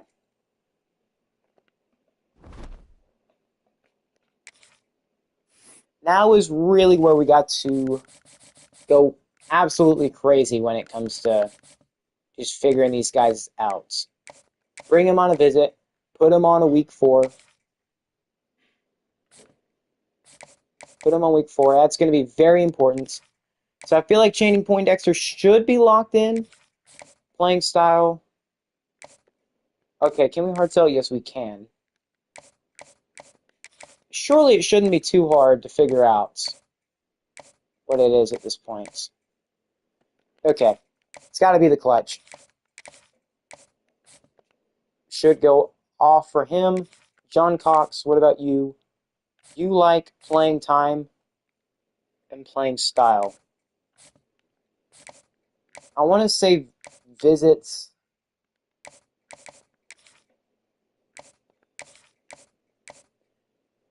Could be that, but I'm hoping it's not. Could be that. Could be the clutch. It's worth a shot to try to go after the clutch. You know what? Yeah, let's say it's that. Hoping for the best. Hoping for the absolute best. Could bring him on a visit. Screw it. We need a quarterback. Let's actually see. It's Jameson. How are we doing for him? You're actually doing very well for him. And same thing with John Cox.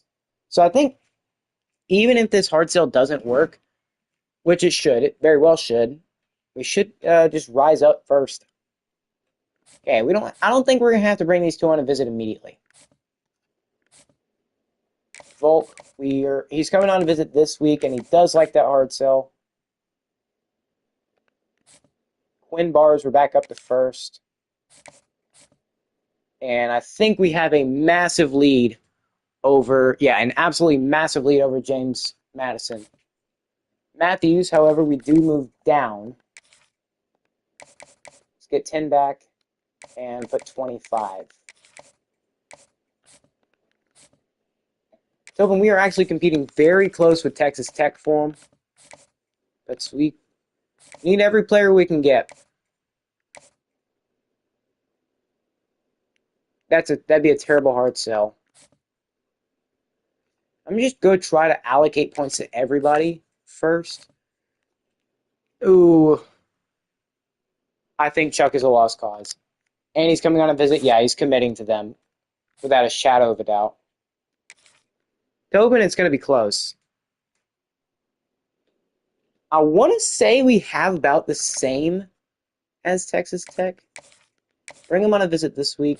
What does he actually like? Championship contender? Sure.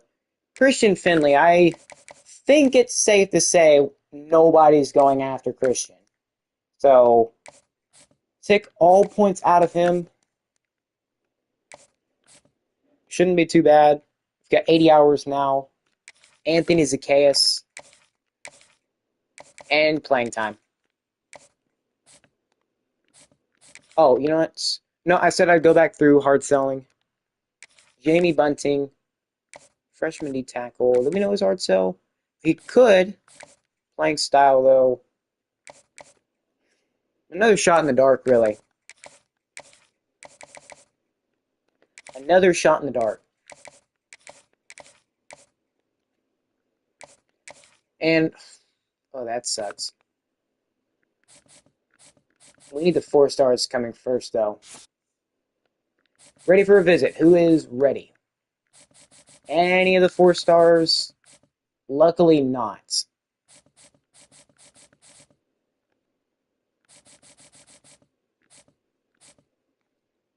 I guess now let's actually go through and check for hard sells.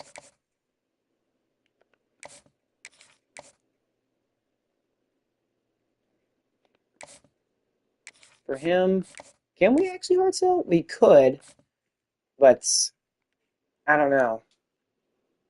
But putting 50 into him anyways is helping a lot. I want to say the clutch. If it works, it works.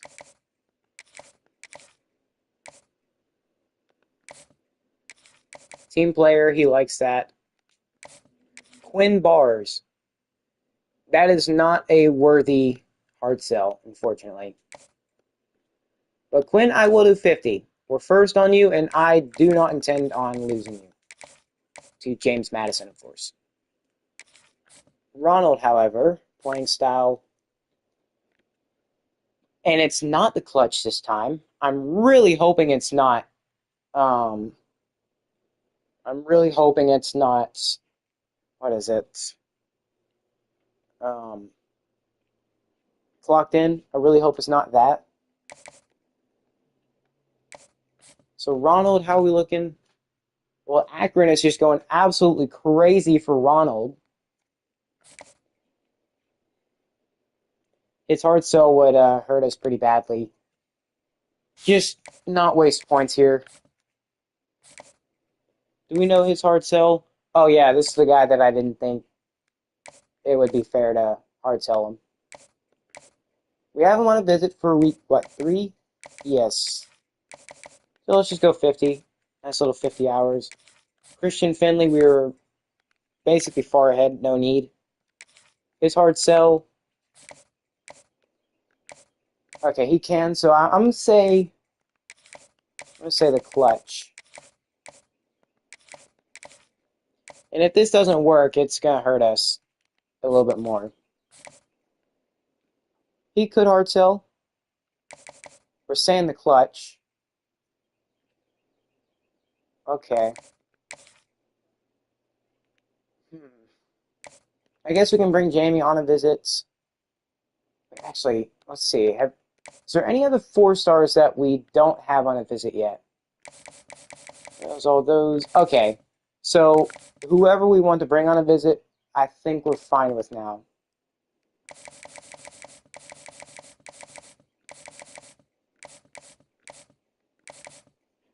The quarterbacks, sure.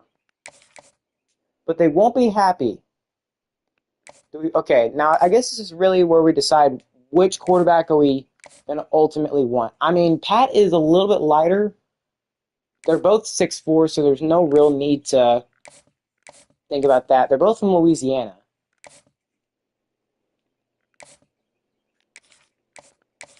They're not going to like it.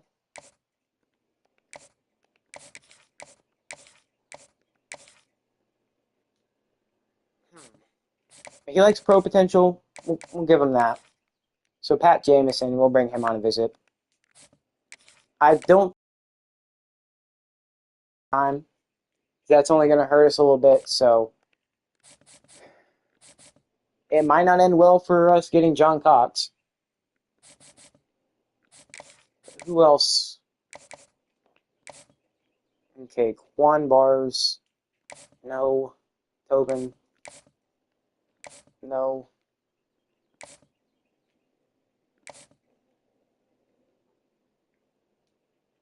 Jamie Bunting. I think this is where we left off. Okay, yeah, playing time. Should be a good visit. He did like clocked in. Okay, so we're going to hard sell that. That should be a really good hard sell as well. Oh no, not the clutch. I meant clocked in. There we go. Nearly screwed that up for a second. Okay, max bullet. Feel like pro potential. Okay, I think it's safe to put hard sell on clocked in. Gotta start taking some shots in the dark here.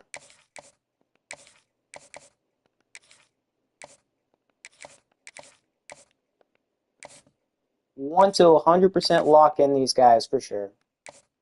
Do we know his hard sell? He likes playing style. Shot in the dark. Never mind. All we can do is really just these hours, unfortunately. We are 10 short. Let's see. Does it go well for us or does it go horrendous? Final week of the training or the off-season transfer portal. Not bad.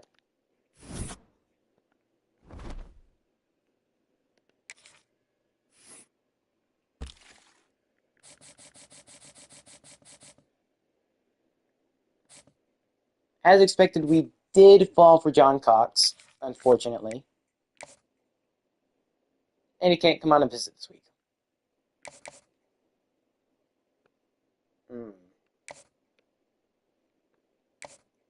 Not looking good for John. It's definitely campus personality, ain't it?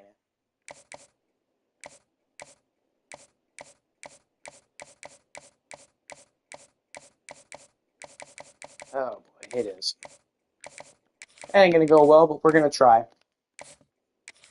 We just need a new quarterback, and Pat Jamison didn't like it either. Of course, it's always campus lifestyle. Wait, no, it's not that.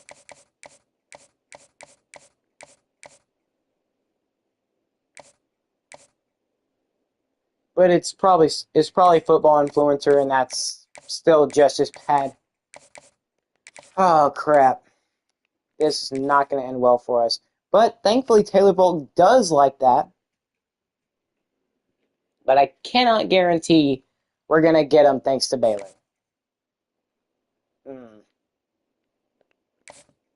Baylor probably had him on a visit week 4. Always put your best players who are potentially coming on, always put your best transfer portal players on a visit last week of the transfer portal period. Your best players, not just every player. We're actually up. We're still dominating for Quan bars, so good on that. Tobin. We know his hard sells. And we are destroying for Jimmy. Yeah, Texas Tech stands no chance. Well, that is unless they send him on a visit. But we know his hard sell. And we do not intend on giving him up. Finley. We took all the points. Somehow Clemson came in and was like, you know what, we're going to play big dog. Jamie Bunting, he didn't like the clutch. We are very, very unlucky right now. It's always that freaking campus personality. We gotta get campus lifestyle up. But it did work for Nathan Preston. Okay.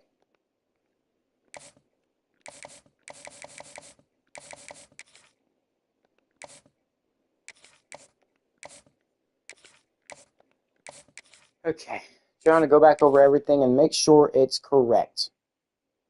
That's okay. I'm not worried about JMU. Finley. Thanks, Coach Prestige. That's all we really know about him. Just gotta hope the 50 actually works. Anthony Zacchaeus did not like the clutch, but we are actually up to second. Which means he probably likes... Well, no, yeah, he likes campus lifestyle. That's tragic.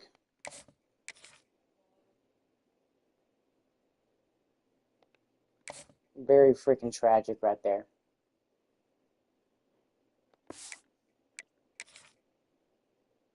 He does like that.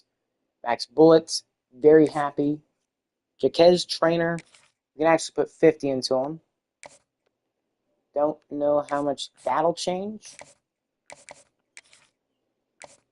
I mean, we could just straight up take a long shot. You know what? Screw it. If it's the clutch, then we clutch it up. Unintended. George Shipman. That is not good. Hartzell. It's got to be something with championship contender. I really hope it's not hometown hero. Probably be primetime player if I had to guess. Screw it. If it works, it works. And then Azuma, we are kind of screwed for anyways. Much as I want to get Azuma, it's not going to happen. I guess we can go through, put 50 into every single person. Let's actually scout. Let's scout John Cox. Let's see. Never mind. Well, here's to hoping that we get a good class. Probably barely got any of them. Let's see. Who all did we get? Sure, I'm really hoping we got one of those QBs. 2 4-stars already.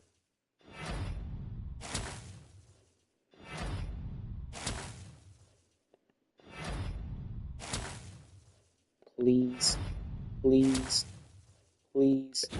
Dang it! We didn't get a single one of those quarterbacks, and we missed out on Nathan Preston. That's terrible. We couldn't get Pat Jamison or the other quarterback that we tried getting. He might not even try to commit.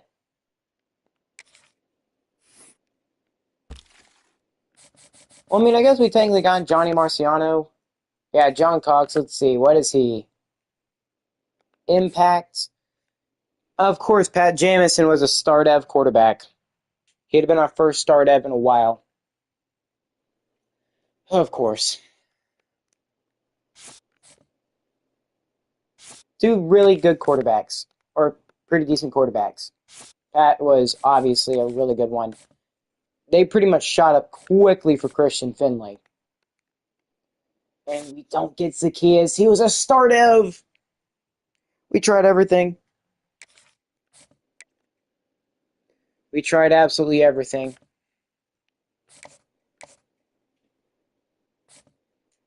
That was terrible. Anthony Zacchaeus would have been such a big-time player to get. Nathan Preston, only an impact. So, that's good. What about these last two? Jaquez Trainer star and Shipman is an impact. Let's see, did we get any big-time players? Or is it just a bunch of normals? Well, Channing Poindexter's a star, so that's at least another good corner. Leon Carter's an impact. Cannon Schiff's a star. CJ Lacumbo's a star. Impacts. Tyler Butt's a star. Glenn Hakeem's a normal. And Johnny Marciano, we know, is an impact. Not the worst class, but not necessarily the best. How did we do in the conference? Well, we ended up finishing 30th. We got 8 4-stars, 18 total recruits. So decent recruiting class. Decent. But I have a good feeling we'll be above 90 overall next season. Should definitely develop that much. Oh, Johnny Marciano, let's see. Quarterback. He's a 67 overall quarterback. Oh, of course he is. So now all we have is David Paxson and Johnny Marciano. We need Johnny to develop quite fast.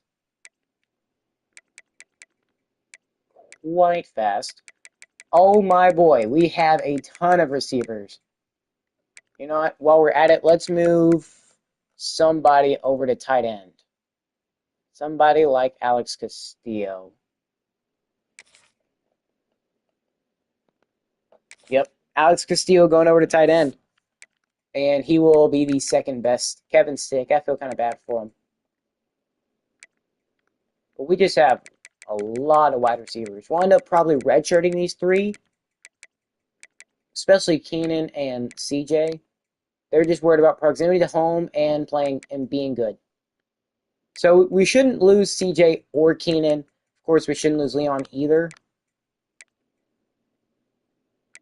So we've got a decent group of guys at receive, like a really good group of guys. We still got Jeremiah Jamison, elite dev. Tight end looks decent. Let's see. Okay, the offensive line looks good. What about the edge rushers? We still got Ralph Awesome. And now we need somebody to step up on this side of the line. Ooh, Jimmy Harvey. He's going to develop a lot. Okay, so it doesn't look like we really have to move many people around. Don't have to move that many. Also, Channing Poindexter, he's coming off of already being good. He's a zone. We should have a zone, like, we should continue to be one of the best defenses, or the best defense in the nation, which I'm proud we developed to be that good. Let's move Longo over to strong safety.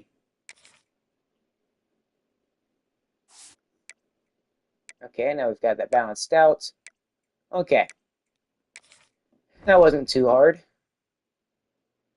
Let's get into the training results, my favorite part.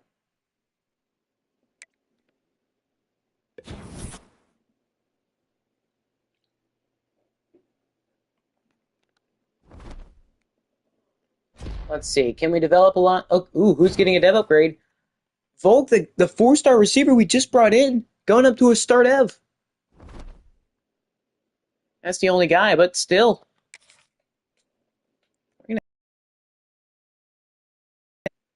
Let's see. Quarterback. David Paxton has 25 upgrade points. He has to carry us. And accuracies, let's get those up. And maxed outs. So he should be a great throw on the run guy. He's already got the good throw power. His speed's 81. He just needs to work on his IQ a little bit. And he can get mobile resistance. Okay. He got an ability up to 90 overall. He played incredible last year whenever we did let him play, when we let him start. Let's see, Mike Madhu. Unfortunately, only 14. Not too nice. He is an elusive bruiser. So I guess let's get his elusiveness up. It's already 90 speed, so we don't have to worry about it as bad. 86 overall running back. Exactly what we need to see. Also exactly what the doctor ordered. East-West playmaker. You know what? Lionel Lamp. Let's make him the speed guy. I don't see why not. 94 speed, 94 excel, 96 change of direction. Just saying, if he's still in return, we might see some touchdowns this year. We might definitely see some return touchdowns. And he's got bronze shifty. Lionel might be actually like a really good running back this year. Trisman Durham. Let's upgrade your IQ. Let's get you above 80 overall. Let's make the running back group really good. Next year, like next offseason is going to actually be crazy because of how many 4-stars we just brought in. 84 overall. That does put him ahead of Lionel, unfortunately. But hey, I can't hate the players developing up a lot.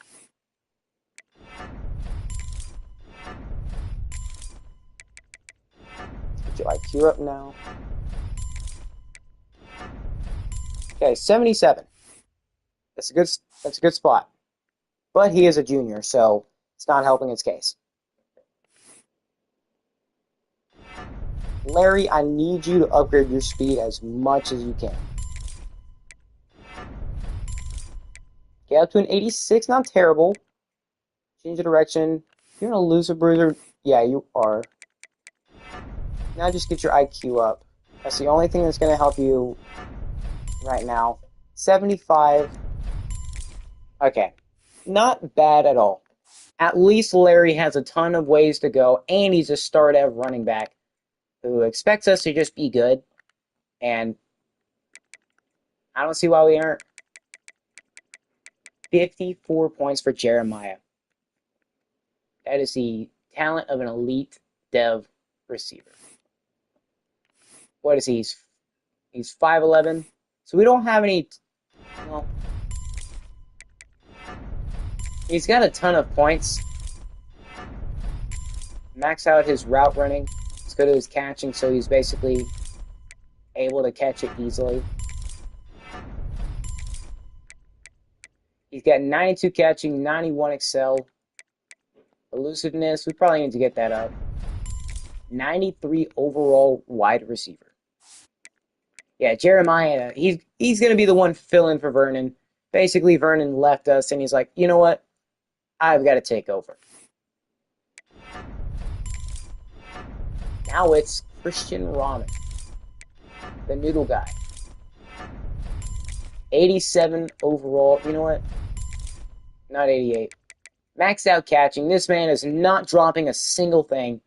Christian Ramen has got to be. It actually looks like a tight end. 6'5". Okay, he's our jump ball guy. He's not that fast at all.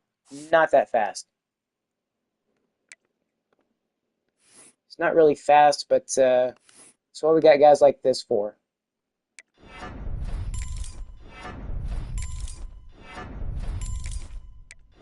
You know, let's. Oh crap! 90 already. He might even be the best wide receiver on the team. Improved cut moves. You know, we need short hands. We need to guarantee he catches it. He's got really good catching. It's just we need to make sure he can secure it. Now, him and Jameson are crazy good. So we've still got our 1-2 punch. Taylor Volk coming in and basically being the next Jeremiah Jameson. Nelson Iverson up to an 85. Just got to keep this wide receiver core as good as possible at all times. Ramon Sterling, you are a contested specialist. I need your route running good because I do not want to be struggling with guys not being open at all. Max his route running out. 82 overall for Ramon Sterling. This guy should get open enough to where he doesn't have to worry about struggling to catch the ball. Let's go route runner. Ooh, Quan Bars actually has a way to go. Let's get his route runnings up to 90 and then go back to the catching. 85 and... Okay, yeah, still 85. But his quickness, he's got 89 speed. His catchings actually look pretty good. What is he? He is a sophomore receiver. Okay. Taekwon Hagen. We got you last year. We need you to be big.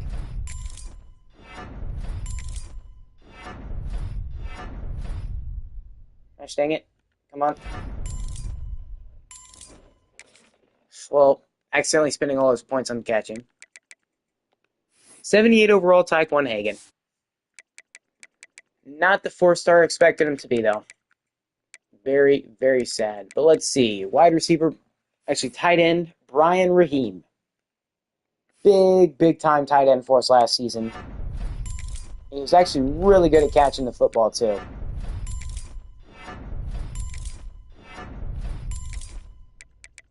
'86 overall with maxed out catching and almost maxed out route running. So we've got weapons everywhere. Now, Alex Castillo, route running. Moved him over from wide receiver.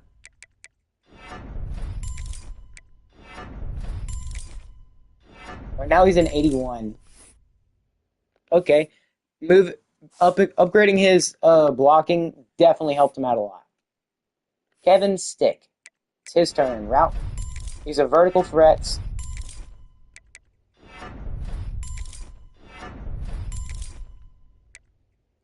Okay, well, there wasn't much we could do for him.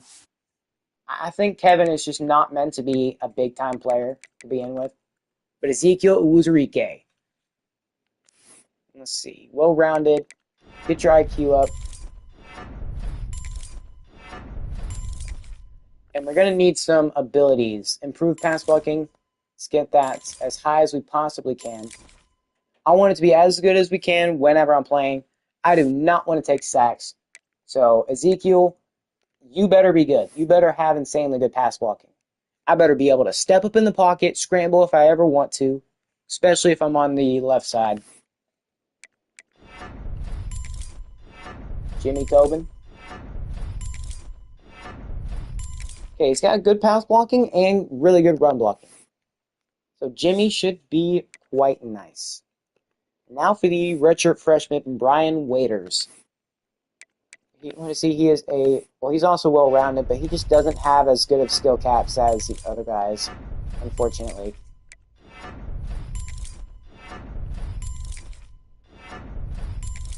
But we can't have him ruin the whole flow.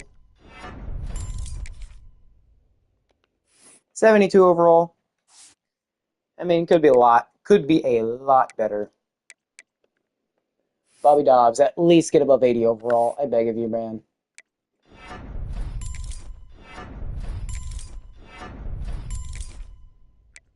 Okay, very close to making me a little sad. But I don't think Bobby... Well, I guess Keenan Cornell. Wow, Keenan has a lot of skill caps. Please tell me he's a freshman. He is. Okay, wait, what? Oh, he's only an impact. He's got to go a long way. But if we can make him good at one thing at least to start off, we'll be fine.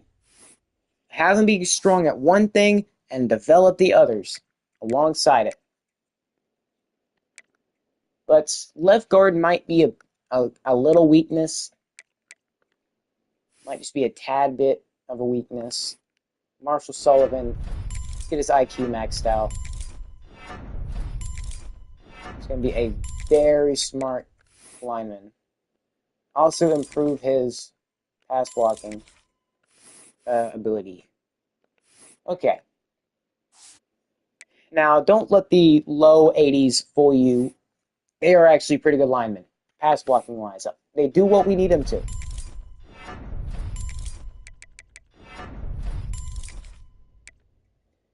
Did the wrong one. Okay. Josh Charles, let's see. Pass protector, please tell me you still got a ways to go, and you do not. Well, let's do max out your run blocking, and then just go straight to IQ. It's what's going to set you apart from others. And then let's get this, so we can improve your pass blocking, improve play action blocking. And do we have one where we could put 2 into? Well, yep, footwork. 82 overall, Josh Charles. As long as we can still have consistent 80 overall linemen, I'm fine with that. This will probably be a little bit weaker of a lineman than we've had in previous years, to be honest.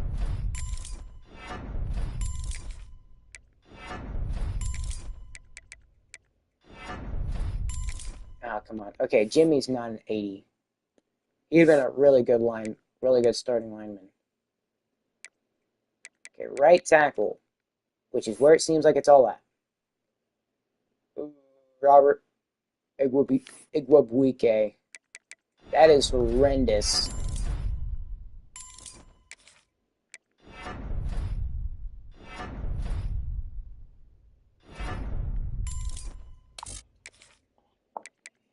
Oh boy. Okay, let's...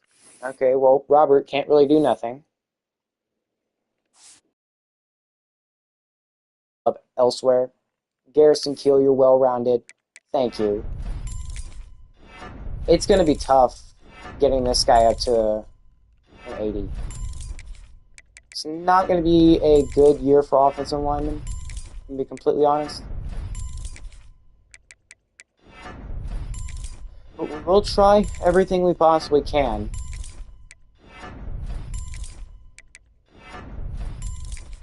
.77 overall. At least he'll be the starter.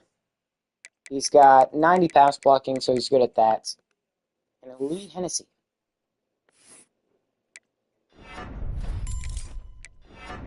It's not a good run blocker in the slightest.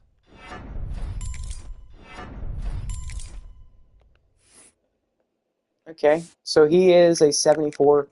Right tackle is going to be a massive, massive weakness. So we need to just make our defense overpowered. Max out his run stopping. Ralph, you are a speed rusher, so let's get your finesse moves up. You've got a ton of points to work with. And the rest can go into IQ. 94 overall.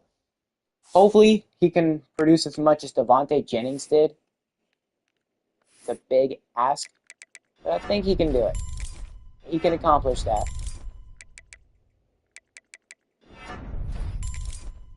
Now, Johnny Hazelton, 82 overall. Solid backup.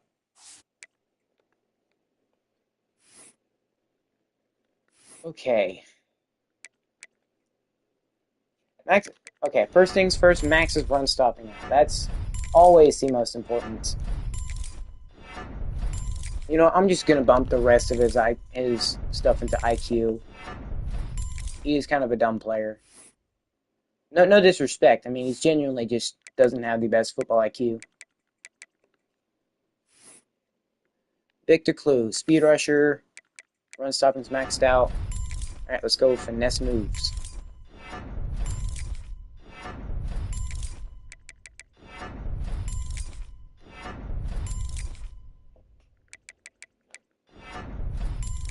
Okay, 77 overall. Well, my dreams of being 99 overall probably won't happen this year. Probably won't. Which is very sad. Maybe next year. Whenever all of our 4 stars actually have a chance to develop.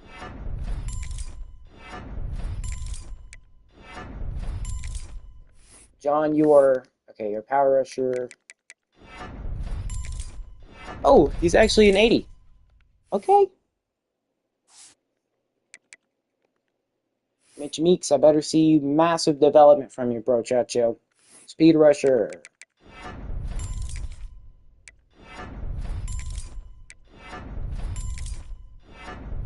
Now, while run stopping does cost a lot of points, it skyrockets your overall. Plus, block shedding is very important.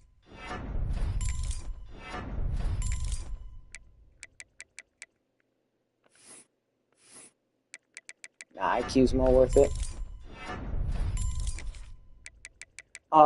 So close to an 80. So freaking close to an 80 overall.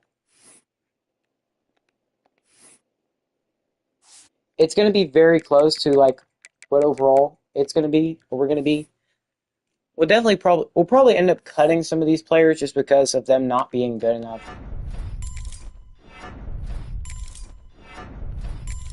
Okay, Ezekiel, you're maxed out.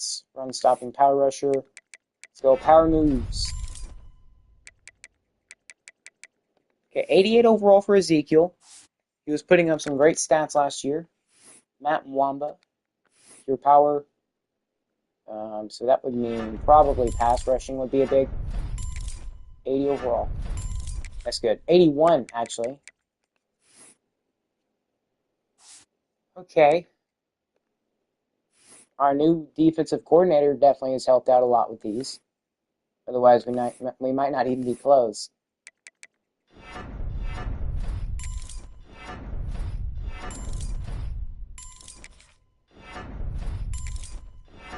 Come on, get up to an 80. Don't do this to me.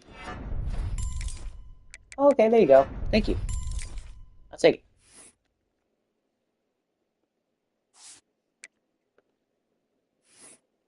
Jamie Bunton. Let's speed rusher. Probably needs run stopping to get up. Want to be able to tackle. Want to be able to break blocks. Best we can do is 77. Ooh, I already know Jimmy Harvey's going to go up a lot. Same thing with Connor Wright. Pure power. Get your run stopping up.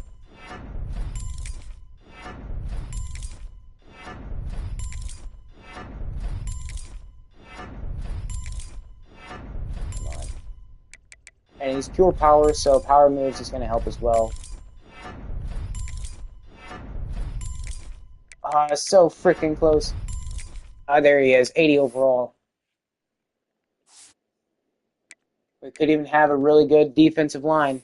I'm sorry, a defensive tackle line group. I think Jimmy Harvey's also pure power. Yes. But he is a start ev, so we have a little bit more points this time.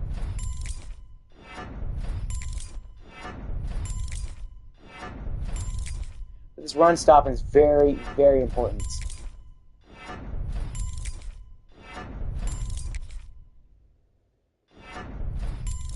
$80 overall. Okay. I was thinking maybe I should put some into like pass rushing, but no.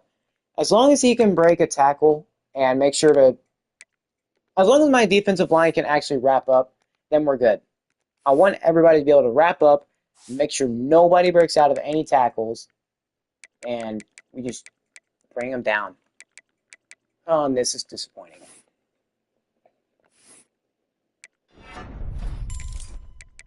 Need his IQ maxed out. That's what helps these guys out a lot. 80 overall, Jamerson Presley. Okay. I'm assuming maybe around 86, 87 overall.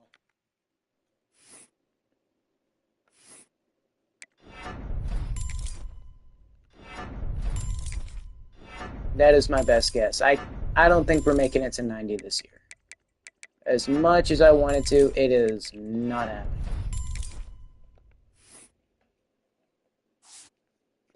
But then again, I don't really think it's all about the I don't think it's all about how the total team overall is. I'm more concerned about the individual ones. Like, are we developing pass zone or pass coverage good? Are we developing IQ run stopping good?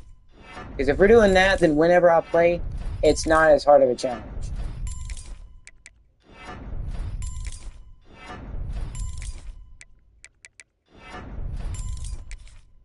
Okay.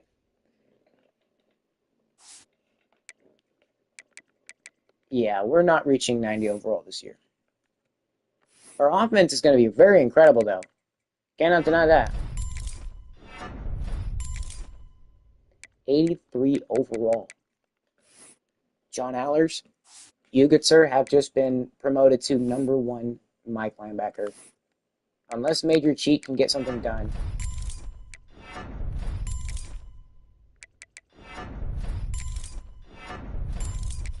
Well, Major Cheat might actually end up being the starter.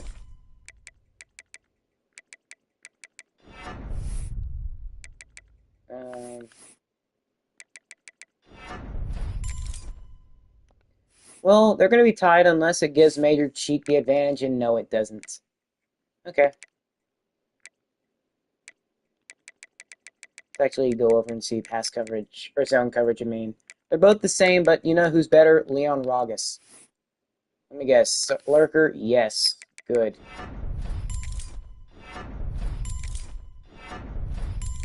#81 overall. Let's get that IQ up.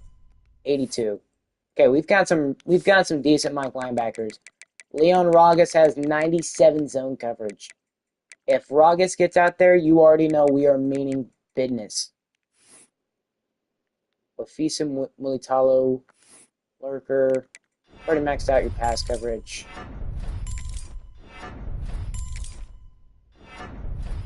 Okay, 80 overall. Just got to make sure the guy can tackle.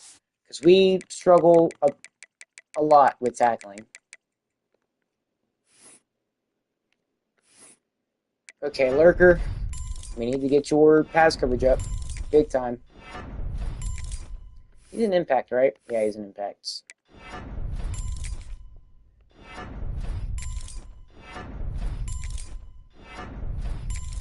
And he's up to a 76. Let's get that IQ up. It's going to help us out a lot. 79.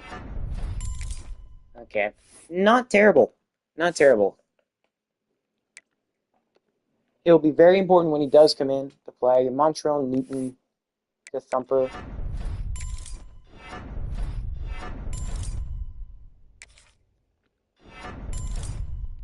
Come on.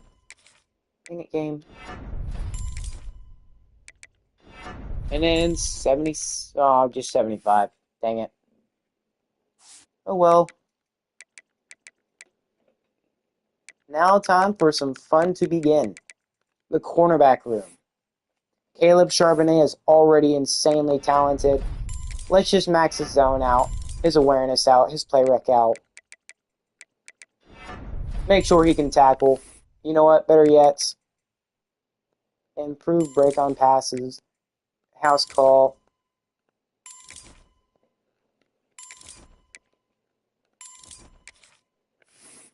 Let's get those abilities up. Also, Caleb Charbonnet, 96 overall. 99 zone coverage, 98 play rec, 94 awareness. Caleb should be locked down because we run basically nothing but. And it looks like Caleb could actually play wide receiver. Yeah, Caleb could. We could put Caleb at receiver and he'd still play very incredible. And he's got gold house call, silver ball hawk, so he should be able to break on the passes a little bit easier and actually get a bunch of picks. I'm fully expecting Caleb to be yet another corner of the year contender.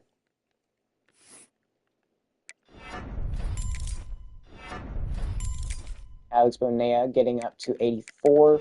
Run stopping. Let's get his tackling up a little bit. Okay, 84 overall is where Alex will remain.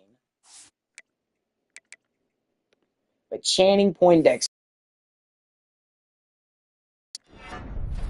That sucks. He isn't going to be nearly as good as Caleb Charbonnet, unfortunately. He's good at something he doesn't really do. But he's got a ton of points.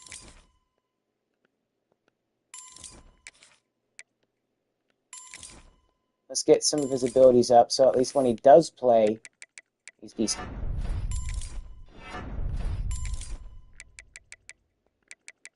And then let's make his catching a tad bit better.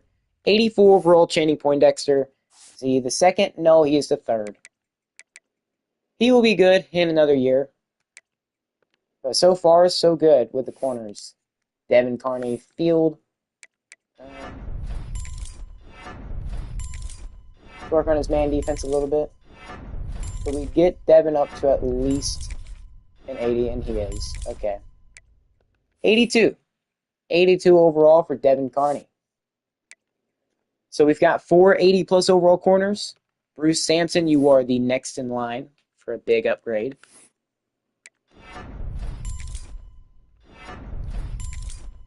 Let's get that zone coverage up. First and foremost, we need the zone.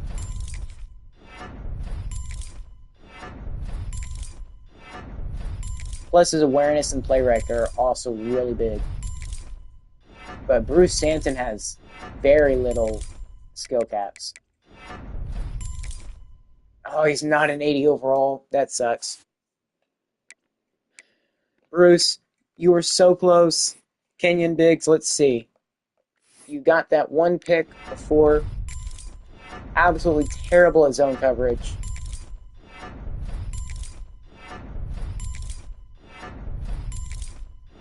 Okay, let's see it.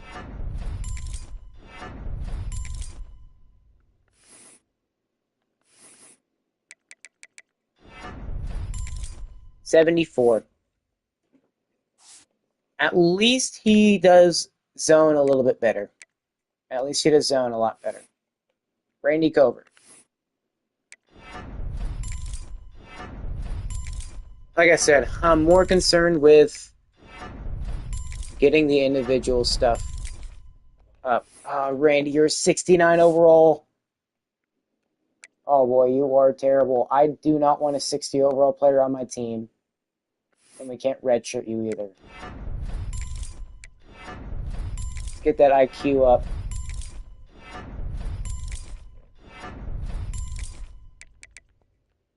One singular point. Okay, 84 for Trayvon Harris. Or Travion Harris. No, it's just Trayvon. Okay, Deontay Allers. We have your brother, sibling, whatever on the team.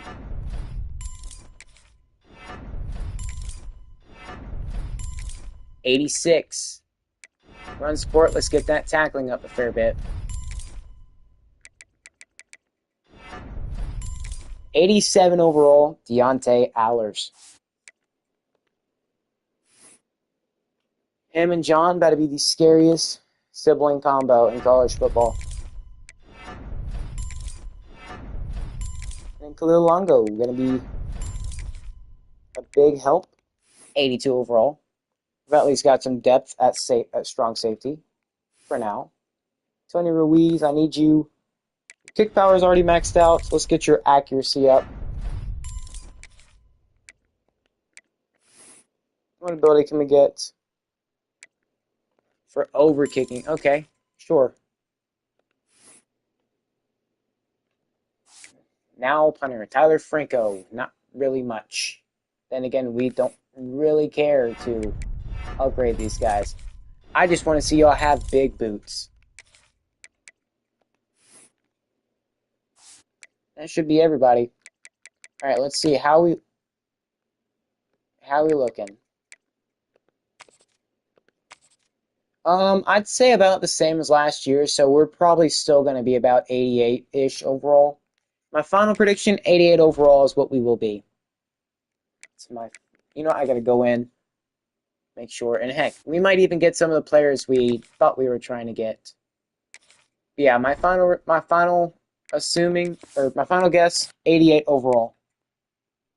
I doubt we're getting above 90 this year.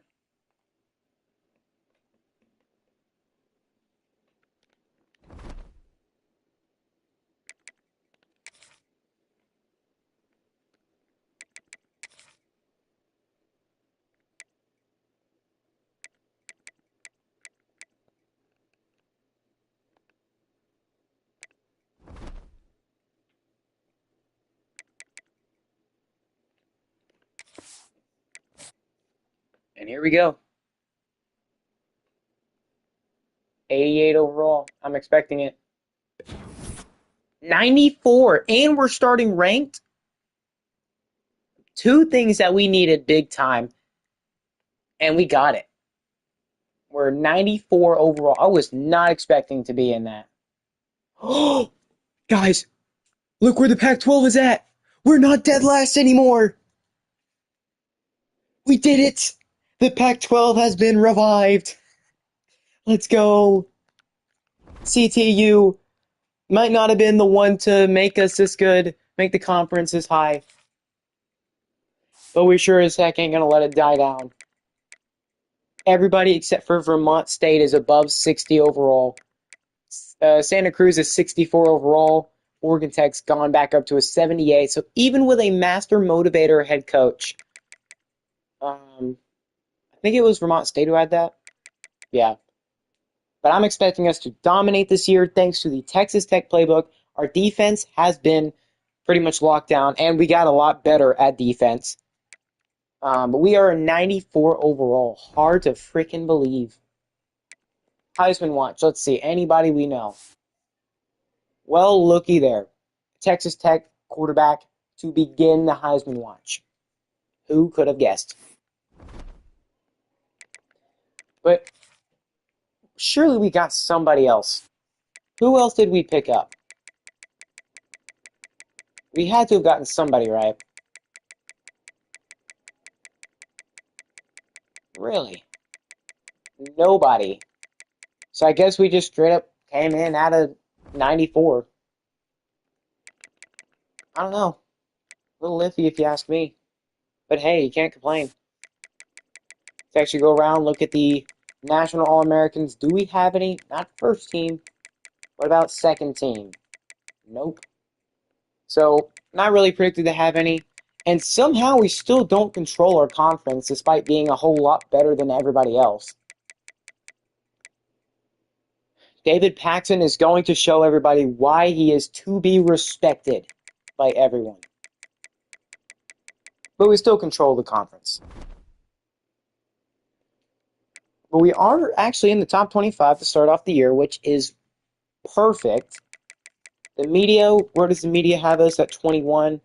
Is Oregon Tech receiving any? No. They went 9-5 last year. What about the coaches poll? Do they also have us at 21? No, they actually have us way low at 25. But to be a two-star school and starting off the year ranked at 21, yeah, we've got something. We have something here. Custom schedules, we're going to do the same thing we do every single year. Except this time, we're probably going to wait like a week longer to face off against Baylor and A&M. Now, while it is nice to start off against those talented teams, week 0, the year doesn't technically start until week 1. And what I mean by that is rankings don't change. Heisman Award winners or runner-ups, whatever, award races don't change. But now we've got talent. It is time to actually go out and make the playoffs. We're better than last year. We have a corner who is literally straight up locked down. I don't know if you can compare him to Richard Sherman, because I'm pretty sure Richard was also locked down as well. Well, I'm talking about in the NFL. In college, he didn't even play corner. He played wide receiver. Which is why in Madden 12, he's like 59 overall or whatever. But let's take this one out. Who do we want first? Baylor, 79 overall. What about A&M? What overall are they? They are a 79. We don't even have to play them. But we will.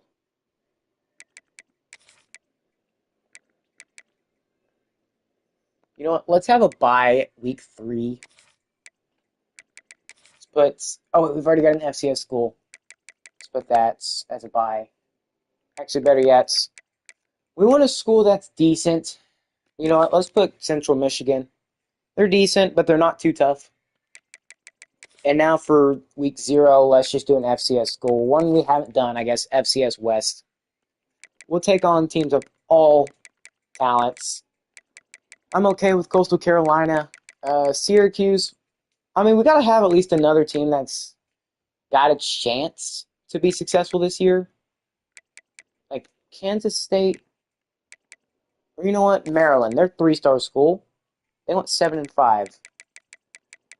2, 3, 4, 5, 6.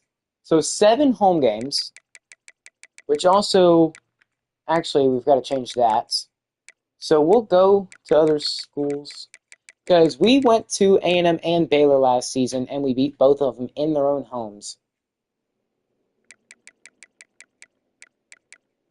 So yeah, still 7 home games. Let's see. Okay, I think that's good. But this is what our schedule looking like for this upcoming season. Season 5, I believe. Man, way different than I thought this was going to go. I wasn't realizing we were going to be this dominant to start off. We might be better than prime Oregon Tech, than prime Santa Cruz. And for those that don't know the prime of like Santa Cruz, they went on like a 3-year streak of going undefeated. 3 straight years without losing a single game. And, well, technically they did lose just in the playoffs. We might make it to the playoffs, well, in year 5. And for Santa Cruz, it took them to like years 8 and 9 to make the playoffs. For us, it might be like 3 or 4 years before that. Man, we are fortunate the way CTU Michaels has led this team to dominate the conference every single year he's been in it. Now, obviously, his first year, we didn't win it, but he's not had a losing season at all. On a dominant run, we're coming off of a year where we only lost 1 game, and guess who to? Oregon Tech. The only team we lost to. I'm already going to mark in these 2 games, and then Oregon Tech, I'm playing them. We cannot afford another loss to them to ruin our season. We need it to be absolutely perfect. Now, being 94 overall and them being 78, you would think, oh, you're going to dominate them. Well, that's not how it went last year. We were 89 and they were 72. I guess actually, yeah, I think they were 72. We didn't dominate them. We lost 24-21 and beat them 38-10 in the conference championship. We got our revenge, but revenge is sour whenever it doesn't mean much. So we need to definitely bounce back this year, go undefeated, and if we do, we could be looking at a playoff spot. Very easily looking at that. But yeah, that's how the schedule is going to be. Let's actually go look at some recruits. We need a new quarterback because Johnny Marciano is not the answer, unfortunately. He's a impact dev, but he needs a ton of development. And we actually have a 4-star interested in us from the get-go. Okay, I'm assuming we have more than just one 4-star, right? I'm sorry, Rico, you are not my kind of quarterback. I mean, I love the fact that you're a quarterback that's 5-star, but it's not worth it. It's not really worth it. What about Major Kuhn? Okay, we'll look at him. We do need a new quarterback because I don't know when our current one's going to leave. He'll literally leave anytime soon. Miguel Pugh. Keep him. Oh, another 4-star. Kerry Keaton. Would not hate to bring in another decent guy. But what do we really need? We've got some decent receivers. Maybe, we've got one 5-star on the board, and that is Major Kuhn. Maybe try to bring in a 5-star edge rusher. That's not a bad idea. Not a bad idea at all. Or 5-star running back, Byron Adler. He could be fast. He could be. Max Tolliver. Nah, not really. We're not interested in that. We don't need an outside linebacker. Better yet, corner. I would love to bring in Deshaun Charles. And he's zone.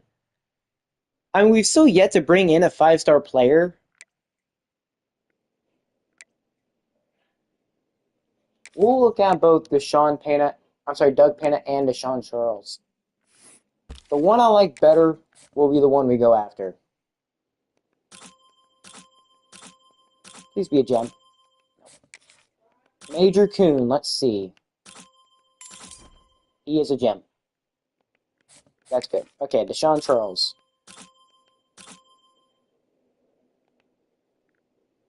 Wait a second, I thought I put that other 5-star in there.